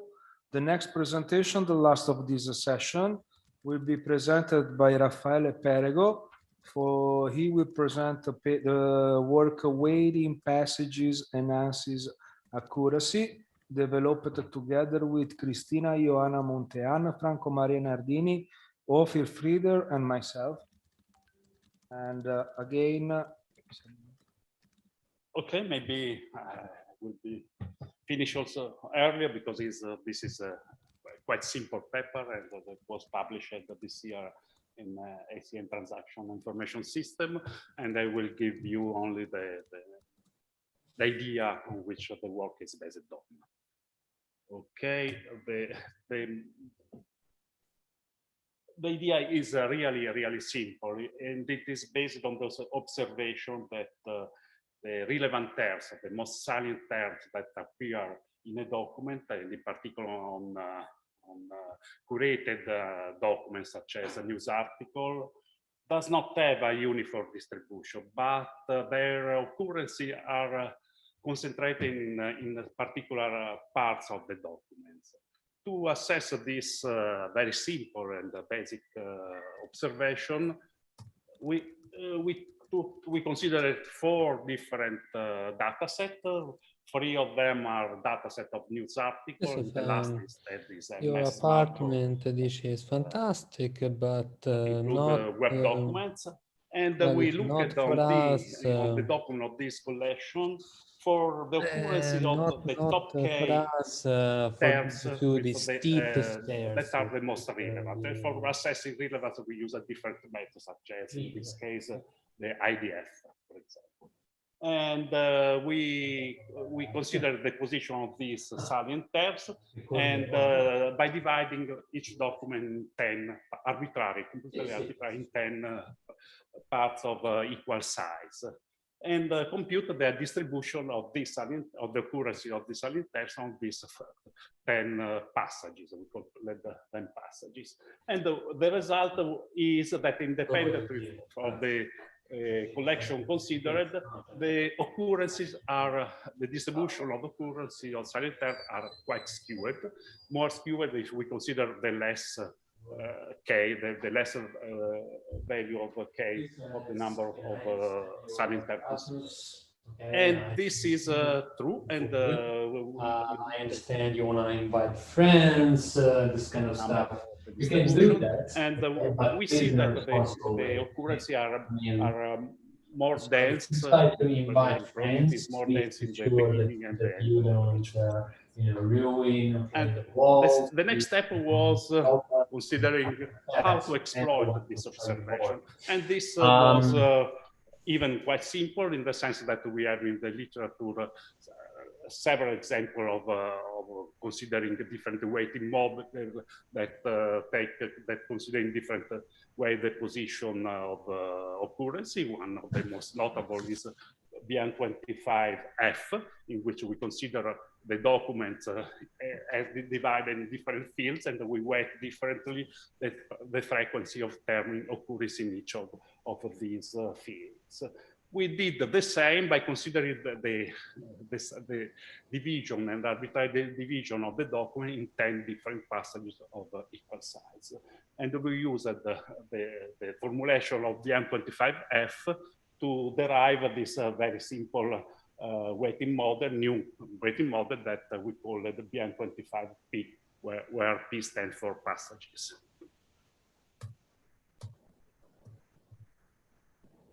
On the basis of this idea, we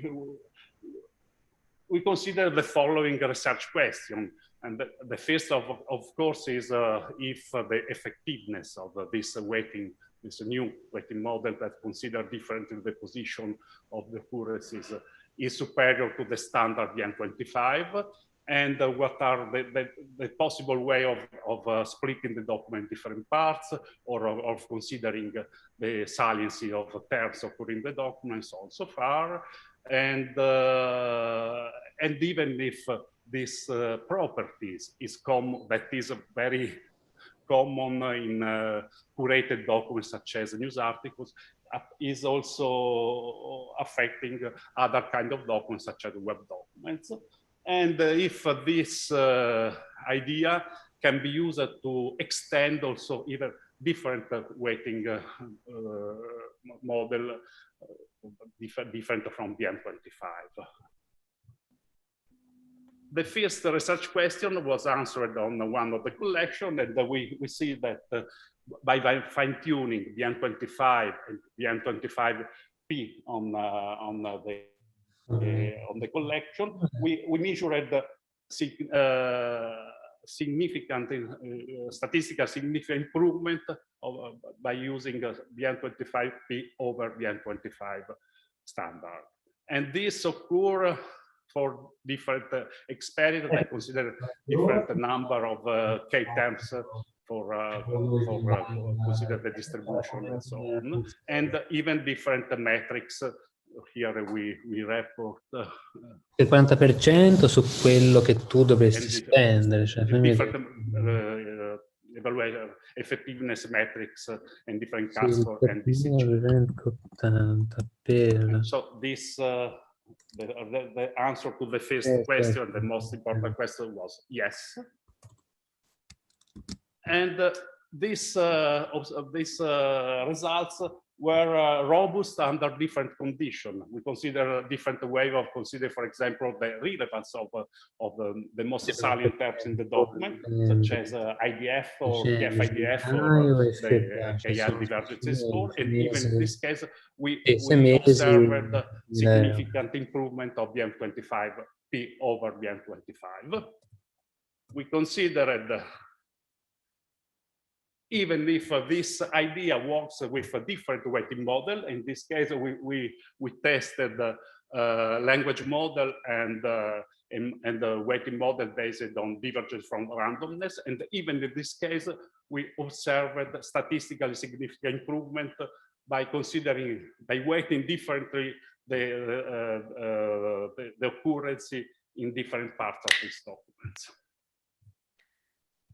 And so this is the conclusion, and this is what the work discussed. Of course, in the paper you can find a lot of experiments, a lot of insights over the result achieved of this idea. Okay, thank you, Raffaele. We move directly to the question since we have a couple of them. So Gabriella, I guess, and then the guy in the back row. So Raffaele, I have a very quick question. You, if I did understand well, you are modifying BN25 fields in a very simple way. So why don't you compare BN25P with BN25F? But with BN25, because I would expect that you are comparing slight modification with the original BN25 field. Yeah, but we applied this technique to documents that are not structured, and so we didn't have. No, fields. but you are inducing a structure because in the moment in which you are partitioning your document into 10 parts, as you said, into paragraphs, you have a structured document, But so you can. In this case, it's exactly equal to BN25F, but this is a little bit artificial because. There are not fields. We structured the document in an artificial way, and then we consider it in several experiments the importance of each one of the passages of the document. So okay, maybe we can talk after because it's not so clear to me. So we can talk later. Okay, thank you. And there is another question. The last one we will pick for this session over there. And then if you have more questions, you can discuss together with. I would like to ask you if you have considered like using a keyword extractor. And a keyword extractor. And then apply your different weighting scheme to the keywords extracted this way and not just from a specific passage.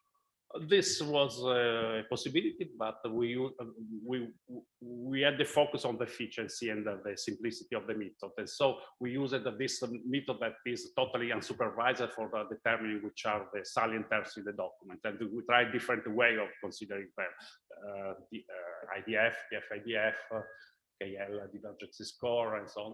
Of course, you can also use any kind of keyword extractor from the documents and try to devise which are for each document the most relevant terms, for sure. And I expect that the result will be improved over these more simple solutions. Okay, thank you. Okay, that was quick. So a very last one question by Stefano. Exciting work. 3 questions in a row. Come on. Hi, thanks for the talk. I was just wondering if you think to extend this kind of weighting scheme also to neural models, because there's a lot of like interesting thing that could be came out by I know learning some kind of weighting distribution over the times, some sort of like learning the TF-IDF over the documents, because I was working, on unsupervised neural models, and one of the most, interesting direction that could have been explored was to try to learn a way like attention weights in transformer, but it was thinking to the same. But not like with BERT ones, because BERT is just trained for by masking words, so there's not any kind of IR oriented type of learning. So I was wondering if you thought about extending in these kind of questions, yes. Yeah, sorry. But this was not the question, it's future work. It says a proposal for future work. Sure, I think this would be interesting. We didn't analyze this point, but I think it's... So thank you. So we have in Nuce future work to be presented next year in IIR. So this concludes, let's thank Raffaele properly. This concludes the third section with just 11 minutes delay. And even if, according to the timetable, the tutorial should start immediately now, I can guarantee you that I'm not going on stage immediately now, but let's go for a short break there's no coffee break now, but just I think in 10 minutes or 15 minutes, 10 minutes we will start again with the tutorial. I promise to keep it short.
Sì, il mio audio devo tenere acceso? No.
Test, test.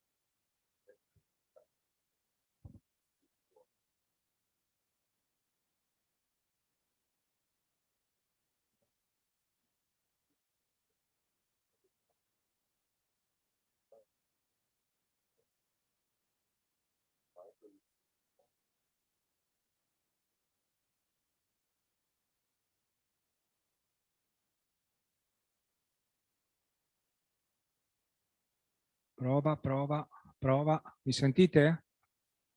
Sa, 1, 2, 3, prova. Sì, Gelati, vendesi gelati.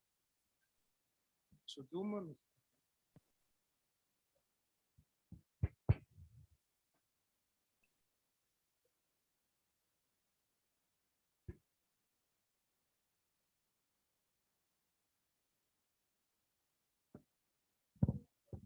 Prova, prova, prova Zoom audio. Test Zoom. Test Zoom.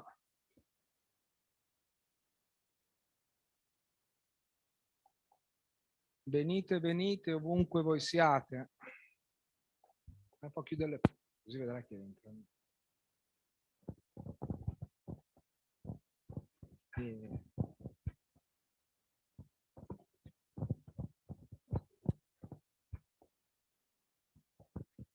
So let's start to take our seats. So we can start, otherwise you will have no coffee break after my session. I will die, but you will have no coffee break. We start. Yeah, the people will come back. Okay?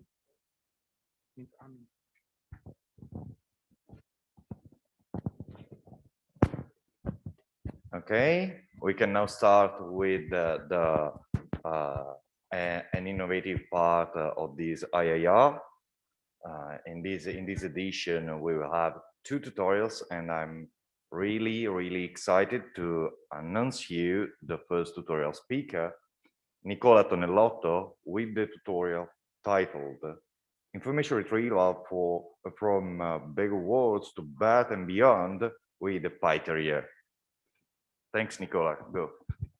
Thank you, Walter, for the introduction. So I hope you relaxed a little bit during this short break. Does it work? I think so. So this is a tutorial that I gave together with colleagues from University of Glasgow, Craig MacDonald, Sean McAvenny, and OUNIS for first edition was ECIR 2021. An updated version will be presented if you are interested in upcoming features in SICOM 2021. So just a quick note, this is a 6 hours tutorial given by 4 people that I was planning to give this tutorial in 90 minutes, and that was hard already. Now we have only 60 minutes plus epsilon for the tutorial, So we will run. And I beg your pardon if I will skip some of the slides in order to stay on time. I will try to skip maybe the slides that I already discussed during the presentation I gave this morning about single versus multiple representation, but let's move to the tutorial. Okay, the disclaimer at the beginning, some of the slides have been contributed by Sebastian Hofstadter from the Technical University of Vienna. Okay, we all know that information retrieval is an empirical science. It's a science based on experiments. No result in information retrieval is commonly useful if it has not been tested on real world, let's say, data. That's why during the years, since the 70s, test collections have been one of the most useful and successful activity by the IR community around the world, and as stressed by the keynote given yesterday as well. And this empirical approach has allowed many retrieval models to be developed and reach state of the art. So we have basically a first part that I refer to classical IR going from the 70s to the 80s, where the smart system was developed together with all the works connected to this main approach. Then we had in the 90s and in the years of 2000, the first track collections allowed the City University to develop BM25 that everybody knows now. From during the first 10, 15 years of the new century, the web test collections allowed a lot of research in terms of efficiency of large-scale information retrieval system, together with the development of the successful and now streamlined learning to rank approach. And I hope that this short historical reminder is just convincing you that the IR science has been an empirical one since almost 50 years. So what does it mean, empirical? It means that we need, when we want to develop, to publish papers and to develop new ideas in information retrieval, we need to build experiments. We need to build experiments, gluing together different in steps with tens of bash scripts glued together in order to reproduce baseline, to use existing methods, to use results, to be used by new methods, and so on. And with my authors, we are advocating a shift on this approach, actually not a complete drastic shift, but to develop something that can make this approach easier, in particular for people starting their research in IR. So we wanted to move from the classical imperative paradigm for each query, for each document compute, and just try to provide something that is expressive enough to construct complex information retrieval pipelines. Yesterday, this was one of the keywords at the end of the keynote. We needed to build pipelines to perform our experiments, like the one depicted here, ranked retrieval with different models, fusion, feature extraction, learning to rank, comparison of results, neural ranking, and so on. This is the classical day-to-day life of an IR researcher. Can we make this life easier? This is the goal of PyTerrier, okay, that we discussed together in this time slot. What is PyTerrier from a very low-level perspective? Is a layer built in Python over Terrier, and it can be used on different lower level IR systems, such as MG4J and Sereni and so on. And it is a framework explicitly designed to express and evaluate information retrieval experimental pipelines. Okay? So pipelines is what you asked yesterday during the keynote. Pipelines is what I wanted to sell you today with PyTerrier.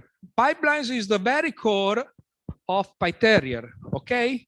How easy or difficult is just to start using PyTerrier? Easy enough to install it like a normal Python package. And to start using it, you need to import and to initialize the underlying retrieval system. In this case, in the classical case, we provide support is Terrier. Initializing PyTerrier automatic download from the web everything you need to start coding your experiments and designing your pipelines. Okay, you can perform many all-the-day tasks with PyTerrier. I would say imperative tasks. Basically, from that perspective, it's easy, like in this example, to create an index from some document, index them, and start working with this index. Okay? But that was just an example. PyTerrier provides a support for datasets. Now, in these days, there are many datasets together with query relevance assessment and queries available to the IR community to perform different tasks that are distributed over the web. Okay? PyTerrier, as a side note, provides a support for automatic download and usage of query relevance assessment, corpus documents, if possible, according to the legal notes and query datasets, with just a couple of lines. In this case, in this example, with the track COVID track, you can download the whole document collection. You can download the queries, binary or graded judgments, and use them to build up your index and to perform your experiments. How many? PyTerrier supports off-the-shelf 128 datasets. Okay, I don't want to list all because we have just a few hours. And this includes 109 datasets that are made available by the work performed by Sean McAvaney at the ALIANNEJADI Institute, and can be used transparently in PyTerrier with just a simple prefix. Okay, so you can perform, as I said, classical access to the low-level data structures. Okay, exactly with the same syntax as Terrier. Here, so you can access lexicon, index, everything. Very IR in IR start how this are designed, but nothing new under the sun up to now. We can perform a retrieval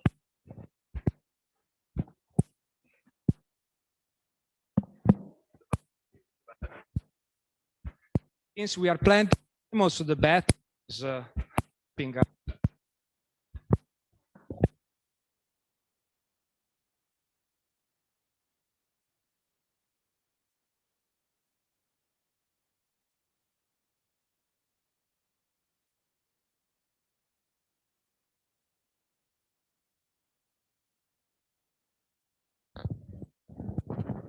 Can you hear me? Okay, good.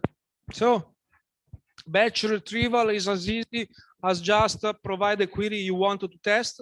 This is the output you will get from asking processing for a query. And the same works for a batch of queries. Okay, again, boring stuff for IR practitioner. Okay, this is the batching example. Okay. And now we move to the real core of PyTerrier, the concept of pipelines.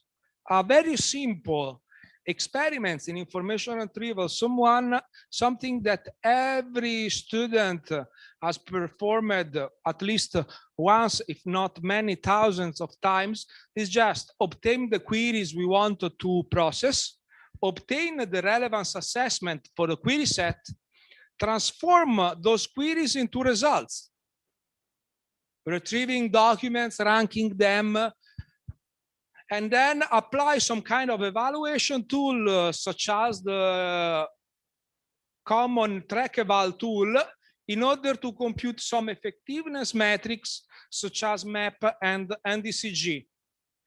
And in our experiments, also for a research paper, we are performing this simple pipeline thousands of times. Okay, good. When we want to evaluate this kind of pipeline, usually you need to build up every single step, download, process, and then open a shell and run track eval for each query and or for each document. Avoid that. We don't want to use for loops. For loops are bad, are the evil. Okay? And if you start adding new experiments in your pipeline, if you start using two-stage retrieval, if you start to use feature extraction to feed the features to your learning to rank models, this becomes more and more complex. Okay? We need to run the same activities with different data sets, with different performance measures. We need to fix bugs. You need to find 3 days from the deadline a way to get at least 3 points above the state-of-the-art baseline, and so on. Okay? This is just a simple activity in PyTerrier, the experiment. It's an abstraction where you can provide basically the system to experiment with, what are the queries, what are the relevance assessment to use, and just what the hell are the measures you want to be reported about your experiment, simple or complex. Okay? This basically returns a data frame with all the results you need. Here you are not providing any imperative code. You are basically providing a declaration of your complex pipeline, and then with the experiment, I'm going to drink a coffee, I'm going out for dinner, I'm going to do something different, and then I will be back when everything will be done. You don't have to stress yourself with configurations, with files written here and there, with merging awk and data munging of the results. We are basically getting a nicely looking data frame ready to be inserted in your paper with the results, together with statistical effectiveness stars as well, in case you need. Okay, this is a very, very baseline example. We want to compare two systems, one built using TF IDF, one built with BM25, with a given data set topics, QRLs, and we wanted to assess MAP and NDCG at 10. This is the result you get from PyTerrier. Okay, so you can name your experiments to be more descriptive, and this is just a very quick introduction. Okay, that's not very impressive. Maybe useful, but not impressive. Yes, but now we move to the advanced features of PyTerrier. PyTerrier has been built with a very clear data model in mind.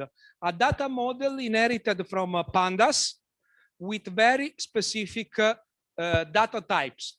Everything in PyTerrier is a pandas table, but we have specific pandas tables built up for queries, for documents returned as a result from one or more queries, ranked documents, and relevance assessment as well.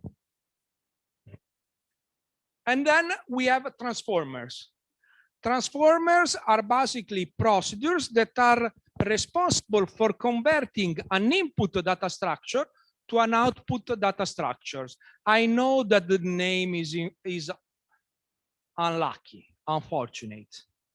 Nothing to deal with the transformers from the neural networks scenario. We basically picked up the name more or less at the same time, and we never moved away from that name. So the declarative IR language we built in PyTerrier is built on these generic function objects called the transformer. Each transformer takes as input one of the PyTerrier specific data frames and transform them according to the implementation in other data frames. Okay, such as the batch retrieve transformer that we have used in the previous experiments in order to process queries and to obtain NDCG at 10 and map. Okay, that could look very simple as an approach, but this is general enough, you know, and this allows us to express many old and new, very common IR operations into tasks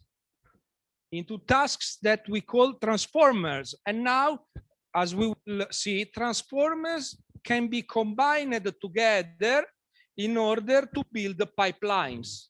Here is just a couple of examples of transformers. We have transformers for retrieval, for re-rank, and so on. And the next concept, in order to build the pipelines in PyTerrier, the main one is the operator. Using operator overloading in Python, we were able to provide a very clean and easy syntax for building pipelines. Here, basically, we have the 7 families of transformers, general families that are implemented now in PyTerrier. These families that represent transformations of a kind of data model into another, data object into another data object can be combined in pipelines. Like, for example, in this syntax, that is all we need to do to perform pseudo-relevance feedback expansion in PyTerrier. We need to provide, to retrieve results, to expand those results by computing the feedback, pseudo-relevance feedback language model, and to generate the new queries and perform retrieval again. That's it. Every output will be correctly formatted and provided as input to the next stage. Okay? This notation is clunky. A lot of parentheses. You start losing their numbers if you build up complex pipelines. So we have operators that allow a more lightweight syntax. Here we have the operators that are defined in PyTerrier. The most important one is the first, is what we call the then operator, the right shift, that basically is the one that we use wanted to build up a pipeline. That basically is the composition operator that is out of a transformer and providing it as input for the next one. Then we have other transformers, for example, for the linear combination of features, for the union intersection of different data objects, for the concatenation, and for the select only the top elements to be provided to the next stage according to some ordering. In one of our papers, actually the first one, we have relational algebra semantics defined for those operators. Okay? Good. Unfortunately, 90 minutes, I don't have the time to provide you examples, but we also designed for the ECIR tutorial many Python notebooks that are are studied in order to provide some practical exercise to familiarize with everything we will see in this tutorial. I will provide you the link at the end of the tutorial in such a way that you can practice with, if you are interested with the theme. Okay? Now, we move from the classical up to now. What we have seen is BM25, pseudo-relevance feedback, TF, IDF, with some combination of transformers. Now we start moving towards the recent years. Learning deployed in information retrieval task, also known as learning to rank. For example, we are now aware of many different weighting schemes. BM25, query languages, divergent from randomness weighting models. Which one to select? Which one is the best? Because remember that every weighting model has different underlying assumption about the distribution and the nature of the data. Moreover, we are still speaking about the first years of the new century. Models for fields, for structured documents, models taking into account the proximity, some preliminary neural models that try to encode semantic information, priors, and query features. Okay? So a natural question was how to combine everything together to select the best combination of. And this is the answer is the learning to rank framework. That is the application of ad hoc machine learning techniques to automatically select and weight retrieval features. Of course, based on the training data with relevance assessments and queries that have been developed and made available by the track effort. Okay. Moreover, learning to rank has been popularized in IIR also from commercial web search engines such as Yahoo, Bing, Yandex, and Baidu, because they were extremely successful. Large companies had large data sets available for experimentation, and they provided such information, such data sets to the research community. And they also have golden nuggets such as click-through data. That was a very important, is a very important feature for the success of the deployment of learning approaches in commercial systems.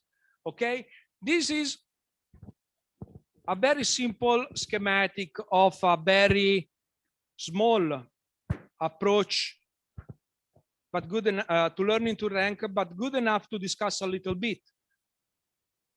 Given the query, a first stage that we call top K retrieval is responsible to select some documents from an inverted index, deploying maybe some efficient strategies such as dynamic tuning in order to select a first sample of documents, a few thousands of documents that are then given to another stage that is responsible for computing on the fly or extracting from some database, for example, features describing these 1,000 or 2,000 documents. Then these features are used to enrich the sample and are provided to a learned model that is a learning to rank algorithm that has been learned and tuned on some training data in order to maximize an effectiveness metrics in IR, such as NDCG, reciprocal rank, and so on. This model is responsible for doing what? To re-rank the 1,000 documents with different in and model the top 10 results displayed by the browser. PyTerrier supports this approach as well. Did you ever try to build up an experiment, maybe in developing new learned models or new techniques for learning to rank? Yes or no? Raise your hand. Just a two. Good. Two of my colleagues. So that's not an easy task. Okay, you need to process the queries, store the results somewhere, retrieve the results, compute with maybe MapReduce a static feature across the whole collection and so on. This is how it can be done in PyTerrier. Okay. In PyTerrier, we do exactly what is written in the schema with just one line.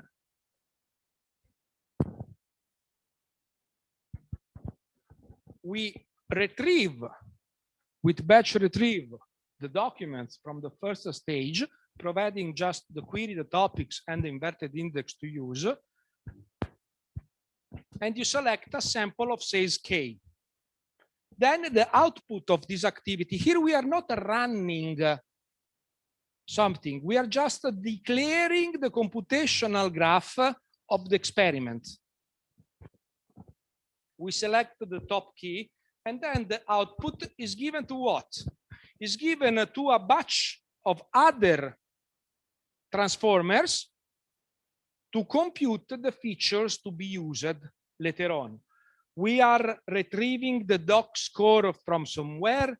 We are computing another weighting scheme on the sample for such a query language modeling or with Dirichlet smoothing because it's a feature of a following document and so on.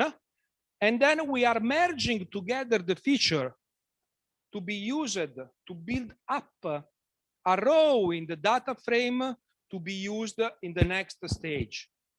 So then the next one, give this enriched retrieved sample with the features to a learned model. That's it. And this is the computational graph of this computation with a single experiment defined in terms. What is the input of the first stage? How do we want to measure the output of the last stage? Provides you the effectiveness and efficiency results. Yeah. This is a simple example I want just to provide. We can now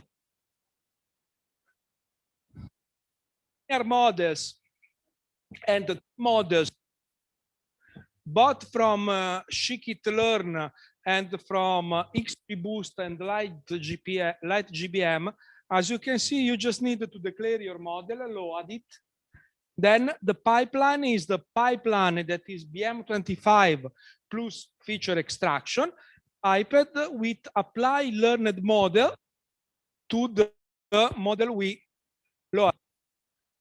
Also, since we can ask PyTerrier also to train the model, instead of loading an existing model already fine-tuned, you can just not run an experiment, but train all the trainable components in a pipeline just by invoking the fit on the train topics, train curls, validation topics, and validation curls. Once you have fit all the learned models, because you can have more than one in there, you can just run your experiment. Everything in just 5 or 10 lines in a Jupyter notebook.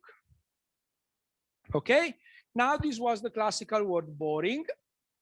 Now we move to the neural world and see how PyTerrier is able to support neural IR tasks. Okay, in this part of the tutorial, since this was not planned to be just a PyTerrier how to show, we will spend a little bit more time about also the techniques that lies at the core of the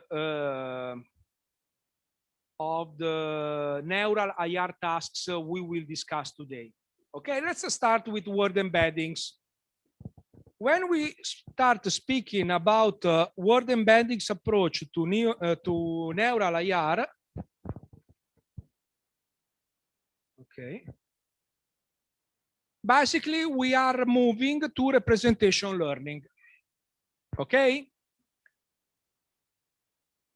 The neural networks that are fine-tuned, that are trained using the descent, they operate in continuous space, in real vector space. Tensors are floating point numbers, and we use continuous transformation function. But without continuous values and functions, there is no gradient that we can compute.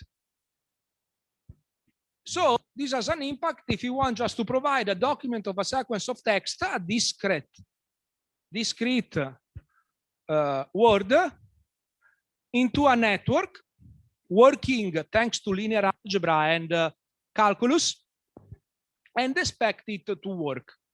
Okay, we can't do that, easy enough. What a wonderful information you gave us. What we need to do is to map characters or word pieces to some sort of a vector. And there is plenty of ways to do that nowadays. Okay? So we need to, in some way, these operations allow to learn special representation of the data we have to deal with in order to ship them to some neural network. Okay?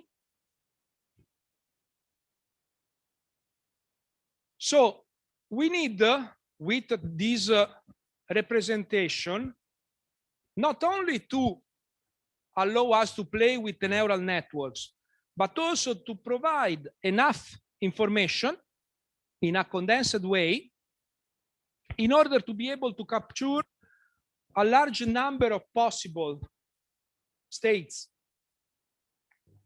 encoded in the representation. Okay? So how do we represent the text? The simplest approach is one-hot encoding. Okay? Everyone knows one-hot encode. It's basically at the core of the inverted index. Okay? Or nicely known example queries. We have a lexicon of possible words in our collection. We have a query or a document. How do we encode it? Bag of words. Okay? Can we do better? A sequence in order to encode in some way across one dimension what is coming first and what is coming second. Okay? The problem is that there's no chip encoded in this way between the words. Coronavirus, early symptoms, COVID, early symptoms. This representation has almost nothing to do, is not the same of this one. The second and third lines are identical, yes, but as a whole, as an input, this is different from this, but the two queries at the end of the day are the same. Can we do better?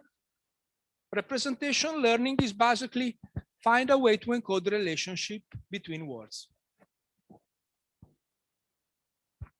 Okay? Representation learning for text. The first one, and now everyone knows, is the one built on word embeddings. Okay?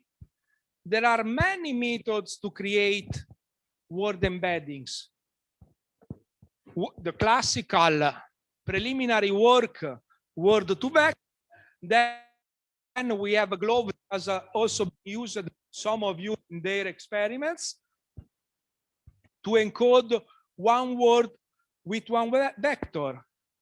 There are a lot of variants, these two well-known word embedding approaches. Okay. Then we have other families that were developed during the years, such as the fast text encoding by Facebook, where we have for one word, one vector, together with char anagrams built upon a word, and then even contextualized approaches that are what we use now, that at char level or word piece level, they use surrounding not chars, words, the context. Okay, such as Elmo, that was the precursor of BERT, and the whole transformers variants. Okay, representing text in some way is able to produce a vector in a real vector space, some magical way, where the numbers are useful in a neural network training. Okay, if we take this representation, this is a graph similar to the one presented before, and we try to project in 2 dimensions with a PCA on a TSNE those vectors, we see that there is some apparently magic relationship encoded in the word vectors, in the word embeddings. France and Spain are close. COVID and COVID-19 together with 19 are close. Epidemiologists, medicine, pandemic, epidemiology, epidemic, and so on are clustered together with some strange results as well, since coronavirus is there and COVID-19 is there. Okay, but we have here the intuition that something is really happening under the hood, no? Okay. Going back, the relationship problem with the one-hot encoding approach. We have the same vectors for same words, but then we have not the same vector for different words, but for semantically related words, they are not identical, but close in some metric space. Okay, good. Word embeddings can be seen as a new way of modeling a language. Okay, in particular, they are trained, if you don't know, in an unsupervised way. Okay, we want to learn a language model, but we have a problem. We don't have explicit labels. That means we need an unsupervised approach. What is the real trick? We don't have real text available.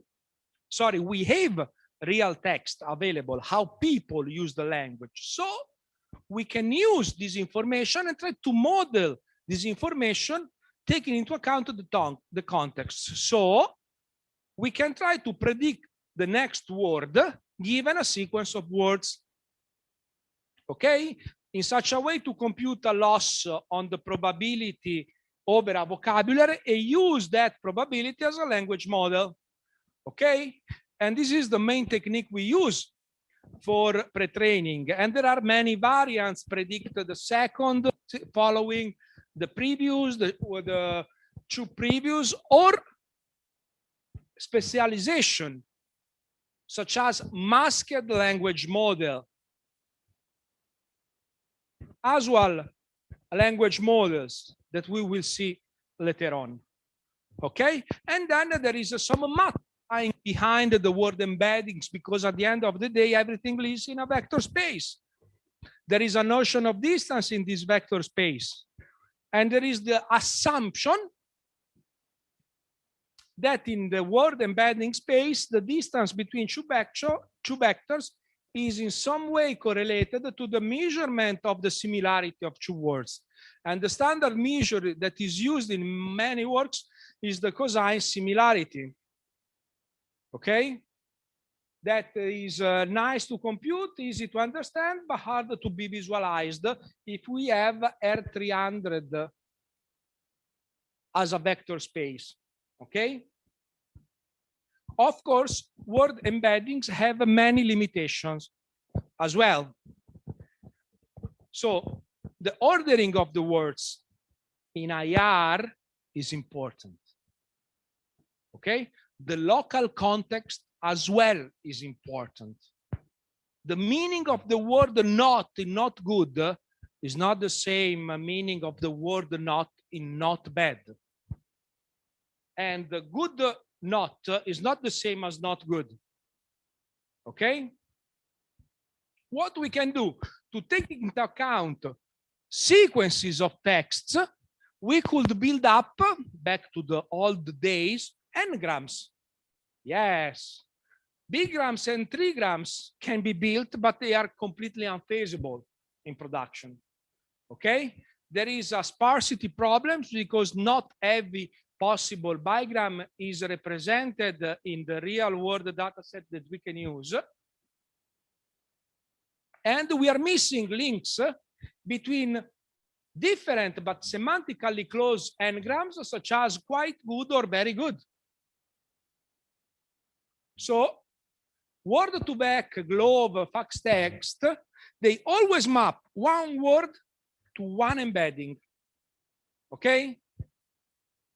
And there is no contextualization after training. What does it mean? That once you have an embedding for a word, this is God. This cannot be changed. If you have encoded in this embedding all the meaning we can see in the embedding, good. Otherwise, good as well, because you cannot change it. The vector of a word doesn't change depending on other word in a sentence you are using at inference time. Words with multiple sensing, like the classical riverbank or bank office, are squeezed together, okay? And an average representation of all the meanings is computed depending on the occurrence of the meaning in the training data. Okay, we can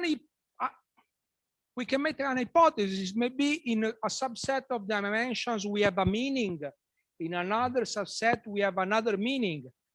But given the training procedure, is more reasonable to assume that the average behavior, the average meaning is computed. But many words have clear, distinct, different meanings in different contexts. That is something that word embeddings, like what I call those examples, static word embeddings, do not solve. Okay, so we try to model at inference time sequences of words in such a way to build up more information on different text. Okay, again, this is how we work in information retrieval, from text to features.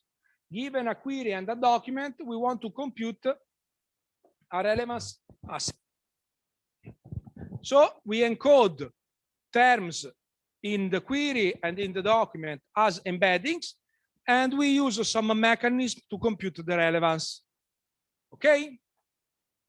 What are the techniques that can be used given some word embedding to compute the scores? Two approaches basically in literature: representation-based and interaction-based. In representation-based, basically we take the representations of the words and we use them to train or to infer through a neural network in order to compute an overall query representation, an average word, an average embedding of the whole word, as well as a document. And then, as we discussed this morning, we can compute the dot product or the cosine similarity between two representations to compute a ranking factor. In this way, we are able to address the vocabulary mismatch problem, of course, since we are not tied to the lexical meaning of the words. In interaction, instead of computing one representation, a second representation, store maybe the second representation somewhere, and then compute, we are computing an interaction between every single word embedding in the query, every single word embedding in the document, building up a new presentation of the words in the text of the document, and use it to feed a neural network that by magic computes a relevance score. Okay? I have to say that representation approaches now are by large the best approaches in IR. Okay, I will not discuss in the time we have details about interaction models, maybe some details. Back to the big word vectors. Okay, we have. Okay, carve these three examples as different meanings. Try to carve growth up, grow, and then citywide carve construction. The static word embedding representation for carve is the same. It has been trained, is the same representation. When we want to compute the similarity about everything, that are the same, but the meaning is different. Okay, we need something. There is a sorry. Yeah? We need something.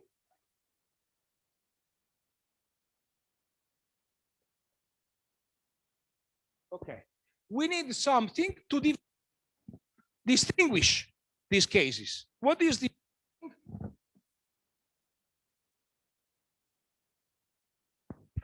transformers? Okay, I don't want to explain what transformers are. Just give you a quick intuition. So we needed to take into account sequences of words with neural networks. Okay, how do we do? Idea, recurrent neural networks. Good, they work. What are the problems of recurrent neural network? We lose long-range dependencies. It's very difficult to propagate a semantic link from the first to the second to last word. Why? Because we have to propagate this information. I assume that you know how they work. Through different small neural networks, with all the problems connected with this transfer, with many steps, maybe 180 steps in training, such as exploding or vanishing gradients, propagating, forward propagating, or in particular vanishing gradients, or back propagating the error, going back, your negative exponents because very, very small. And then you lose the magnitude of the impact. So how can we try to solve this? Attention is all you need.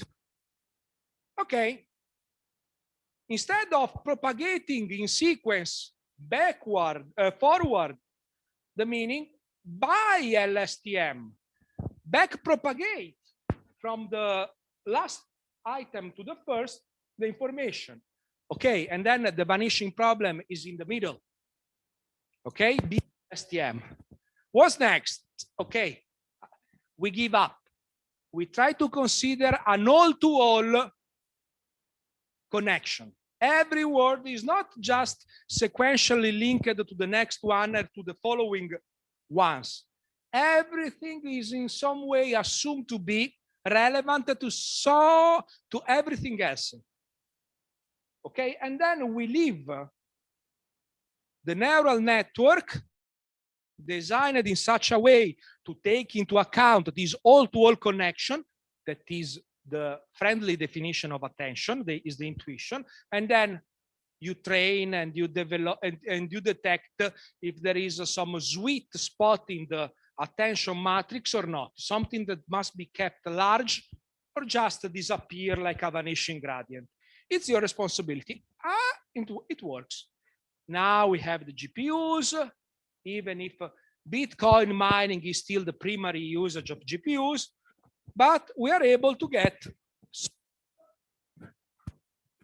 network stacking multiple transformers together, transformer layers, different attention matrix. Why? If I can train just a single neural network, taking as input my word embeddings, computing all-to-all something, and then outputting vectors to represent everything together, why don't you use the output in pipeline to another stage, and then to another stage, and then to another stage to compute more refined, advanced, it's attention interactions.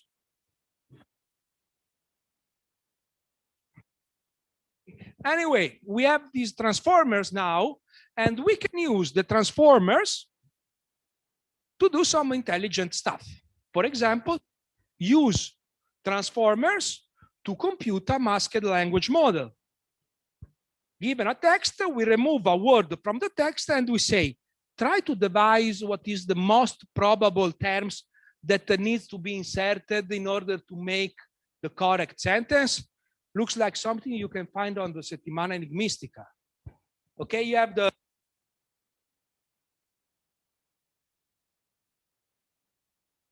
visualized representation. Even all the give a probability to every single word in that is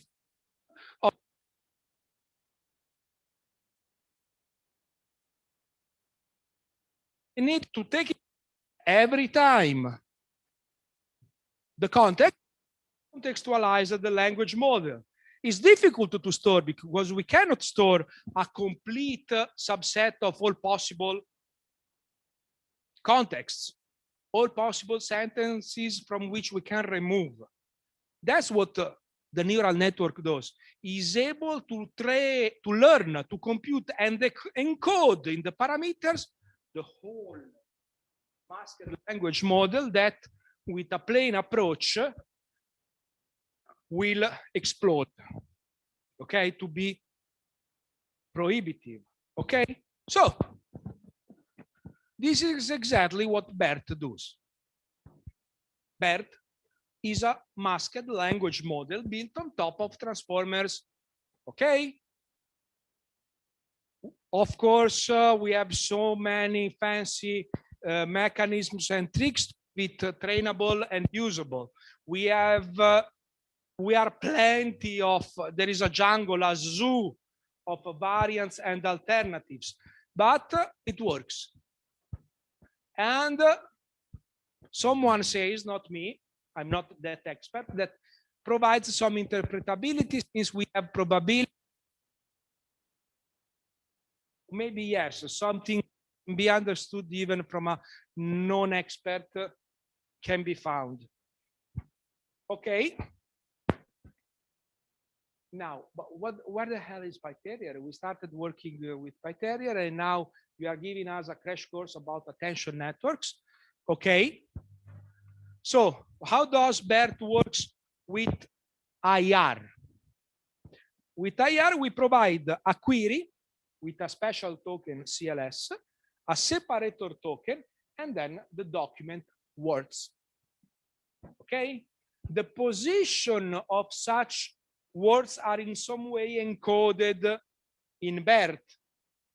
Okay, at the very beginning, the static embeddings are enriched with information extracted from the position of the words. And then everything that is a vector is given as input to several layers of transformers. Every transformer is an attention network, self-attention network, sorry. Then what do we do? Classically, BERT is trained in such a way that the vector representation of the CLS token can be used to train a linear neural network able to estimate the probability of relevance. Okay?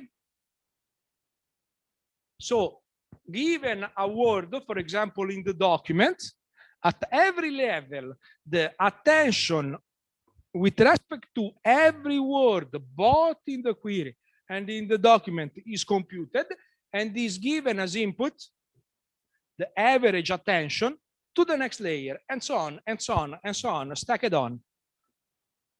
Okay? So, this is basically what happens with BERT, what is called vanilla BERT in information retrieval. We are basically extracting the CLS the CLS embedding, and then we ship it to another neural network to compute the similarity score. So, in this way, by using these contextualized vectors, we can distinguish carb with meaning growth, with carb with meaning construction. Okay? What is the drawback of this approach?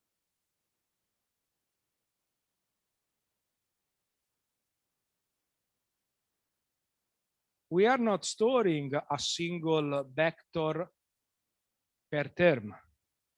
We are storing a single vector per term per context.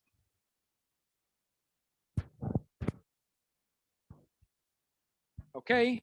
But we can do more. BERT is composed by multiple layers. Every layer is producing an output. We can use this output to do something more interesting, such as reusing all the embeddings stacked horizontally together from every output to build up similarity matrices to feed a more complex neural network, and maybe use at the same time the good old CLS representation to combine it with a representation computed by this network together with the similarity matrix to be fed in a neural network. This was in 2019 the first application with good results of BERT to IR tasks. The name of the system is Contextualized Embeddings for Document Ranking. Okay? CEDAR. CEDAR, together with other neural models that we did not discuss, is available with just a few lines in PyTerrier. Other models that maybe you heard of is KNRM, DNNM, and so on. They are provided by another toolkit, OpenIR, that has been wrapped to be usable in PyTerrier. Of course, everything neural in IR must be used with some exception as a second stage. So you can have re-ranker transformers using vanilla BERT, CEDAR, and so on.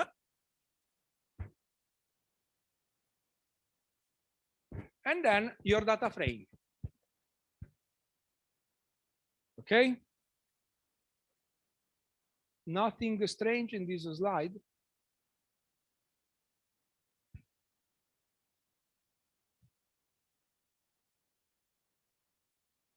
Why the results are so bad? Because when you use BERT, you need to fine-tune it to the document collection you have, and we did not fine-tune. We used the general BERT embeddings, the weights encoded in BERT. They are trained using Wikipedia. Some large, huge collection, not specialized. The idea behind BERT is to provide a general language model, but that must be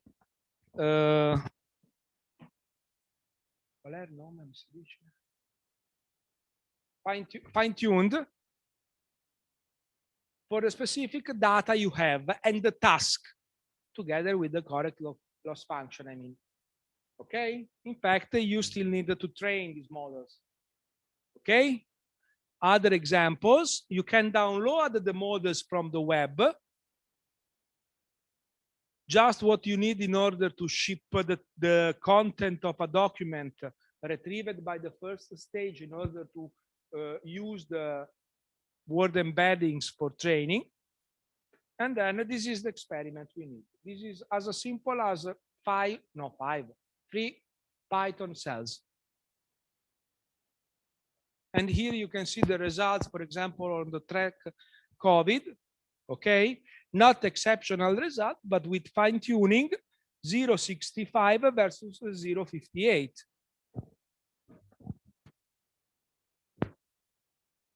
So now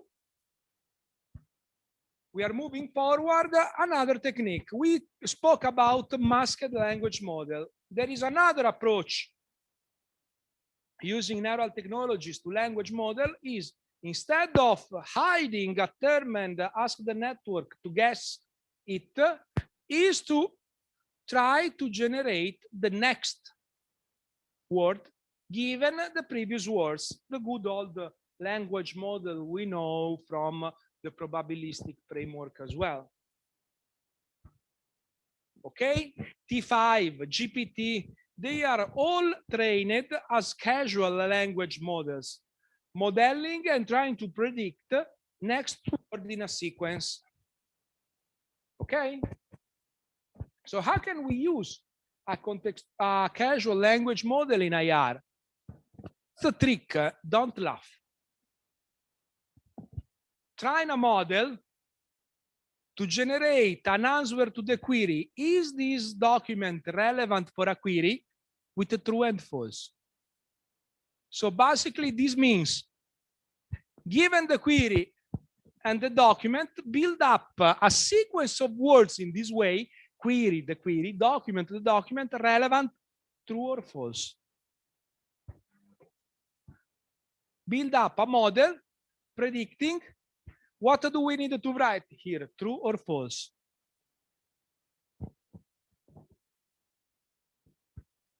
This is the mathematical model. Can you give the name to this approach? Is doc to query. This is the doc to query idea. As exemplified by T5 is a classical casual language model trained on large data sets that the query document relevant, true or false, proposed by Jimmy Lin is called Mono, is implemented and available with just a single include in PyTerrier as well.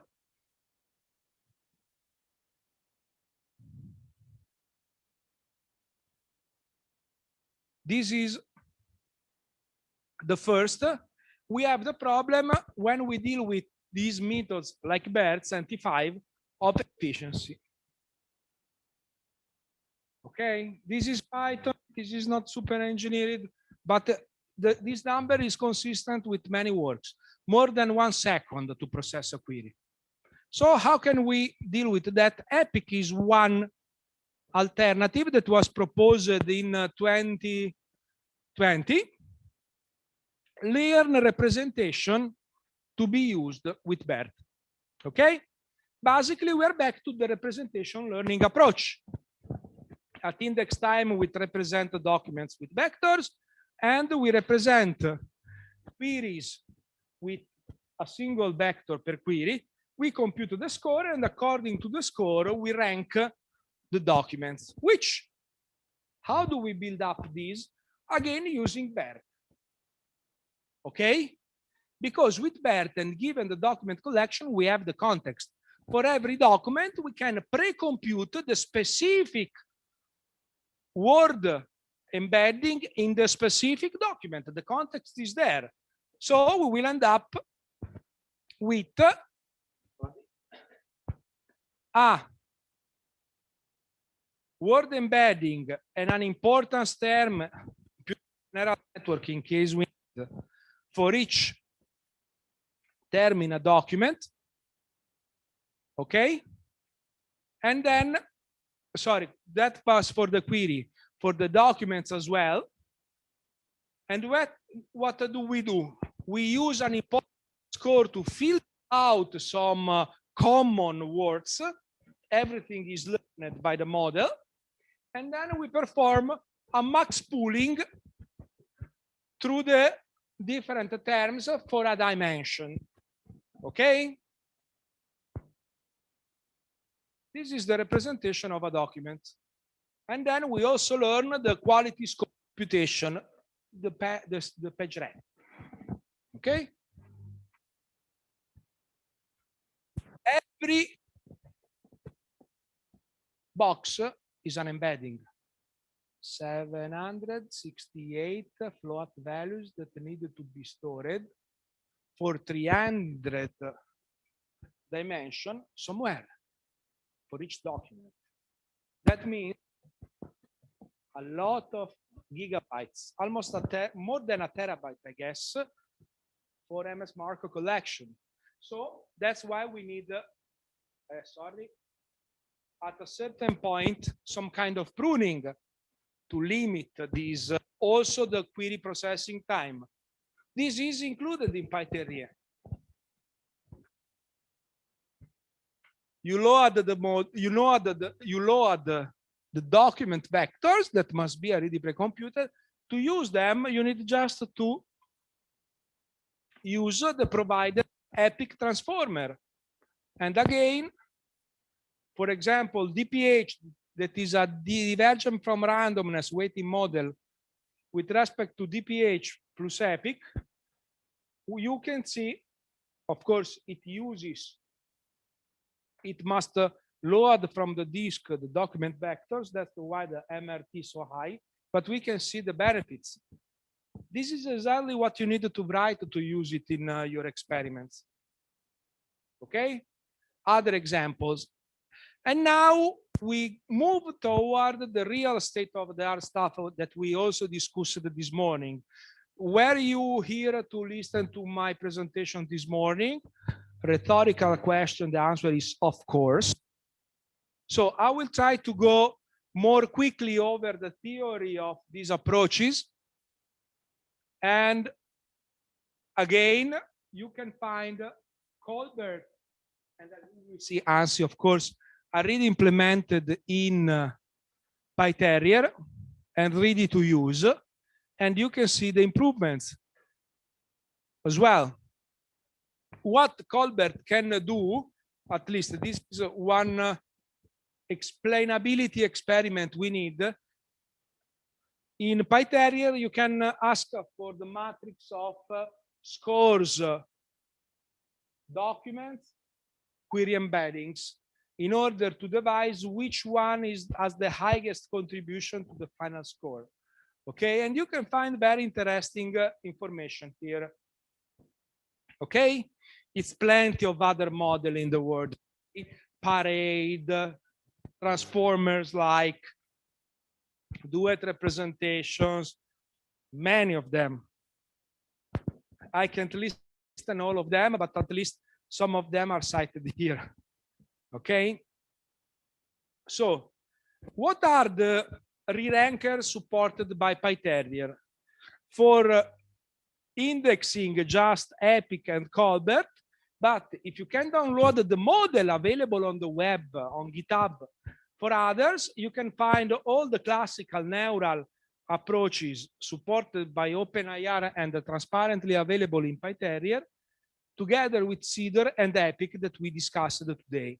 This is basically the BM25 of neural IR. This is, let's say, state of the art, more or less, in the last 3 years. Okay, then 5 minutes. Dimmi.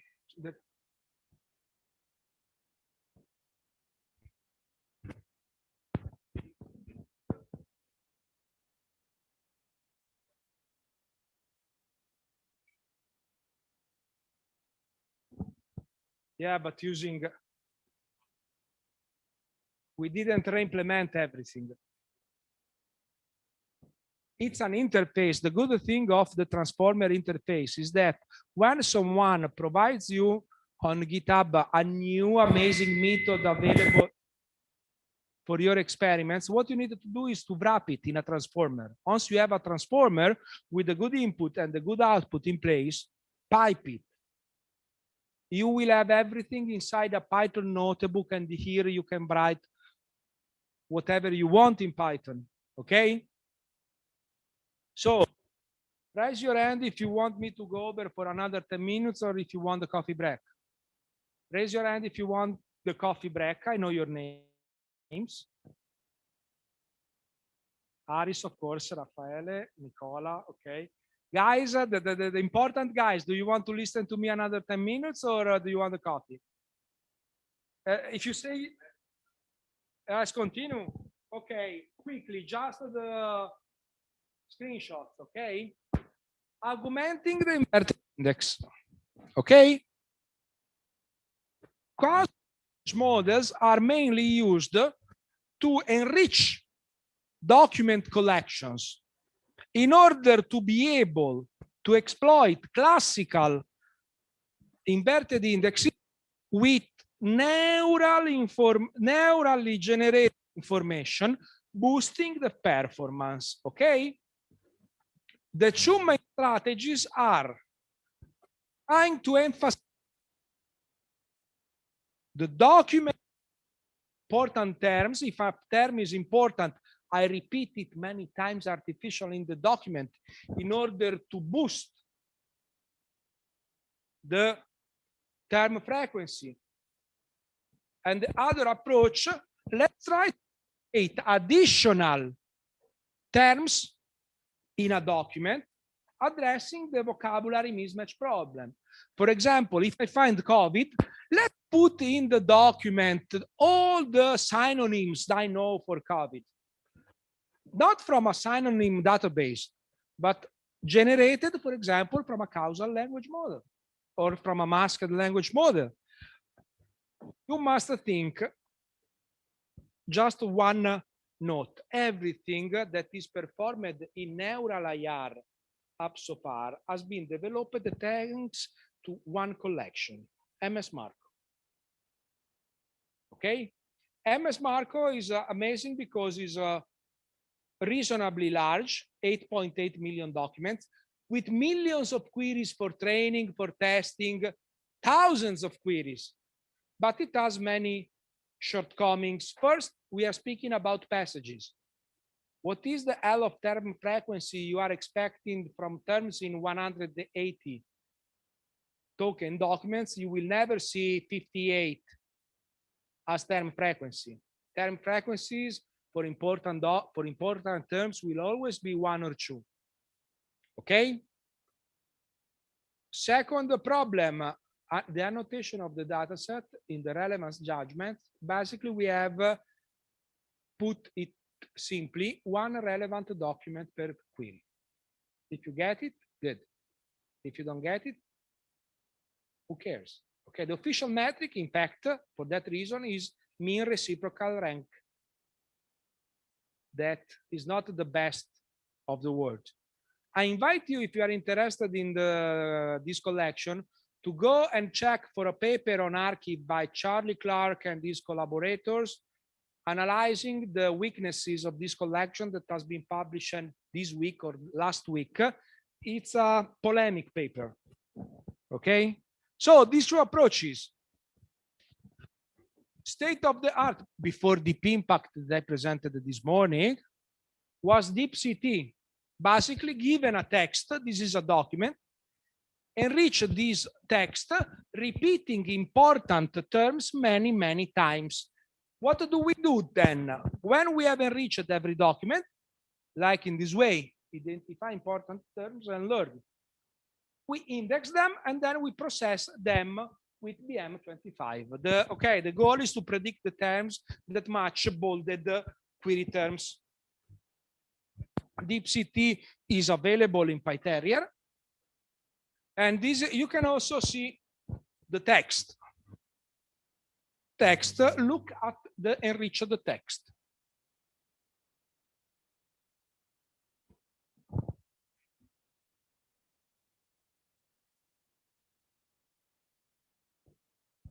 These lines are all you need for using DeepCT and results. On the track COVID track, it doesn't have that much. Doc to query, we discussed it, but use in this case, actually we wanted to use, this is to queries, doc T5 queries. Given a document, we wanted to generate a bunch of queries, a bunch of short text that when used as queries, will return this document as the first relevant result. Okay? In such a way that then we take these queries that are queries identifying this document as relevant and we put the text in the document. We index the document and we run a BM25. The queries are generated with a T5 model for sequence generation. Casual language model using word embeddings, contextualized word embeddings. And this is in the PyTerrier as well. And then we also have support for dense retrieval. This is basically what I presented this morning. So we support PyTerrier, support ANSI and Colbert. So, okay, some pros and cons of dense retrieval versus sparse. This is a summary of the discussion with maybe some nice looking graphics and animations. This is exactly the slides we have seen this morning with no animations. And then they are both available.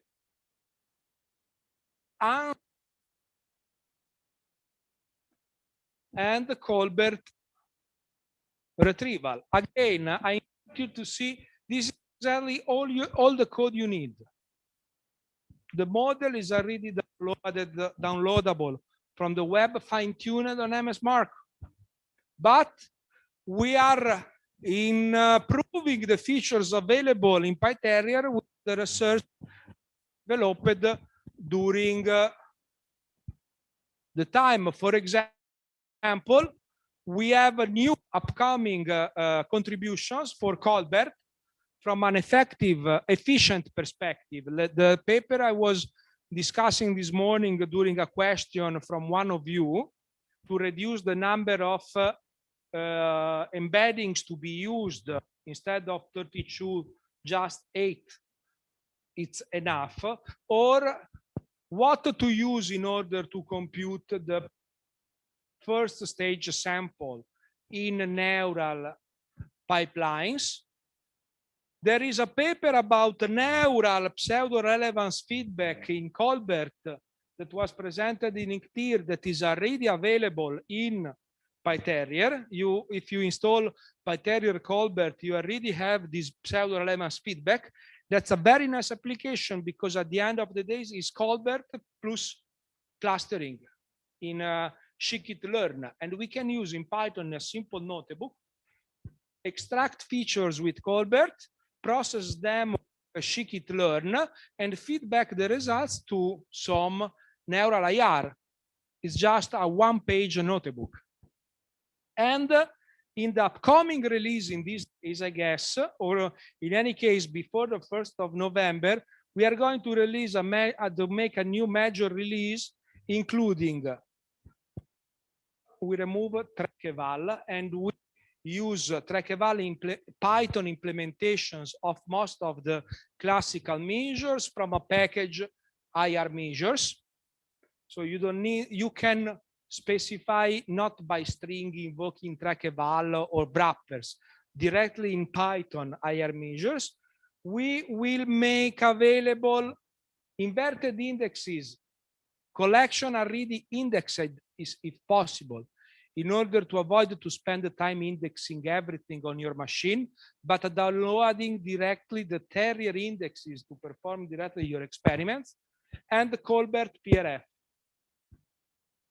These, everything here is already available on Archive. This is going to appear soon. Okay, so round up, I think that And I thank you for your passion. Your link.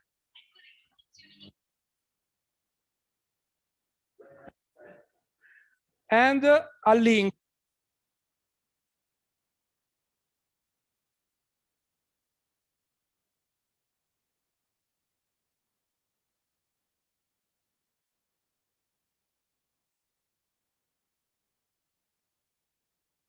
Few resources, dataset, are able to show everything.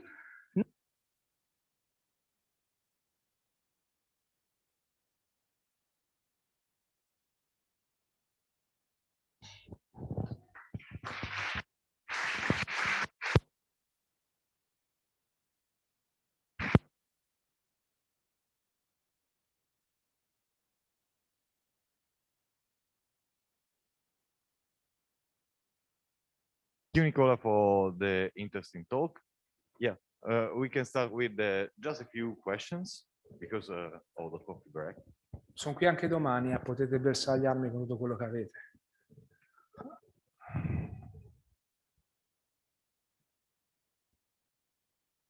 Difficult questions will be forwarded to IADH or OUNIS, so if you don't know him, there is someone that can tell you what will happen.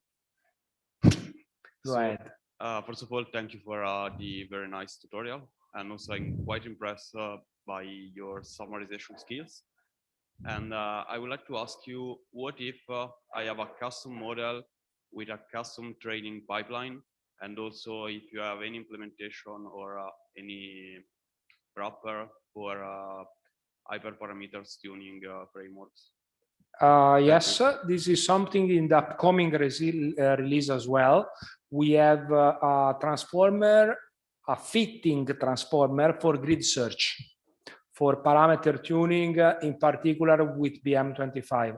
Another feature that we are developing currently, but is not stable enough, is distributed pipelines, where you can distribute training and fitting transparently a la Spark, if you know what Spark is, on many computing instances, but they are even in the more than pre-alpha stage. But I think if you go, there should be a branch in GitHub. Everything is freely downloadable. The source code is available with learning to rank, with grid search and hyperparameter fitting for learning to rank, especially focusing on that. But once you have the skeleton, it's quite easy to implement it for different models. Okay, go ahead. Sorry, maybe you lost the first part of the question. That was, what about training custom models with PyTerrier? Training custom models, new models. What?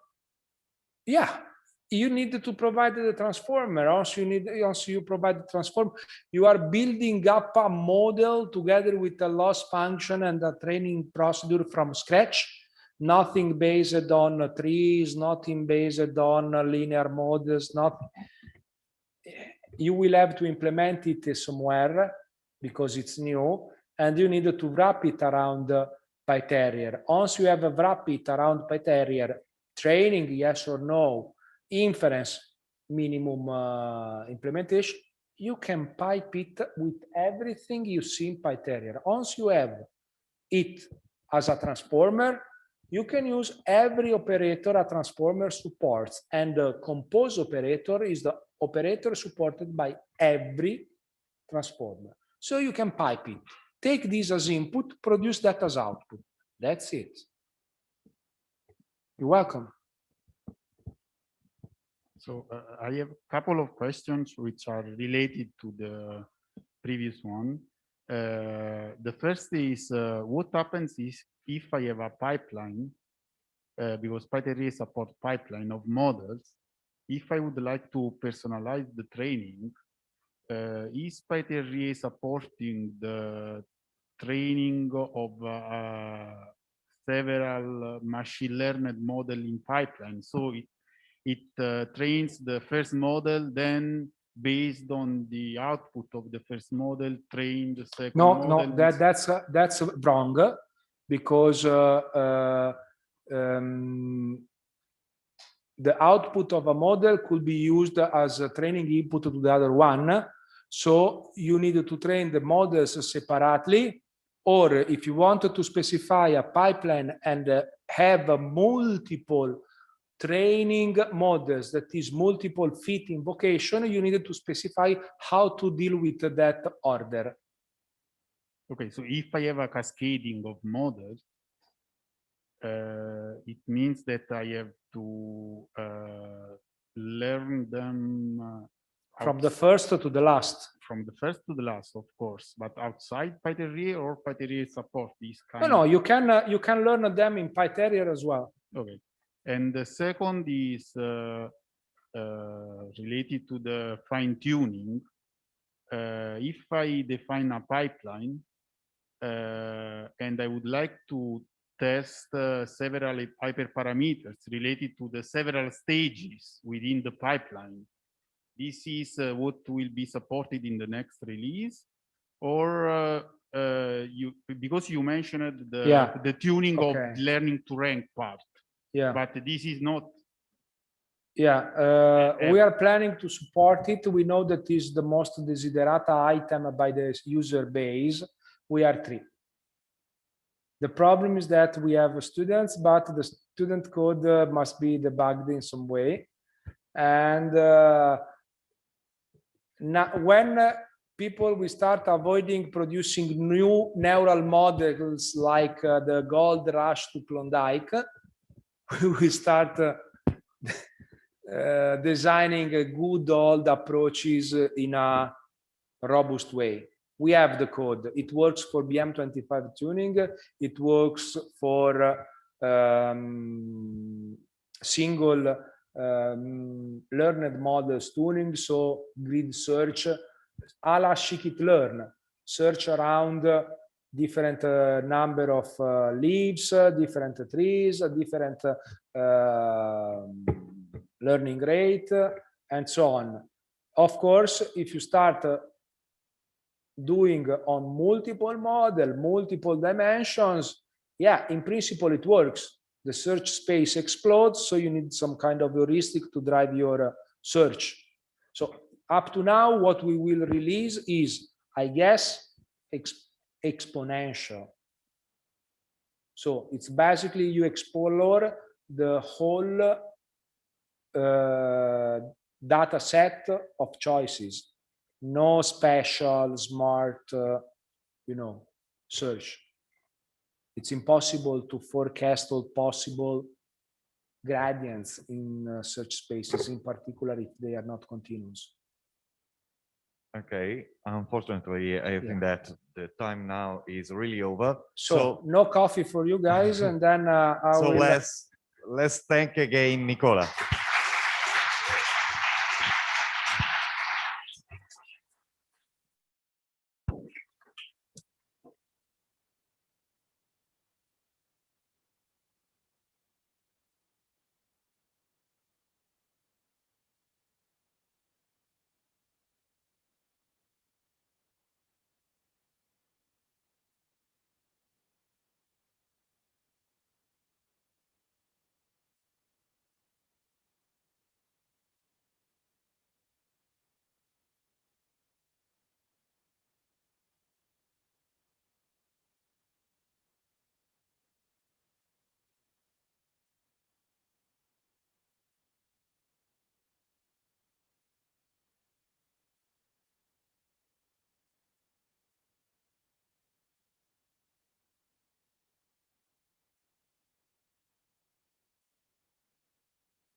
The coffee break is over.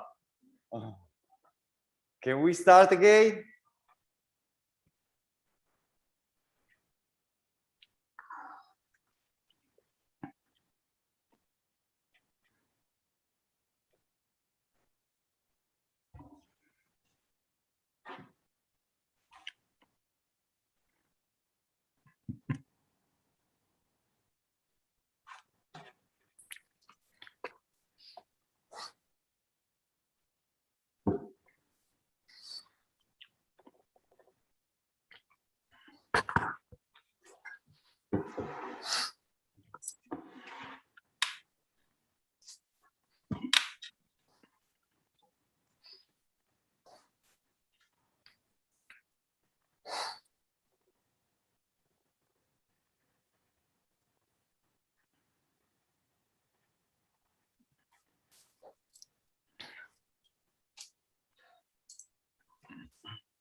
Oh.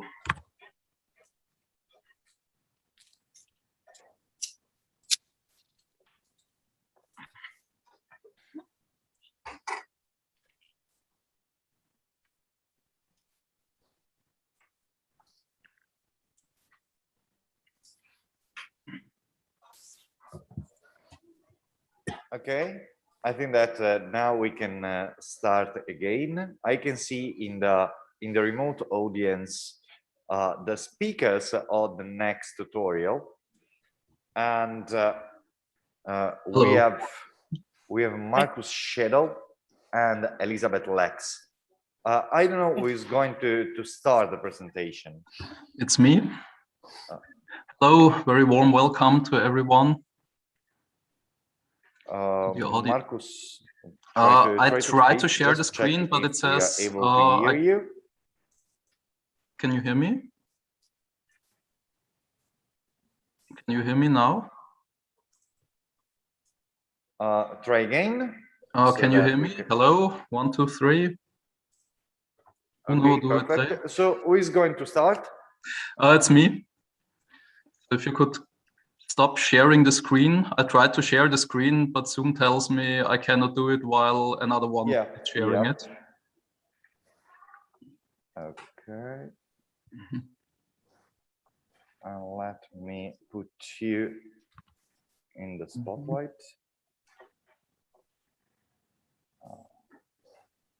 Yes, can you see it?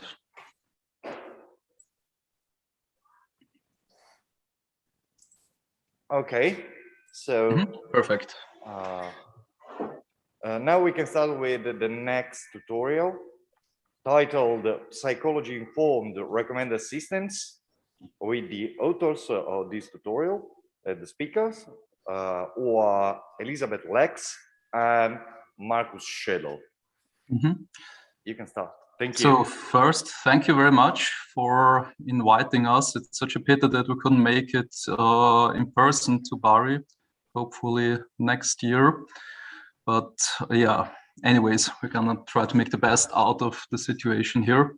So authors is a very good keyword because let's start with some shameless self-promotion. So this tutorial is based on an article we recently published at the Foundations and Trends in Information Retrieval. So actually with the same topic, psychology informed recommender systems. And if you want to dig deeper into any of the things, we will just scratching on their surface. Please feel free to read the article. It's quite long. It's like more than 100 pages and really goes very much into detail about the different aspects of psychology-informed recommender systems.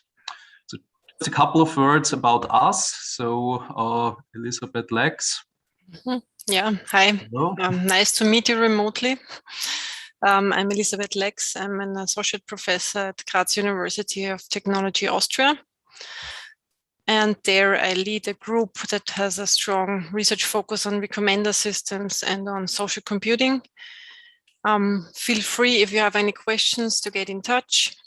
Here are my contact details, and yeah, looking forward to this tutorial with you.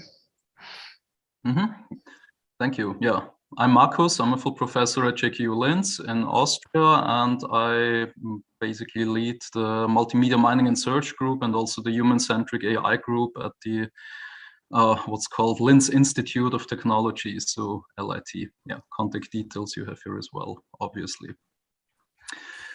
So what are we going to talk about during the next 90 minutes? We organized this tutorial into 3 parts. So first, giving you a little bit of background and motivate why we believe psychology-informed recommender systems are important and should be considered.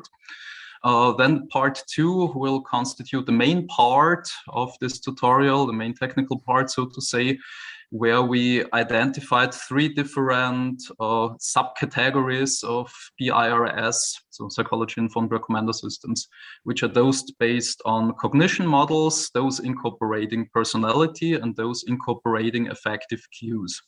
And then finally, we'll conclude the tutorial by pointing out some what we believe are the grand challenges that still need to be addressed in research to realize this vision of a truly psychology-informed recommender system. So let's start right away.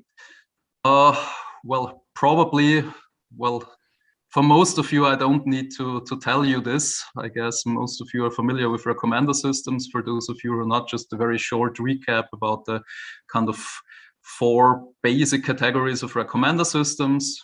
Probably all know collaborative filtering, where basically the idea is that items are recommended to the target users based on the most similar other users. So basically users who had similar preferences in the past. Content-based filtering basically means that if you have the user profile of a target user, then items most similar in terms of some content information to the items that are already known and have been consumed or positively rated by the target user are identified, and those most similar items are recommended. Context-aware recommender systems consider the contextual situation the user has been in when consuming the items, and consider in the recommendations exactly these contextual factors like location, weather, just to give the time, of course, some prominent examples for this. The hybrid recommender system we basically just consider as any combination of the above.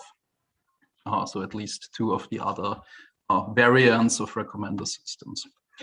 And where is now this psychologically informed recommender systems located? It's kind of typically at this intersection here, considering that psychological information can be considered a context. We would categorize them into this category of CARS.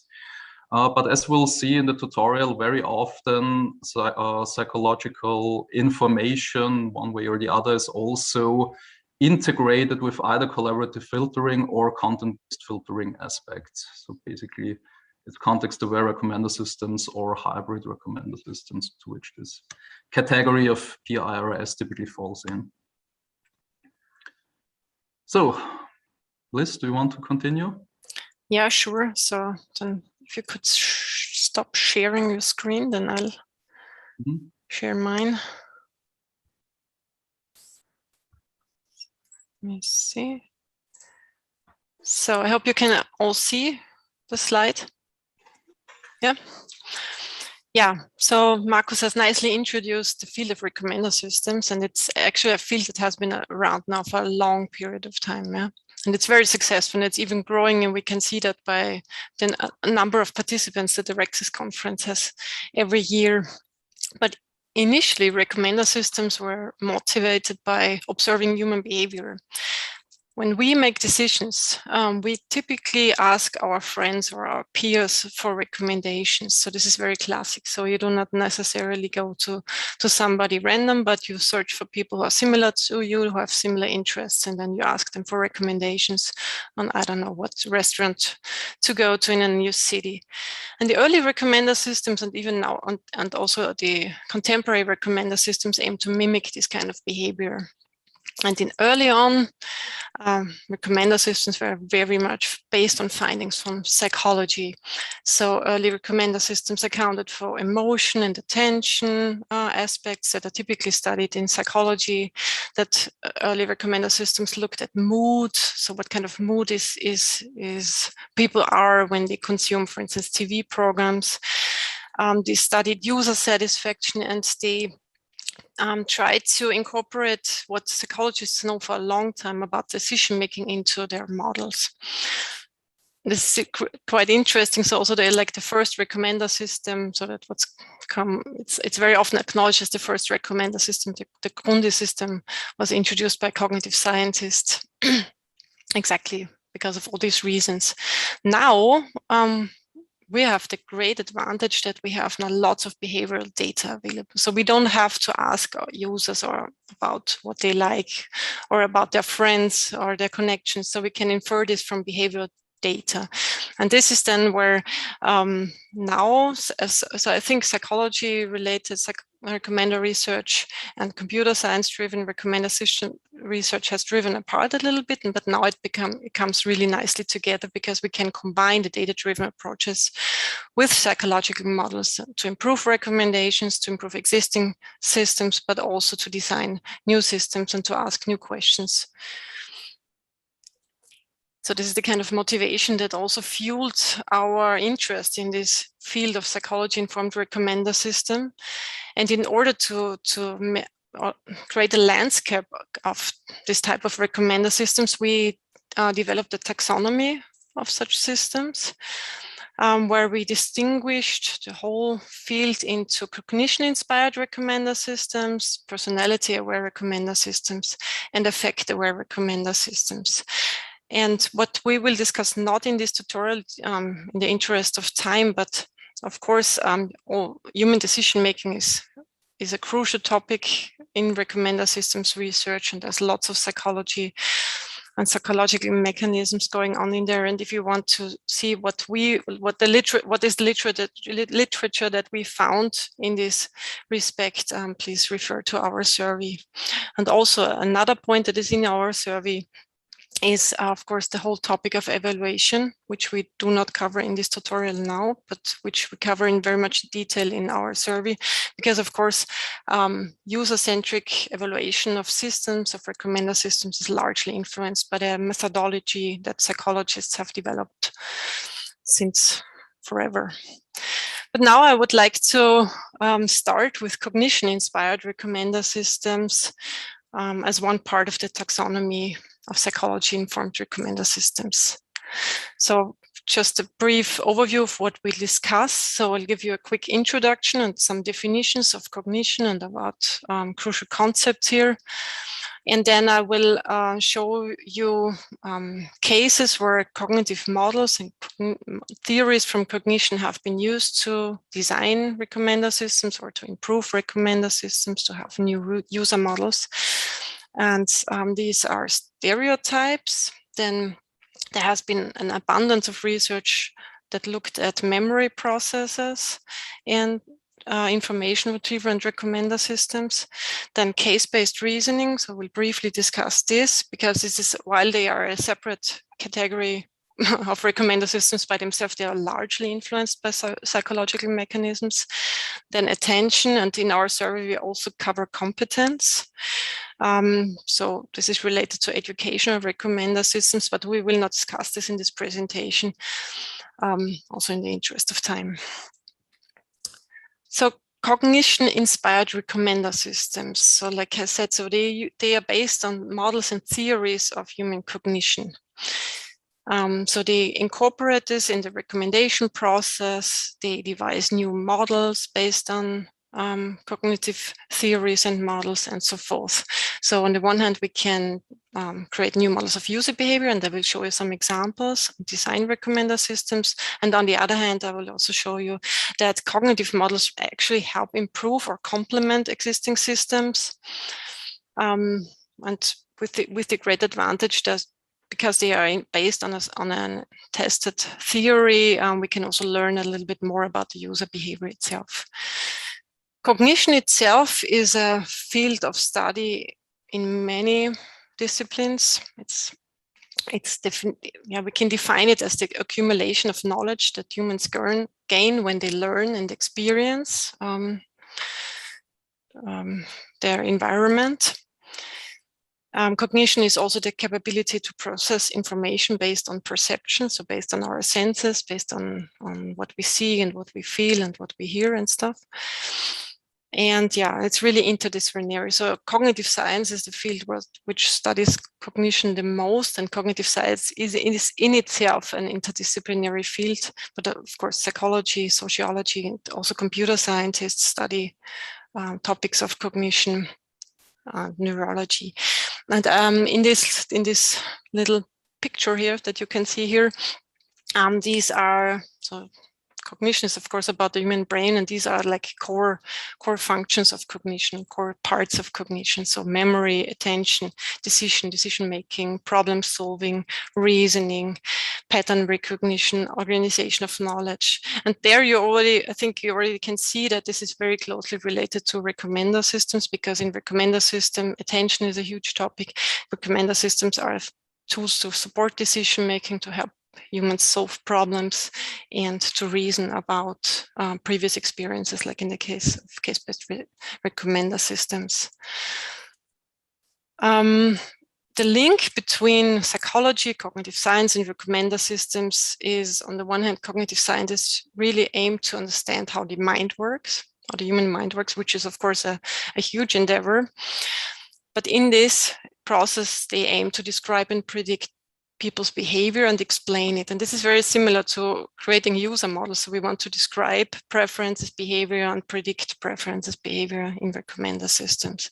And such an example of a topic in cognitive science could be to understand why people forget concepts, why people forget names, and what underlying cognitive processes are responsible for forgetting. Is it memory? Is it attention? And so forth. The nice thing about cognitive science is they employ a cognitive computational metaphor. So they have a broad range of empirical methods. They also do experiments and behavioral data analysis, maybe not on such a large scale than some people doing in computer science. Oops, sorry. But they also used to this computational metaphor. So the idea is really to look at the human mind as a form of a computer, and to simulate parts of the human mind. And this is also a nice link, because it's very often complemented with data-driven approaches. To investigate cognitive theories and to verify cognitive theories. Yeah.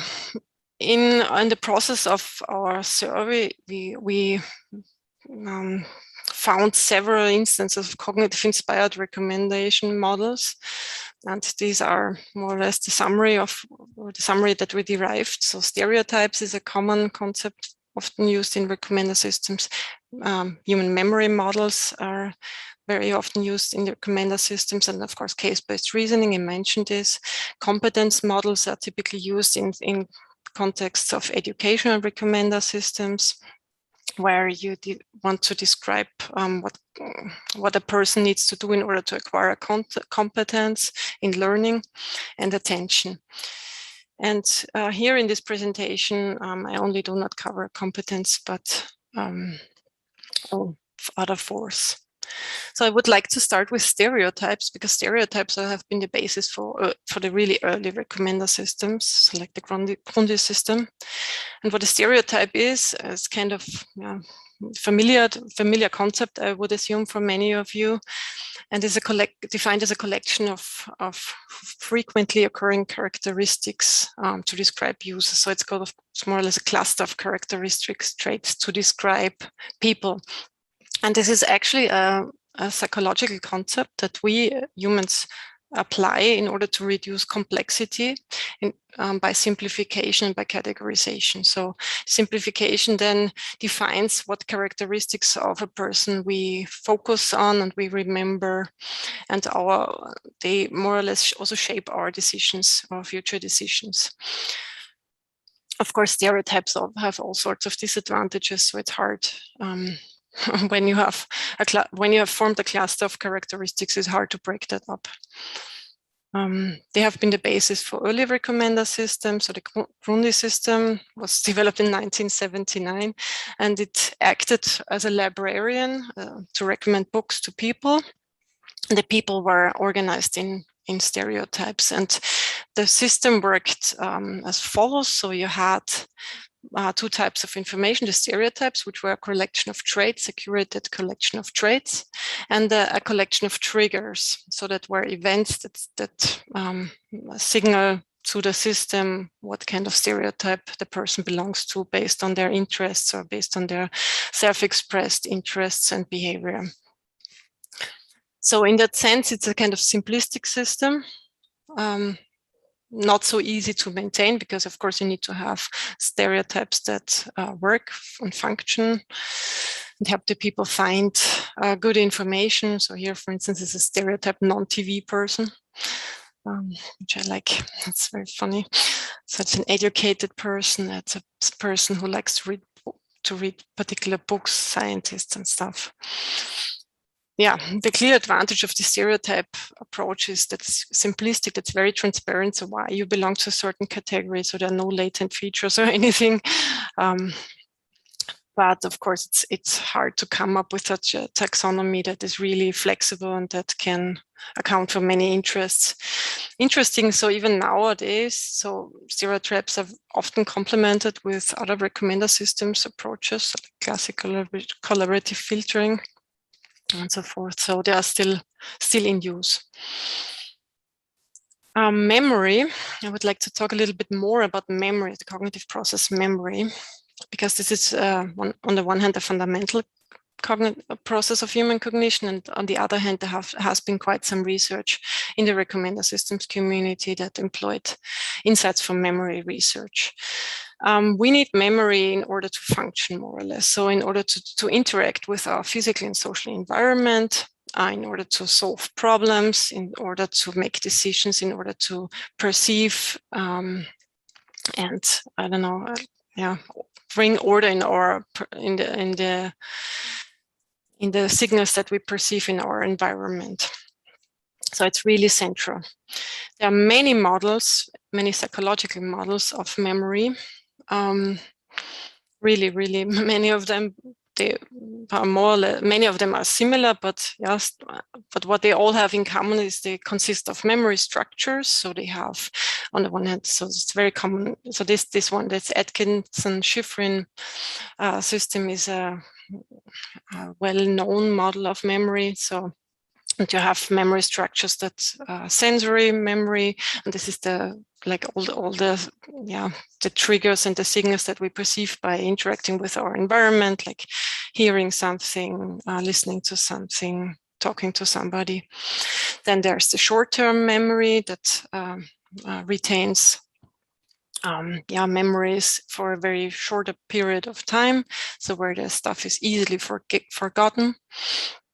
And there's the long-term memory where you store your long-term experiences, and where you, if you want to solve problems, if you want to make decisions, you typically so to have maybe some similar experiences in your long-term memory, which you retrieve and which help you along the way. The cognitive process memory has 3 key functions. So on the one hand, so we have some triggers, some signals that we perceive, and then they are encoded in our memory. So this is the recording of the information so that the memory system can use the memory unit. And while encoding, the memory unit is bound to as context information, to time, and to some location context in its simplistic way, first in a simplistic way. And through this contextualization, then later on a context-guided search of memory can happen. And I think this all sounds very similar to storing information in a computer, in a database, in even a system that is then later used by a recommender system.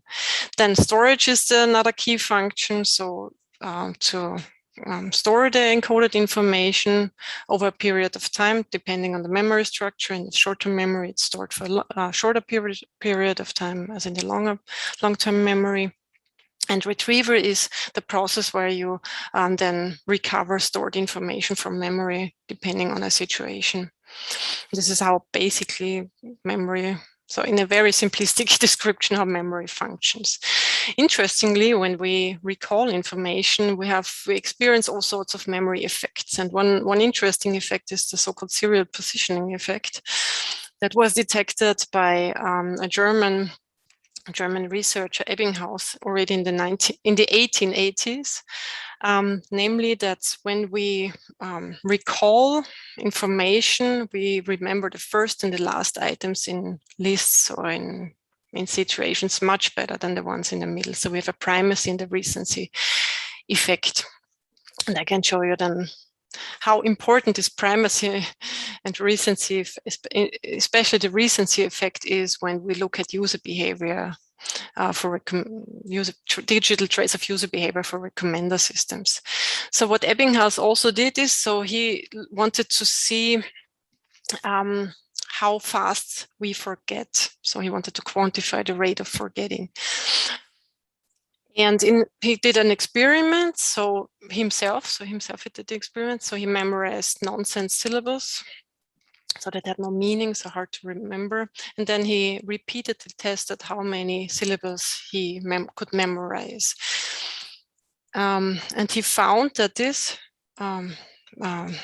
he found that decline of memory retention in time, and he found that this decay of retention in time has a shape of like the curve here on the right. So it's an exponential decay where you have in the exponent, so the time elapsed divided by the strength of the memory, the relative strength of the memory. And the relative strength of the memory could be so how often you were exposed to a specific item.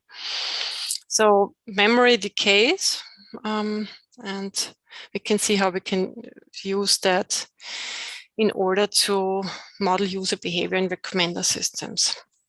So actually this model by Ebbinghaus, which is really old, I would say, has been used quite a lot in recommender systems research to account for changes and shifts in user interests. For instance, in this paper here by Wren from 2015, they described the problem that in item-based collaborative filtering, or in any collaborative filtering variant, it's hard to account for the shifts in user interest, and user interests change all the time. So problem is, so if you just learn your collaborative filtering algorithm based on rating data, then the time information about when the rating was given is typically ignored. And the idea of this paper was to model the changes in the user interest as a form of information forgetting using this Ebbinghaus curve. So what they did is they introduced a time-based decay weight, so an exponential decay weight, very similar to this decay function from Ebbinghaus, based on the time when the rating was produced. And they then used this weight when they compared the similarities between the items to get the set of similar neighbors and in the rating prediction. And this time weight is it's more or less an implementation of the Ebbinghaus function. So it's here on the nominator. On the nominator, you have the sequence number of the rating for an item, the sequence number of ratings in a user history of a user, and this then divided by this lambda divided by log Ri. This is the half-life span in which the decay factor lambda is then relevant in the rating distribution. And this is then, of course, learned from the data. Yeah, and they use this weight in the similarity calculation, the Pearson correlation, and in the rating prediction, and they've then compared a classic CF with a time-based CF, and they found that the time-based CF has a lower error in the prediction and requires a smaller neighborhood size. So using this quite simplistic psychological model then really helped improve the recommendation system. Cognition memory is an important part of cognition, and lots of aspects of cognition are very complex. So the psychologists typically organize them in so-called cognitive architecture to have a form of unified theory of the human mind, not to focus just on a particular function like this decay rate.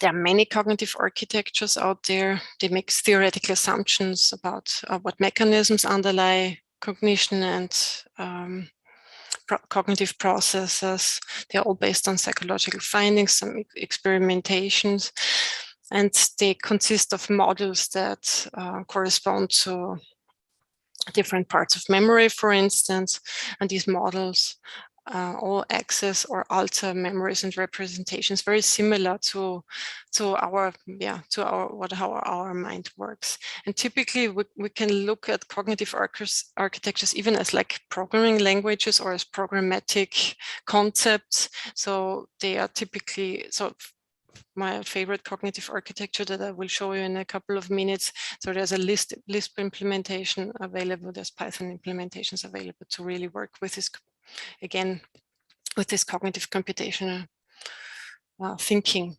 Yeah, like I said, so there are many of those cognitive architectures out there. And here I just provide a list of the many of them.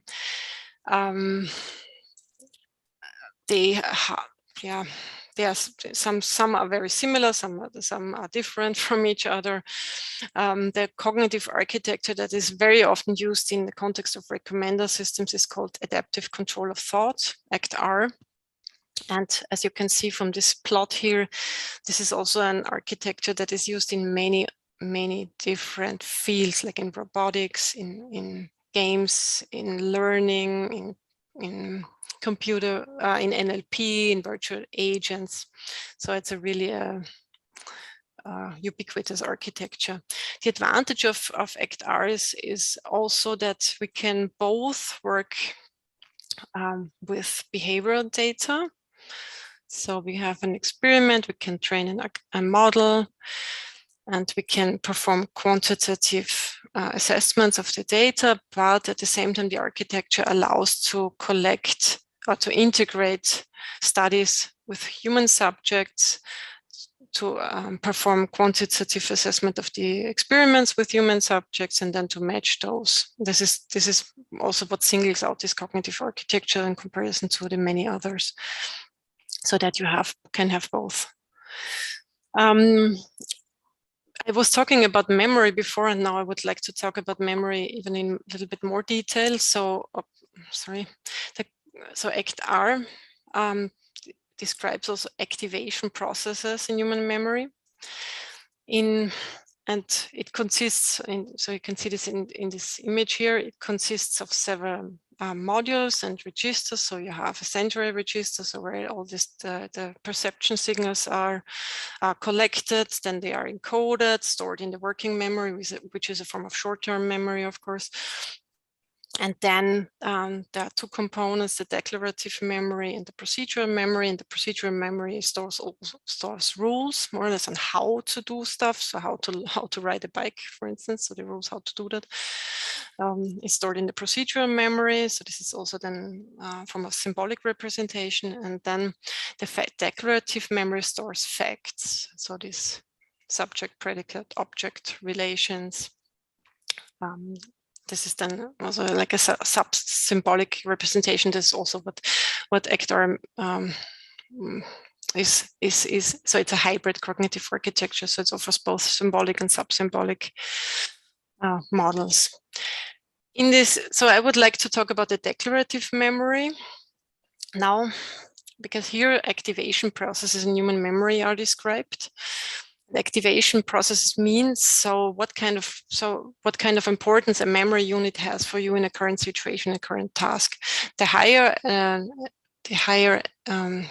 The more important the memory unit is for you in a specific task, the higher its activation, and the high activation means that it can be more easily retrieved from memory. So it's easier than to recall. And this is modeled in the so-called base level learning or in the activation of a memory unit, in this equation here. And that consists of the base level activation of a memory unit I, which describes the general usefulness of the memory unit.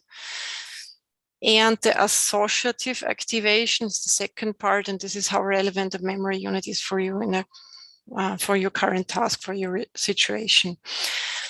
And here, if we dive into the base level activation in a little bit more detail, you can see that this is actually a time-based decay function, very similar to the Ebbinghaus function, with the only difference that we don't have an exponential function here, but we have a power law function that integrates past usage frequency and recency of a memory unit. So what this means is, so the more frequently and the more recently you have used a memory unit in the past, the higher its activation, the more easily it can be retrieved. So you're now asking yourself, so why am I telling you all of this? What does it have to do with recommender systems? And I'll show you two examples on how this can be actually exploited to account for recency and frequency effects in user behavior. The first example is one of Markus and my works from last year, where we studied music preferences. And we were motivated by the observation that there's a strong popularity bias in most music recommendation systems, and especially consumers of low mainstream music suffer from this popularity bias. And our idea was to see if we can observe any interesting effects in this user behavior, and maybe if we can find a psychological model that accounts for these effects. So our aim was we tackled this as a form of genre prediction task, and we predicted then the preferences for consumers of low mainstream music, medium and high mainstream music. And here's just a few details about the data sets. I will not go into detail much. But what's interesting, so we plotted, so we looked if we find evidence for these recency and frequency effects that are captured in this BLL equation. So we plotted the re-listening count of genres over time. So we wanted to see if the frequency of a listening event and the recency of a listening event actually follows what is captured in this base level learning equation. And interestingly, what you can see here is these are plotted on a log-log scale, and you can see that they become aligned. So this hints that they are power law distributed. Interestingly, this user behavior, so these preferences, follow exactly what this base level learning equation tells us. Yeah? So the shorter the time since the last listening event of a genre, the higher its re-listening count. That's exactly what is captured in this base level learning equation. So what we did then, we computed for a user, for a genre, the base level activation, and predicted the top K genres with the highest activation. So we designed an algorithm based on this this simplistic mathematical function, I would say, and created this and evaluated this algorithm for both low mainstream consumers, medium and high mainstream consumers, and of course compared it to several baselines, also to baselines that incorporate time as in the prediction. And we found that this base level learning based approach improves the prediction for all three groups, and the most substantial improvements were made for the low mainstream consumer. So for them, this recency and frequency effects were the most pronounced, and that's why we could predict them so well. So this is really interesting. So somehow our psychological model seems to be a better predictor for their preferences than, say, collaborative filtering. The ACT-R declarative memory has also other very useful components that we can employ for recommendation to produce recommendations. So yeah, we have this base level that I showed you on the previous slides. There's also a spreading component that lets us model occurrence with other items. So in the case of music, this could be items that are frequently listened to together. Then there's a partial matching component that models similarity between items, evaluation that models familiarity with items. And we also know from psychological theory that the more familiar somebody gets with items, the more positive the preferences are towards the items. This is called Pollyanna effect. And there's a noise component that accounts for randomness in behavior. And we again looked at music here in a paper that will be presented at Rexis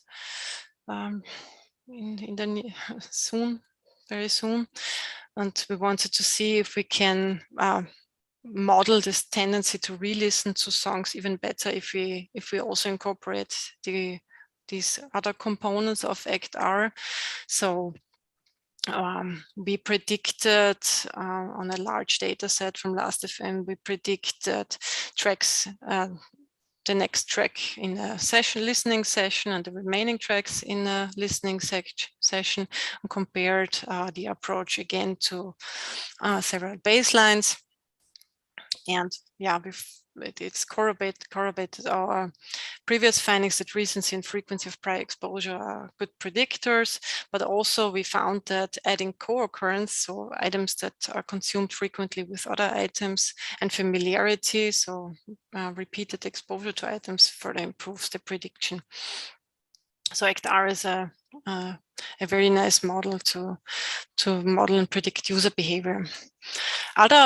Other ways to combine memory research with recommender systems is to support human memory with recommender systems. And here there is an approach by Schnabel et al., where they account for the effect that when people browse systems or make decisions, they suffer from a high cognitive load because they have to remember lots of options that they have checked out.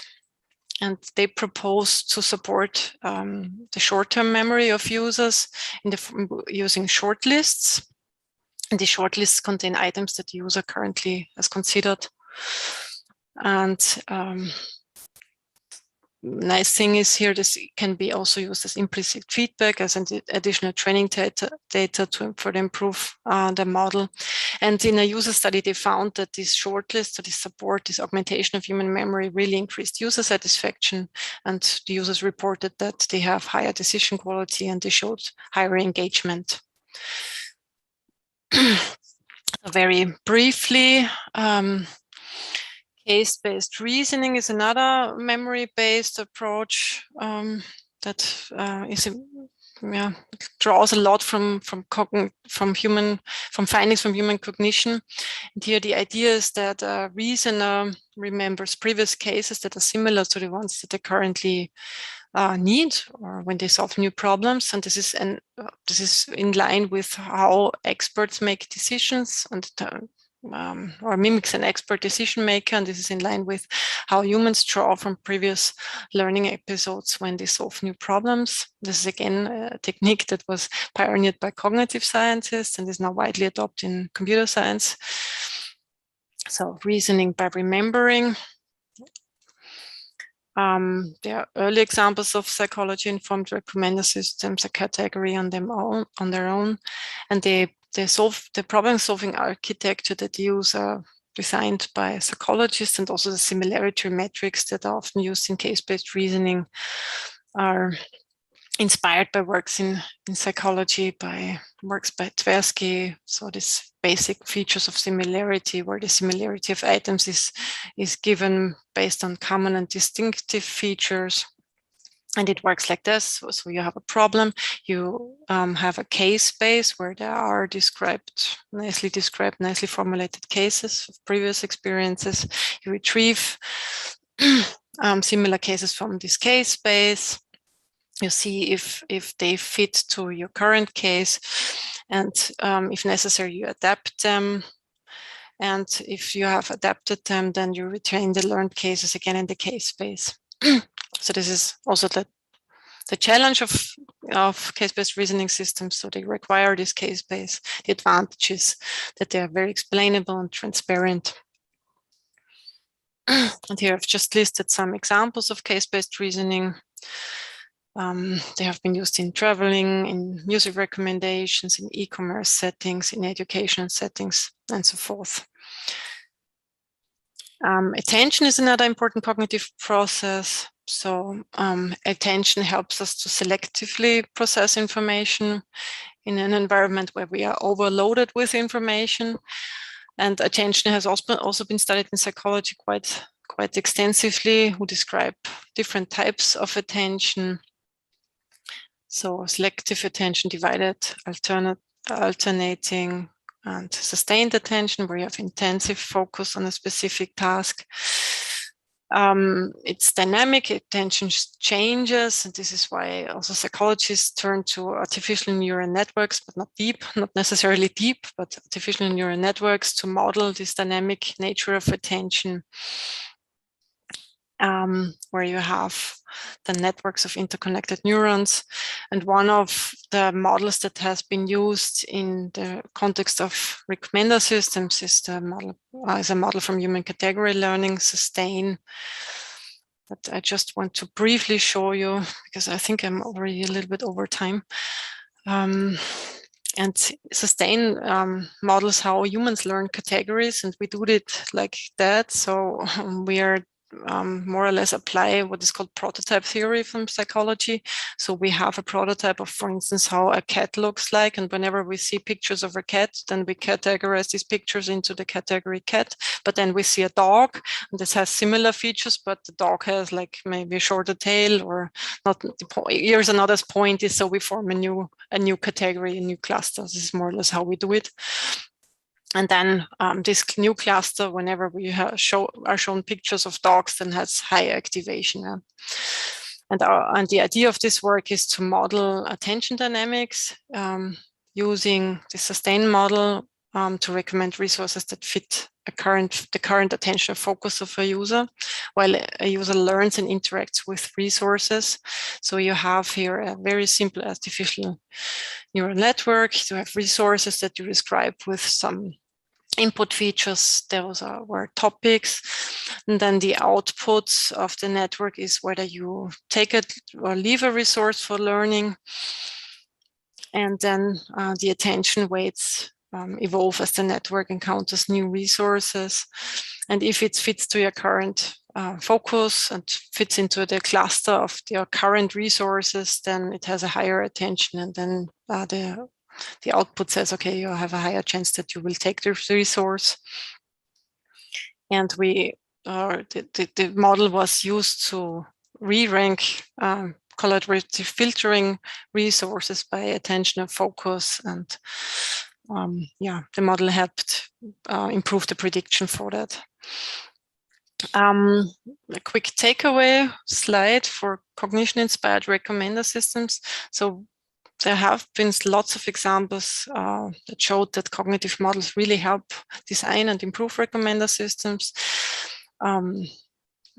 Very nice a very nice benefit is that we can learn more about user behavior and about the user model itself, because there's a solid theory behind it. Recommender systems have also been used to support or augment human memory, but there's potential for future research from my perspective. Case-based reasoning recommender systems are based on cognition, have their advantages, but they also need to have a case-based, which is the creation is, which is it's labor intensive to create the case-based. And here we need maybe more efficient techniques to create and curate case bases. Then attention is an interesting topic. So we searched a lot for papers that discuss attention in recommender systems from a psychological perspective. And there's also almost no research that does that, even though attention is now such a huge topic in the community. So there's lots of potential for doing more research on the underlying psychological mechanisms of attention and how to incorporate that in models. Now I would like to hand over. Thank you. Markus. Yeah, I will share my screen. So yeah, I guess you can see it now. So actually in the next part, I'd like to tell you a bit more about two psychological constructs and how they can be used to how they can be integrated into recommender systems. So the first one is personality, and the second one is affect. So let's start with personality. Kind of as a short overview here, I'd like to first motivate the use of personality, then tell you how personality can be modeled, which is the most frequently used model, which is the ocean model here, how personality traits can be elicited or acquired, introduce you to some studies that show the relationships between certain personality traits and preferences for certain categories of items, and then give you two examples of actual research works that integrate personality traits into recommender system. Sorry. So why do we need personality in recommender systems? The most frequently seen motivation for that is to alleviate cold start, in particular for new users, and to increase the level of diversity. So if we stick to the cold start problem, probably all know that, yeah, new user enters the system, you don't really know anything about their preferences at first. So the idea here is that you extract personality information from different kinds of user-generated content with some, well, hopefully good accuracy, and then building upon some model that relates personality traits to item preferences actually kickstart the recommendation. So recommend items that are known to be liked by users that show a certain personality trait.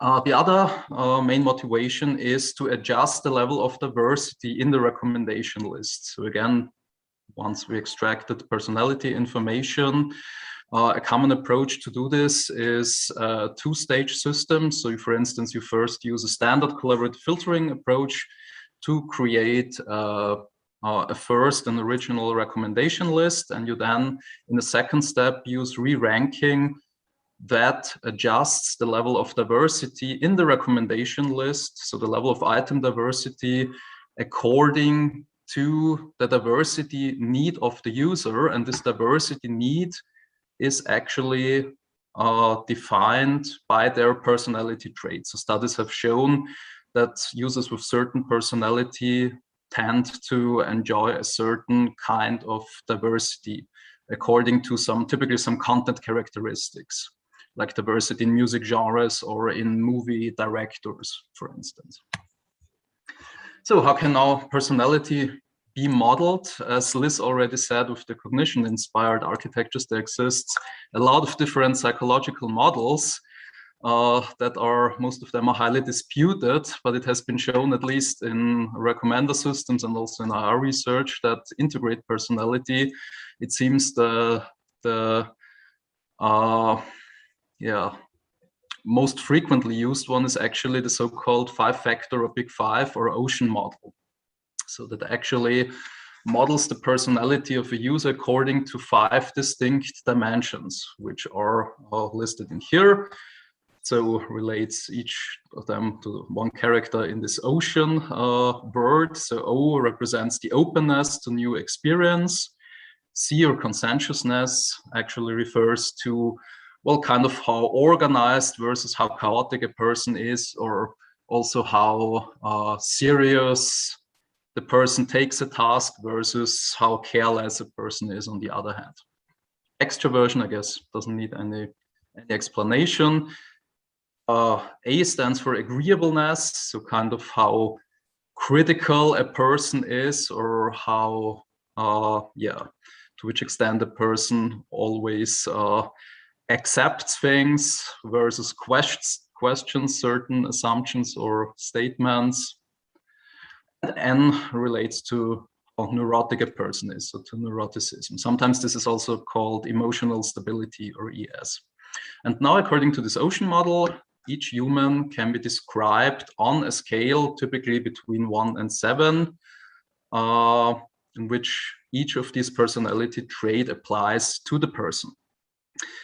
If you want to dig a little bit deeper into all these instruments and measures and scales that have been proposed in psychology, here's a very good resource called the International Personality Item Pool, and here you find, I don't know, several thousands different measures, I think, if I remember correctly. So if you really are interested in that, this is the great resource, or the first resource to start here. So most of the research uses the Big Five or ocean model. The next question is, of course, how can we acquire such personality traits? So exactly these ocean scores. This can be done explicitly or implicitly in principle. So explicitly through questionnaires, so through instruments, as they're called sometimes as well, which are typically more accurate, but of course require more user interaction. They're more labor intensive and expensive to obtain this kind of information. On the other hand, of course, given the wealth of research on inferring different user characteristics from digital footprint of the user, so from user-generated data, there are of course also a lot of approaches to predict personality traits through machine learning techniques from user-generated data, like shared microblocks, sensor data, or even just the likes the items a user likes on Facebook, for instance. In terms of questionnaires, again, there exists different instruments, different types of questionnaires, ranging from a rather short questionnaire involving only 10 questions, which would be here the 10-item personality inventory, to a much larger set of questions. So for instance, this TP includes questions like, I see myself as disorganized or careless, where users have to select one out of 7 categories of response, of answers, from strongly disagree to very strongly agree. And then the final scores is defined by a mapping between the answers of these questions to each of the OCE, A, and N traits. So this is just a linear combination of the answers. So this TP is one of the, well, more primitive questionnaires here. Just to give another example, BFI 44, or the Big Five inventory with 44 questions, is another instrument that you often find in literature to explicitly acquire personality traits.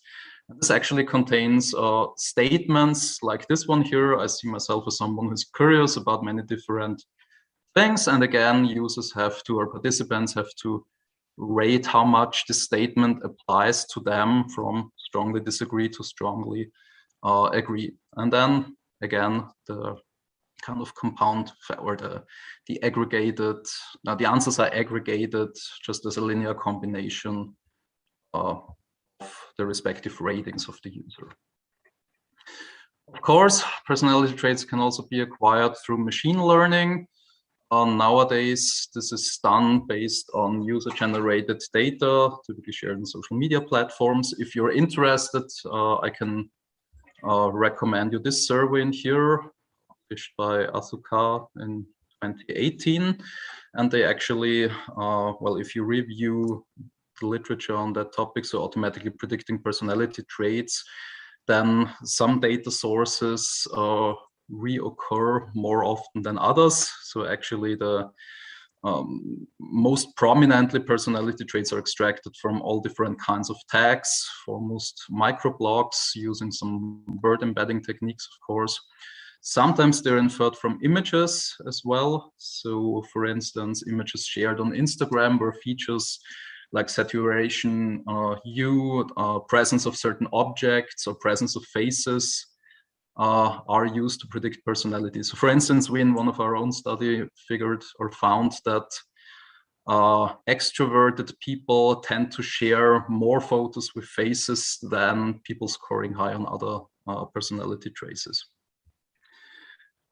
Music is sometimes also used to predict personality, in particular genre, mood, or the intensity, so how often a person listens to music, or also the diversity. So as said, there is a correlation between diversity in terms of musical preferences and personality traits. Interactions have been used, so for instance, in the simplest form, just the content that is liked on Facebook by users. Sensor data have been used, so all these nice sensors, accelerometer, gyroscope, and so on. Also the usage of different apps on smartphones. So all of this sensor data, as it might be called here, is used to predict personality, has been used in some works. And finally, also different kinds of metadata is used. So like the intensity of using a certain app or interacting with content, amount of shared content, different properties, like the density of a friendship network can, with some accuracy, tell you something about the personality traits of the user. And in terms of which machine learning techniques is used, there are, of course, well, many different ones, ranging from kind of classical SVMs to decision trees, random forests. Of course, nowadays, more and more often neural networks, so particular DNNs, yeah, different variants of CNNs and so on. I'm gonna skip this one. This is basically just a comparison taken from this paper by Asuka. Actually shows the kind of performance that can be achieved for different personality traits, but this has to be taken yeah, with a grain of salt. So what is more interesting here now is relationship between personality traits and item preferences, which is of course crucial for building a recommender systems if we can identify such relationships. And in fact, there exist many studies that have uncovered such a correlation between the personality traits and certain item preferences. So just to give you a couple of examples here, this has been shown in different domains. So for instance, addressing movies, music, and books, relationships between personality traits and genre preferences in these three domains been identified by Cantador, already using data from more than 50,000 Facebook users organized into 16 genres for each of the domains, so movies, music, and book. And then just computed the average personality score over these 5 traits of people who liked a certain genre. I can let's just show you an example here. This one. So this is, for instance, one of the results that they created for movie genres and for book genres. And here you have the 5 personality traits, and you see, for instance, that yeah, highly neurotic people tend to enjoy cultural movies in here, whereas what we have lower values here, for instance, less extroverted people tend to yeah, like animation movies. Or here, for instance, in the domain of books, what do we have here? For instance, neurotic people tend to like crime movies, which is very interesting, whereas agreeable people tend to quite much dislike crime movies and war movies as well. So actually, they more details are given are provided in the paper, and also details about music domain. And another example is Chen et al.'s work, which they published in 2013. Then they actually investigated relationships or tried to uncover correlations between personality traits on the one hand and diversity needs or preferences for diversity according to certain content features in movies in this case. So again, I can show you here one of the results of their work. Actually, what they did is they defined diversity as the Gini index over different content characteristics of the movies, so of genres, of directors, the production country, of the release year, and also of the actors who play in that movie. And then they actually computed standard Pearson's correlation coefficient and uncovered, for instance, that neurotic people seem to prefer a higher diversity in terms of director, or open people tend to appreciate higher diversity in terms of actors or actresses. Whereas more agreeable people tend to dislike exorbitant diversity in terms of the production country. So basically, that's what some of the findings. And finally, sometimes also the kind of relationship between different psychological constructs is investigated. So for instance, in one of our own work, we investigated the connections between personality on the one hand, but on the other hand, also the perception of emotions. And here in music, as in this study, so here it is in classical music. Basically, I don't want to go too much into detail about that, but for instance, just to highlight one example here, we found that people who are open to new experiences tend to perceive, on average, music as more joyful than people who are anxious, for instance, or dependable here. We didn't use the ocean model, but it's kind of directly this tippy thing, so that's why some of these personality traits are different. So let's now talk a little bit about the different domains where personality traits are integrated into recommender systems. So as you can see here, there are quite a lot of domains. Foremost, most commonly, entertainment domains. So personality has been used for movie recommendation, for music recommendation, images, and books. Also some more niche topics, so to say, like recommending recipes or interest groups the user might want to join on social media platforms, or even conference attendees, recommending attendees of, well, scientific conferences to connect with or to talk to. After reviewing the literature, I actually want to kind of make the following remarks.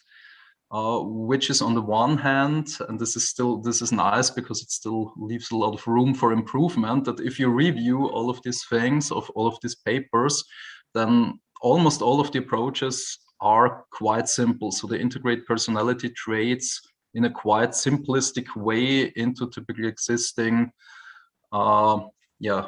content-based filtering systems, like treating personality just as another content factor, or even more simple, to just directly match users and items in terms of some proxy for personality when describing the items and the personality of a user. Sometimes also hybrid approaches are used. So for instance, very often you'll see that you integrate similarity based on the personality traits of the users into a collaborative filtering system, where you use collaborative similarity, of course, in the standard way, or into a content-based filtering system where you compute content-based similarity through the usual means. So for instance, just using direct content features like genre or acoustic features in terms of music. Sometimes in some works, personality traits are also integrated into context-aware algorithms. So for instance, context-aware factorization machines, like in Eliot work. Sometimes common matrix factorization techniques are used and are fed with personality traits, or some explicit latent factor is reserved, so to say, to map or to describe personality according to a certain dimension. And you also find graph-based techniques. So for instance, where items are, where nodes are items, are assigned personality scores, and then basically you extract subgraphs depending on the user's personality, and then adopt some random walk approach to create new recommendations. An interesting point is that personality, so if you want to match items to users in terms of personality, then you need to describe somehow the personality of an item. And this is commonly done also using the Ocean model. So by extracting personality traits, so to say, from user-generated tags like microblogs, reviews, and so on. And this might seem a bit strange, or might be at least disputable to some extent, because what the personality of a music piece or of a computer game is, this is, yeah, when I first read this, it seemed quite odd to me. So this is definitely something that needs more critical discussion, I would say. So to give you a few examples of real research works that have been published incorporating personality, I'd like to start with one example. So Yang and Wang's work, who proposed a recommender system for computer games that is a standalone system, so that only uses personality traits to affect recommendations. So how are users and items modeled? Here they're both modeled as 5-dimensional personality vectors, so over this Ocean scores. So UP is user's personality vector. For users to predict the scores via machine learning from social media posts. So yeah, foremost from Twitter, but also from reviews of the games under consideration. So they extract the data from the Steam platform. Items are modeled also just as a 5-dimensional vector over Ocean scores called team personality. And these are either defined through the Ocean scores of the users who were playing the game, so interacted with the game, or extracted from the reviews written by users on that very game. So the assumption is that the users, or that the game is assigned a personality that is defined through the personality of the players and of the reviewers of that game, which is a quite interesting assumption, I would say. So this is how typically reviews of this kind would look like. The authors also integrated this into a simple personality-aware team recommender engine. What were the recommendation approaches? Use different names. They use the user-based variant, the user-based collaborative filtering, a game-based version, and a linear combination of both. So in the most simple case, they directly match the users with the games, just computing the cosine similarity between this game's personality vector, which we just defined, and the user's personality vector, so just this cosine similarity over these two 5-dimensional vectors. They also proposed, well, I think they didn't call it like that, but it's in principle a content-based filtering variant based on the game personality of the games the user already interacted with. So if you have a look here, so this CUJ is the set of games that the user interacted with.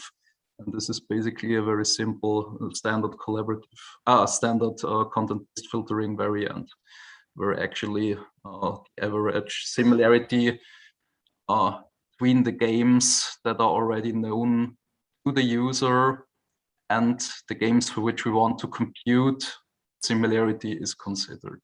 So really nothing particularly innovative here except the use of the personality information. And then finally also they investigated a linear combination between these two similarity functions, so the user and the game-based one. They conducted a user study including about 60 participants, and then basically ask them to rate the recommendation quality, or actually they find what I would call CPF variant, content-based filtering variant, including games personality performed best.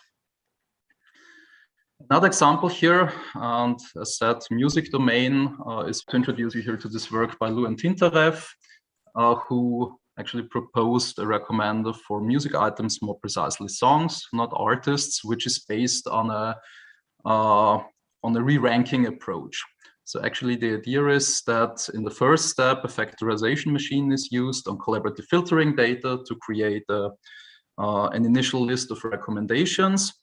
And this list is then personalized by re-ranking the results of this factorization machine. And in the very process of re-ranking, tailoring the recommendation lists to the diversity preferences or to the diversity needs of the users, where these diversity needs are inferred from the user's personality traits. So the users are modeled again using ocean scores. This, in this case, not automatically extracted, but they indeed ask the users using this TIPI questionnaire. And items are modeled, or the diversity of items, so to say, are modeled over the release year of the album or the song. The album the song appeared on the first time, over artists, genre, tempo, and key. Diversity, of course, you need some definition for the diversity, and they used standard definition, just the intralist diversity, so the average pairwise distance between all the items in the recommendation list according to these content features. They actually just focused on 3 because they seemed, they were most significantly related to the personality traits of users, which they identified in one of the initial studies. Very briefly, for the recommendation approach, as said, they used factorization machine to create an original set, an original list of recommendations, which was trained on the million song data set, the taste profile data, so basically the collaborative information about the songs. And then in the second step, they re-ranked this list, or actually they created a new smaller list, or a subset of this original list, re-ranked list R, in a way to minimize a certain loss function. And basically they start in an iterative process with the first item from O, which they integrate into, well, it is in the re-ranked list, so in R, and then choose subsequent items to add from O to R according in a way that minimizes this loss of this objective functioning here. And you can see here, actually have 2 components. So you have the original rank of the item P under consideration, so that might be added from O, the original rank in the recommendation list. So smaller is better, of course, if you want to minimize the function, and the overall diversity when P is added to the recommendation list. And this overall diversity is just a linear combination over different diversity aspects. So as said, diversity over genres, over artists, and over key of the music. And these are all weighted, these different components. So lambda kind of adjusts or balance the importance of the original ranking versus the need for diversity. This is kind of an overall weighting or balancing term. And on the other hand, you have the status here that actually weights the individual kinds of diversity, so the individual content features, so exactly genre, artist, and key. And basically what Lu and Tinterev do here is that they choose the lambda and the theta, so exactly these weights to balance diversity and original rank, in particular the individual diversity definitions, using results of a user study that actually related the diversity needs to personality traits. So here, extroversion, agreeableness, conscientiousness. ES here is emotional stability, so neuroticism, and openness here.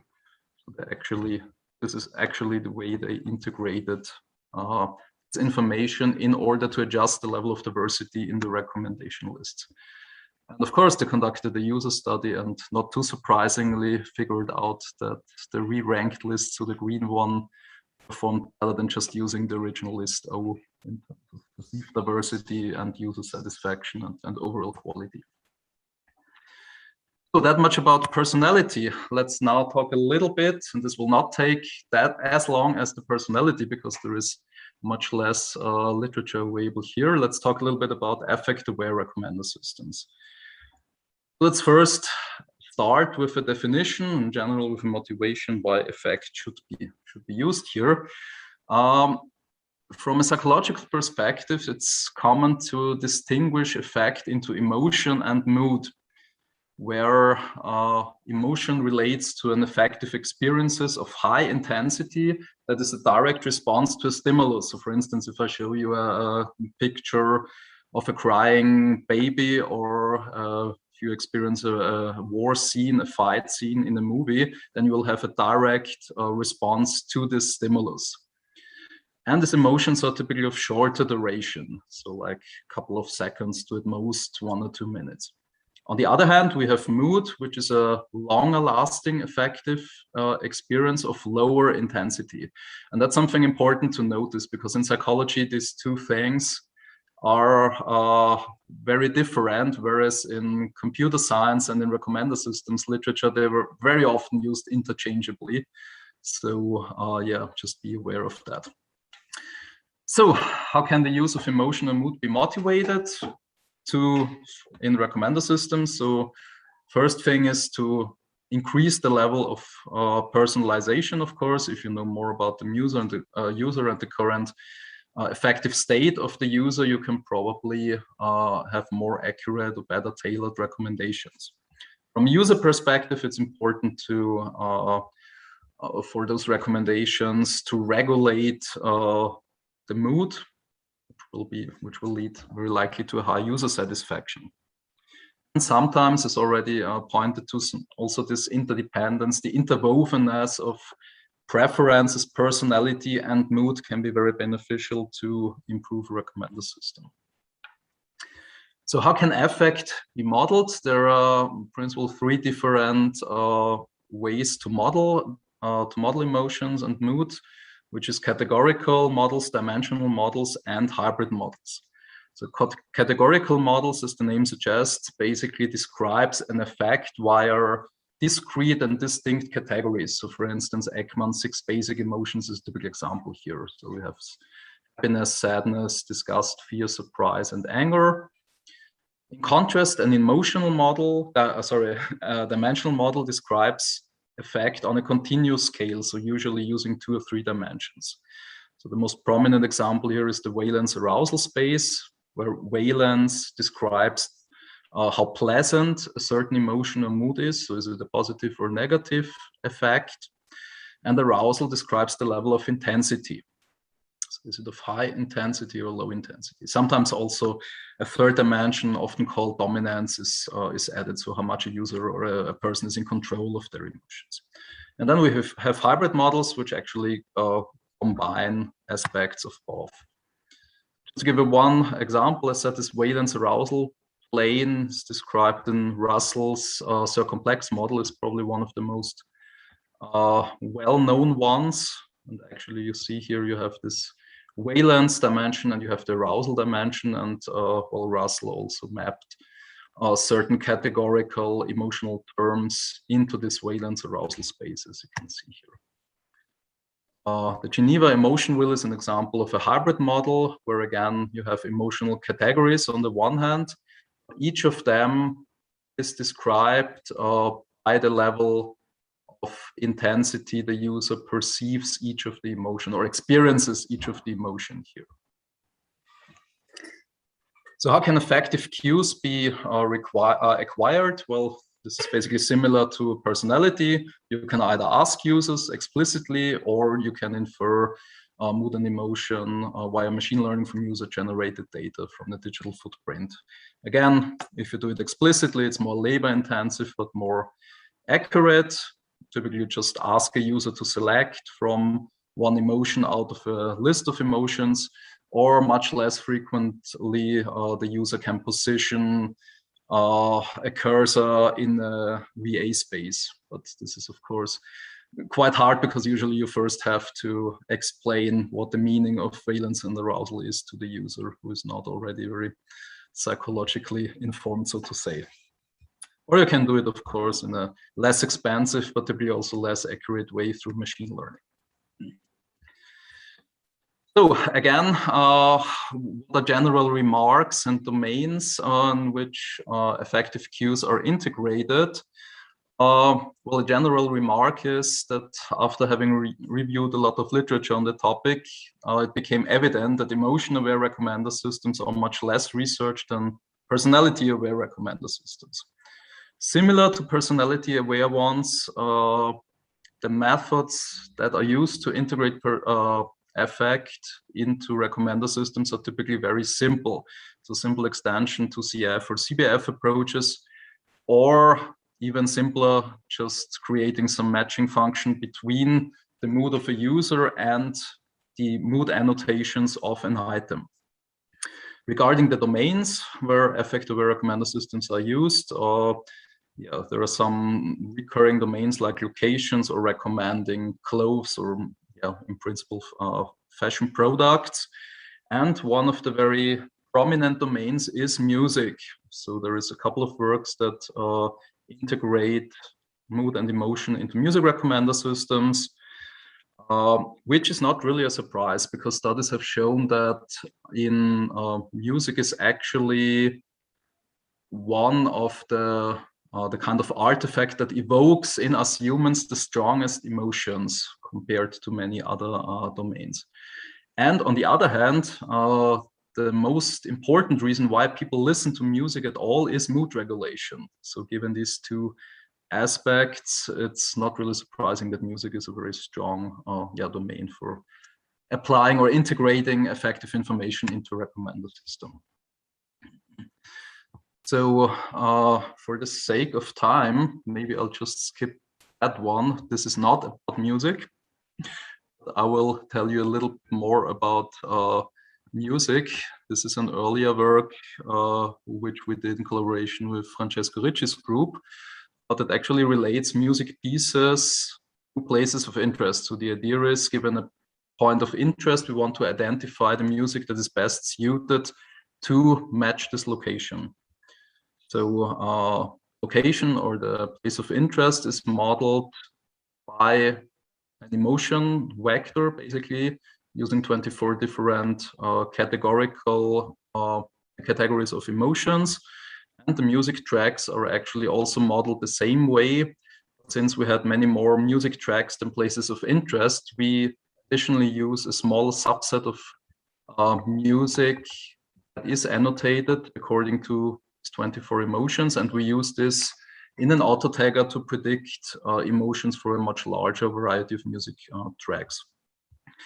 And then recommendation is performed basically by connecting or matching between these two representations, so bag of words representation in terms of emotions, just as the Chakar index or Chakar similarity between tracks representation and the places or points of interest representation.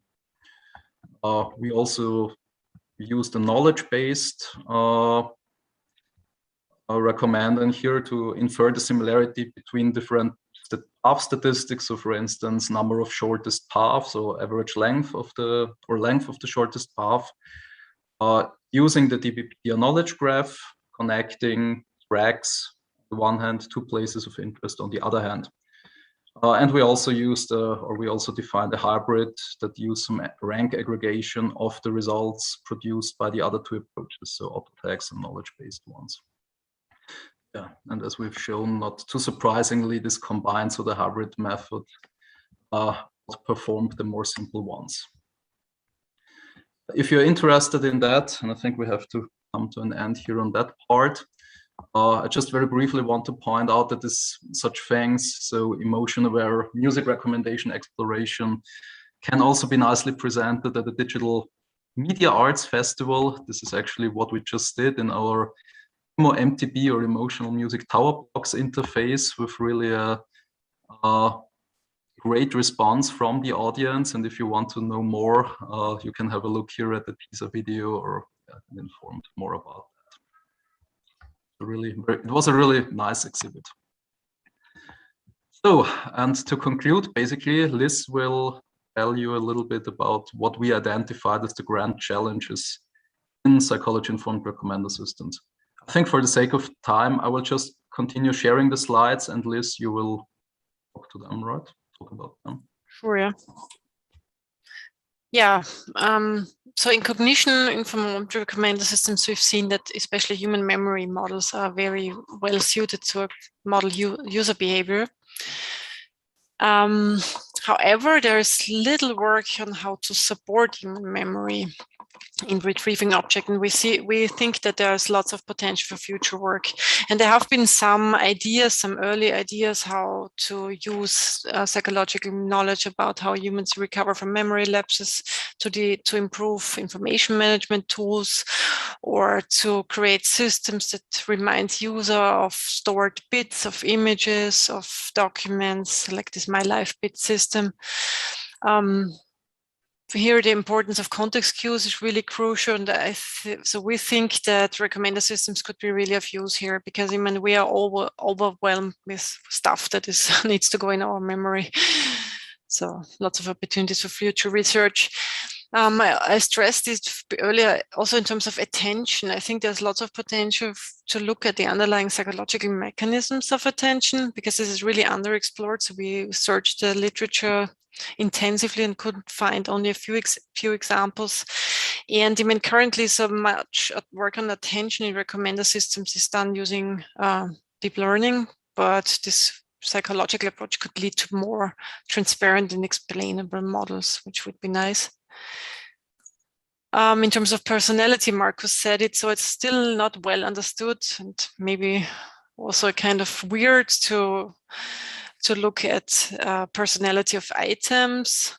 It's also not well understood how personality actually influences the quality of recommendations, because it might be very different for users and for domains. Some might find it very intrusive or irrelevant signals.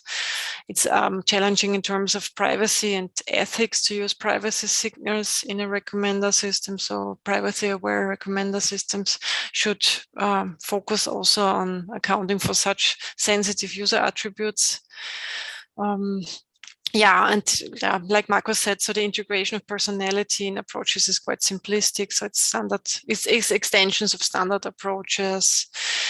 And there could be probably more only recently. So people have started to look into how to integrate personality into embedding frameworks. So that could be potentials for future work and challenges for future work.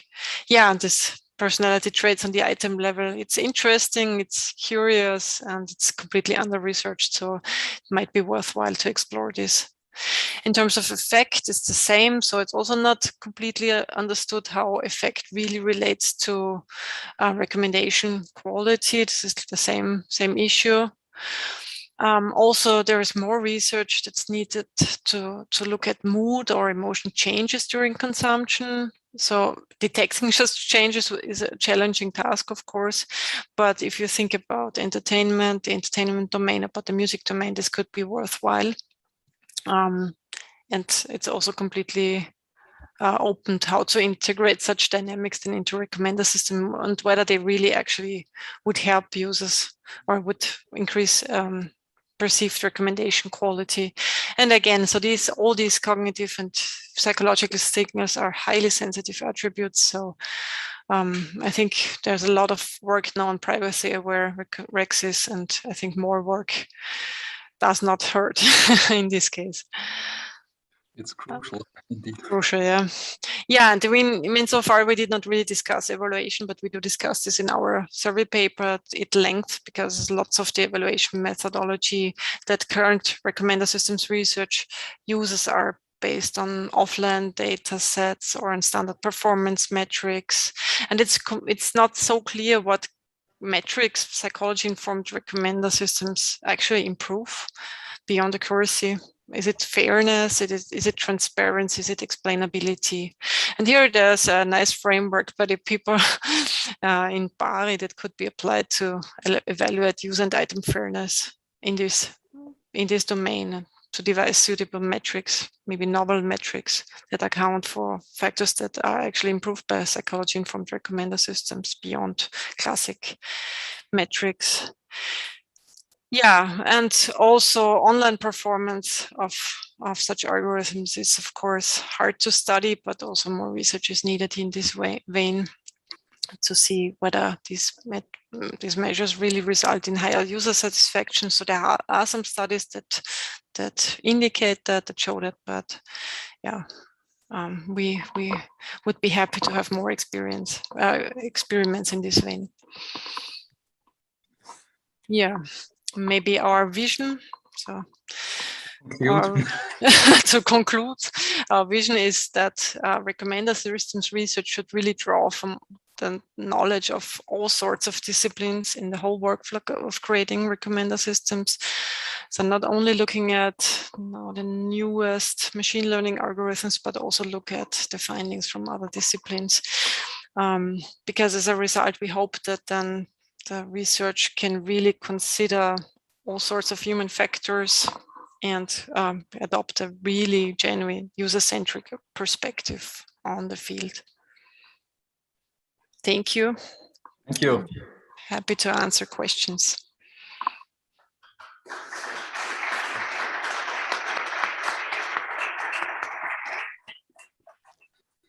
Thank you, Elisabeth and Markus, for your great tutorial. And I think that we don't have so much time, but we will to have a few questions. So the first one is there. Hi, thank you for the talk. It was very interesting. I have two questions for you.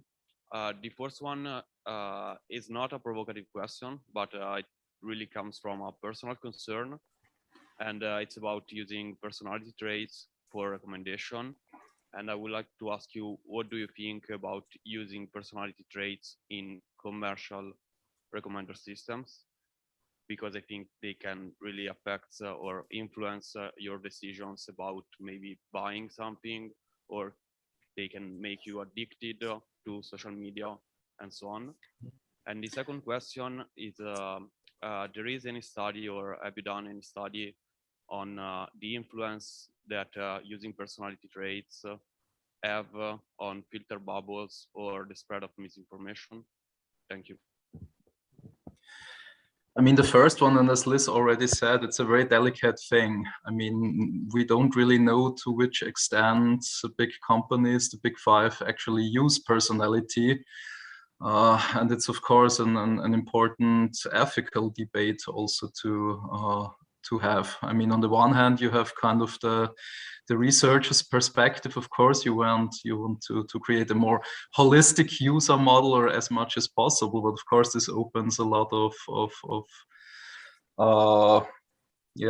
room for misbehavior, and of course for ethically highly questionable behavior if companies really uses this to entice you or to make you buy some goods. For instance, it's not only about personality, it's also maybe even more about these anchoring effects, stereotypes, and basically this cognition inspired things that Liz talked about. So I wouldn't say that this is particular to personality. Exactly. So there's a whole field of research on persuasiveness in recommender systems and persuasive recommender systems. And I think there the people doing research in this community are very aware of this. But of course, how a company would adopt these mechanisms is always a challenging task that purely researchers cannot foresee. I only can say that in this design of a recommender system, if you want to have it in an ethical fashion, then the stakeholders using the system should be involved in the design. Yeah. The second question, I think that was related to personality versus filter bubbles, right? I mean, this nicely connects to exactly this kind of second motivation for the integration of personality into recommender systems. And this was to adjust the recommendations according to the required level of diversity, I would say.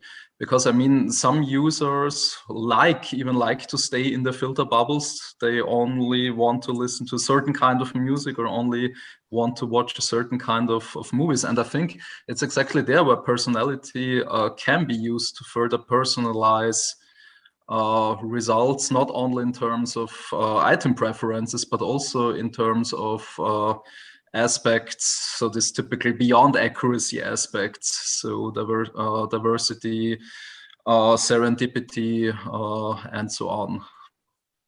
So I think in particular here, diversity can, not diversity, but sorry, personality information can be used to kind of break out of the filter bubble if the user likes to do it, as said. I mean, there are some users, especially for instance, those who score low on openness, that are just fine listening to what's played on the radio all day long.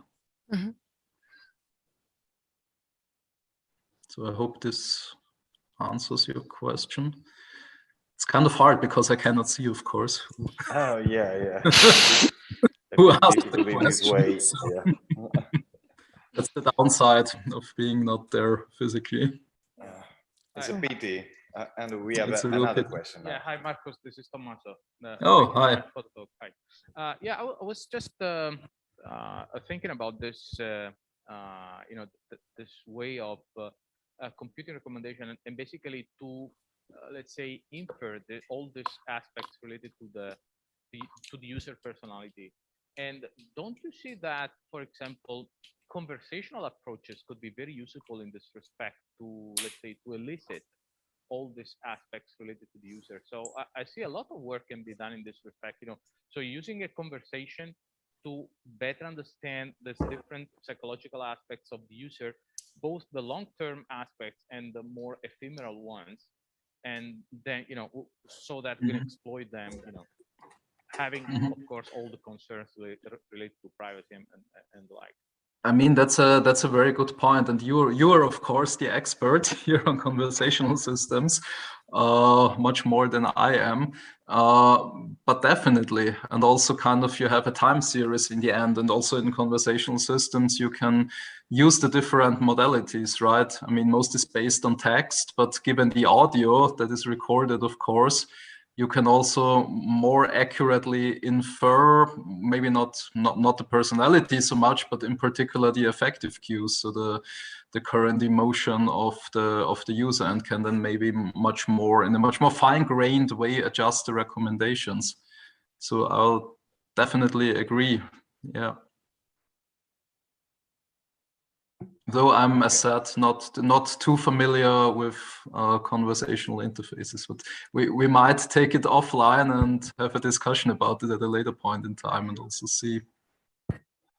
Okay, I think again, Markus and Elisabeth for the talk. Thank you. Thank you. And this is the end of today's IIR sessions. So see you tomorrow morning at 9, a quarter past 9. Mm-hmm.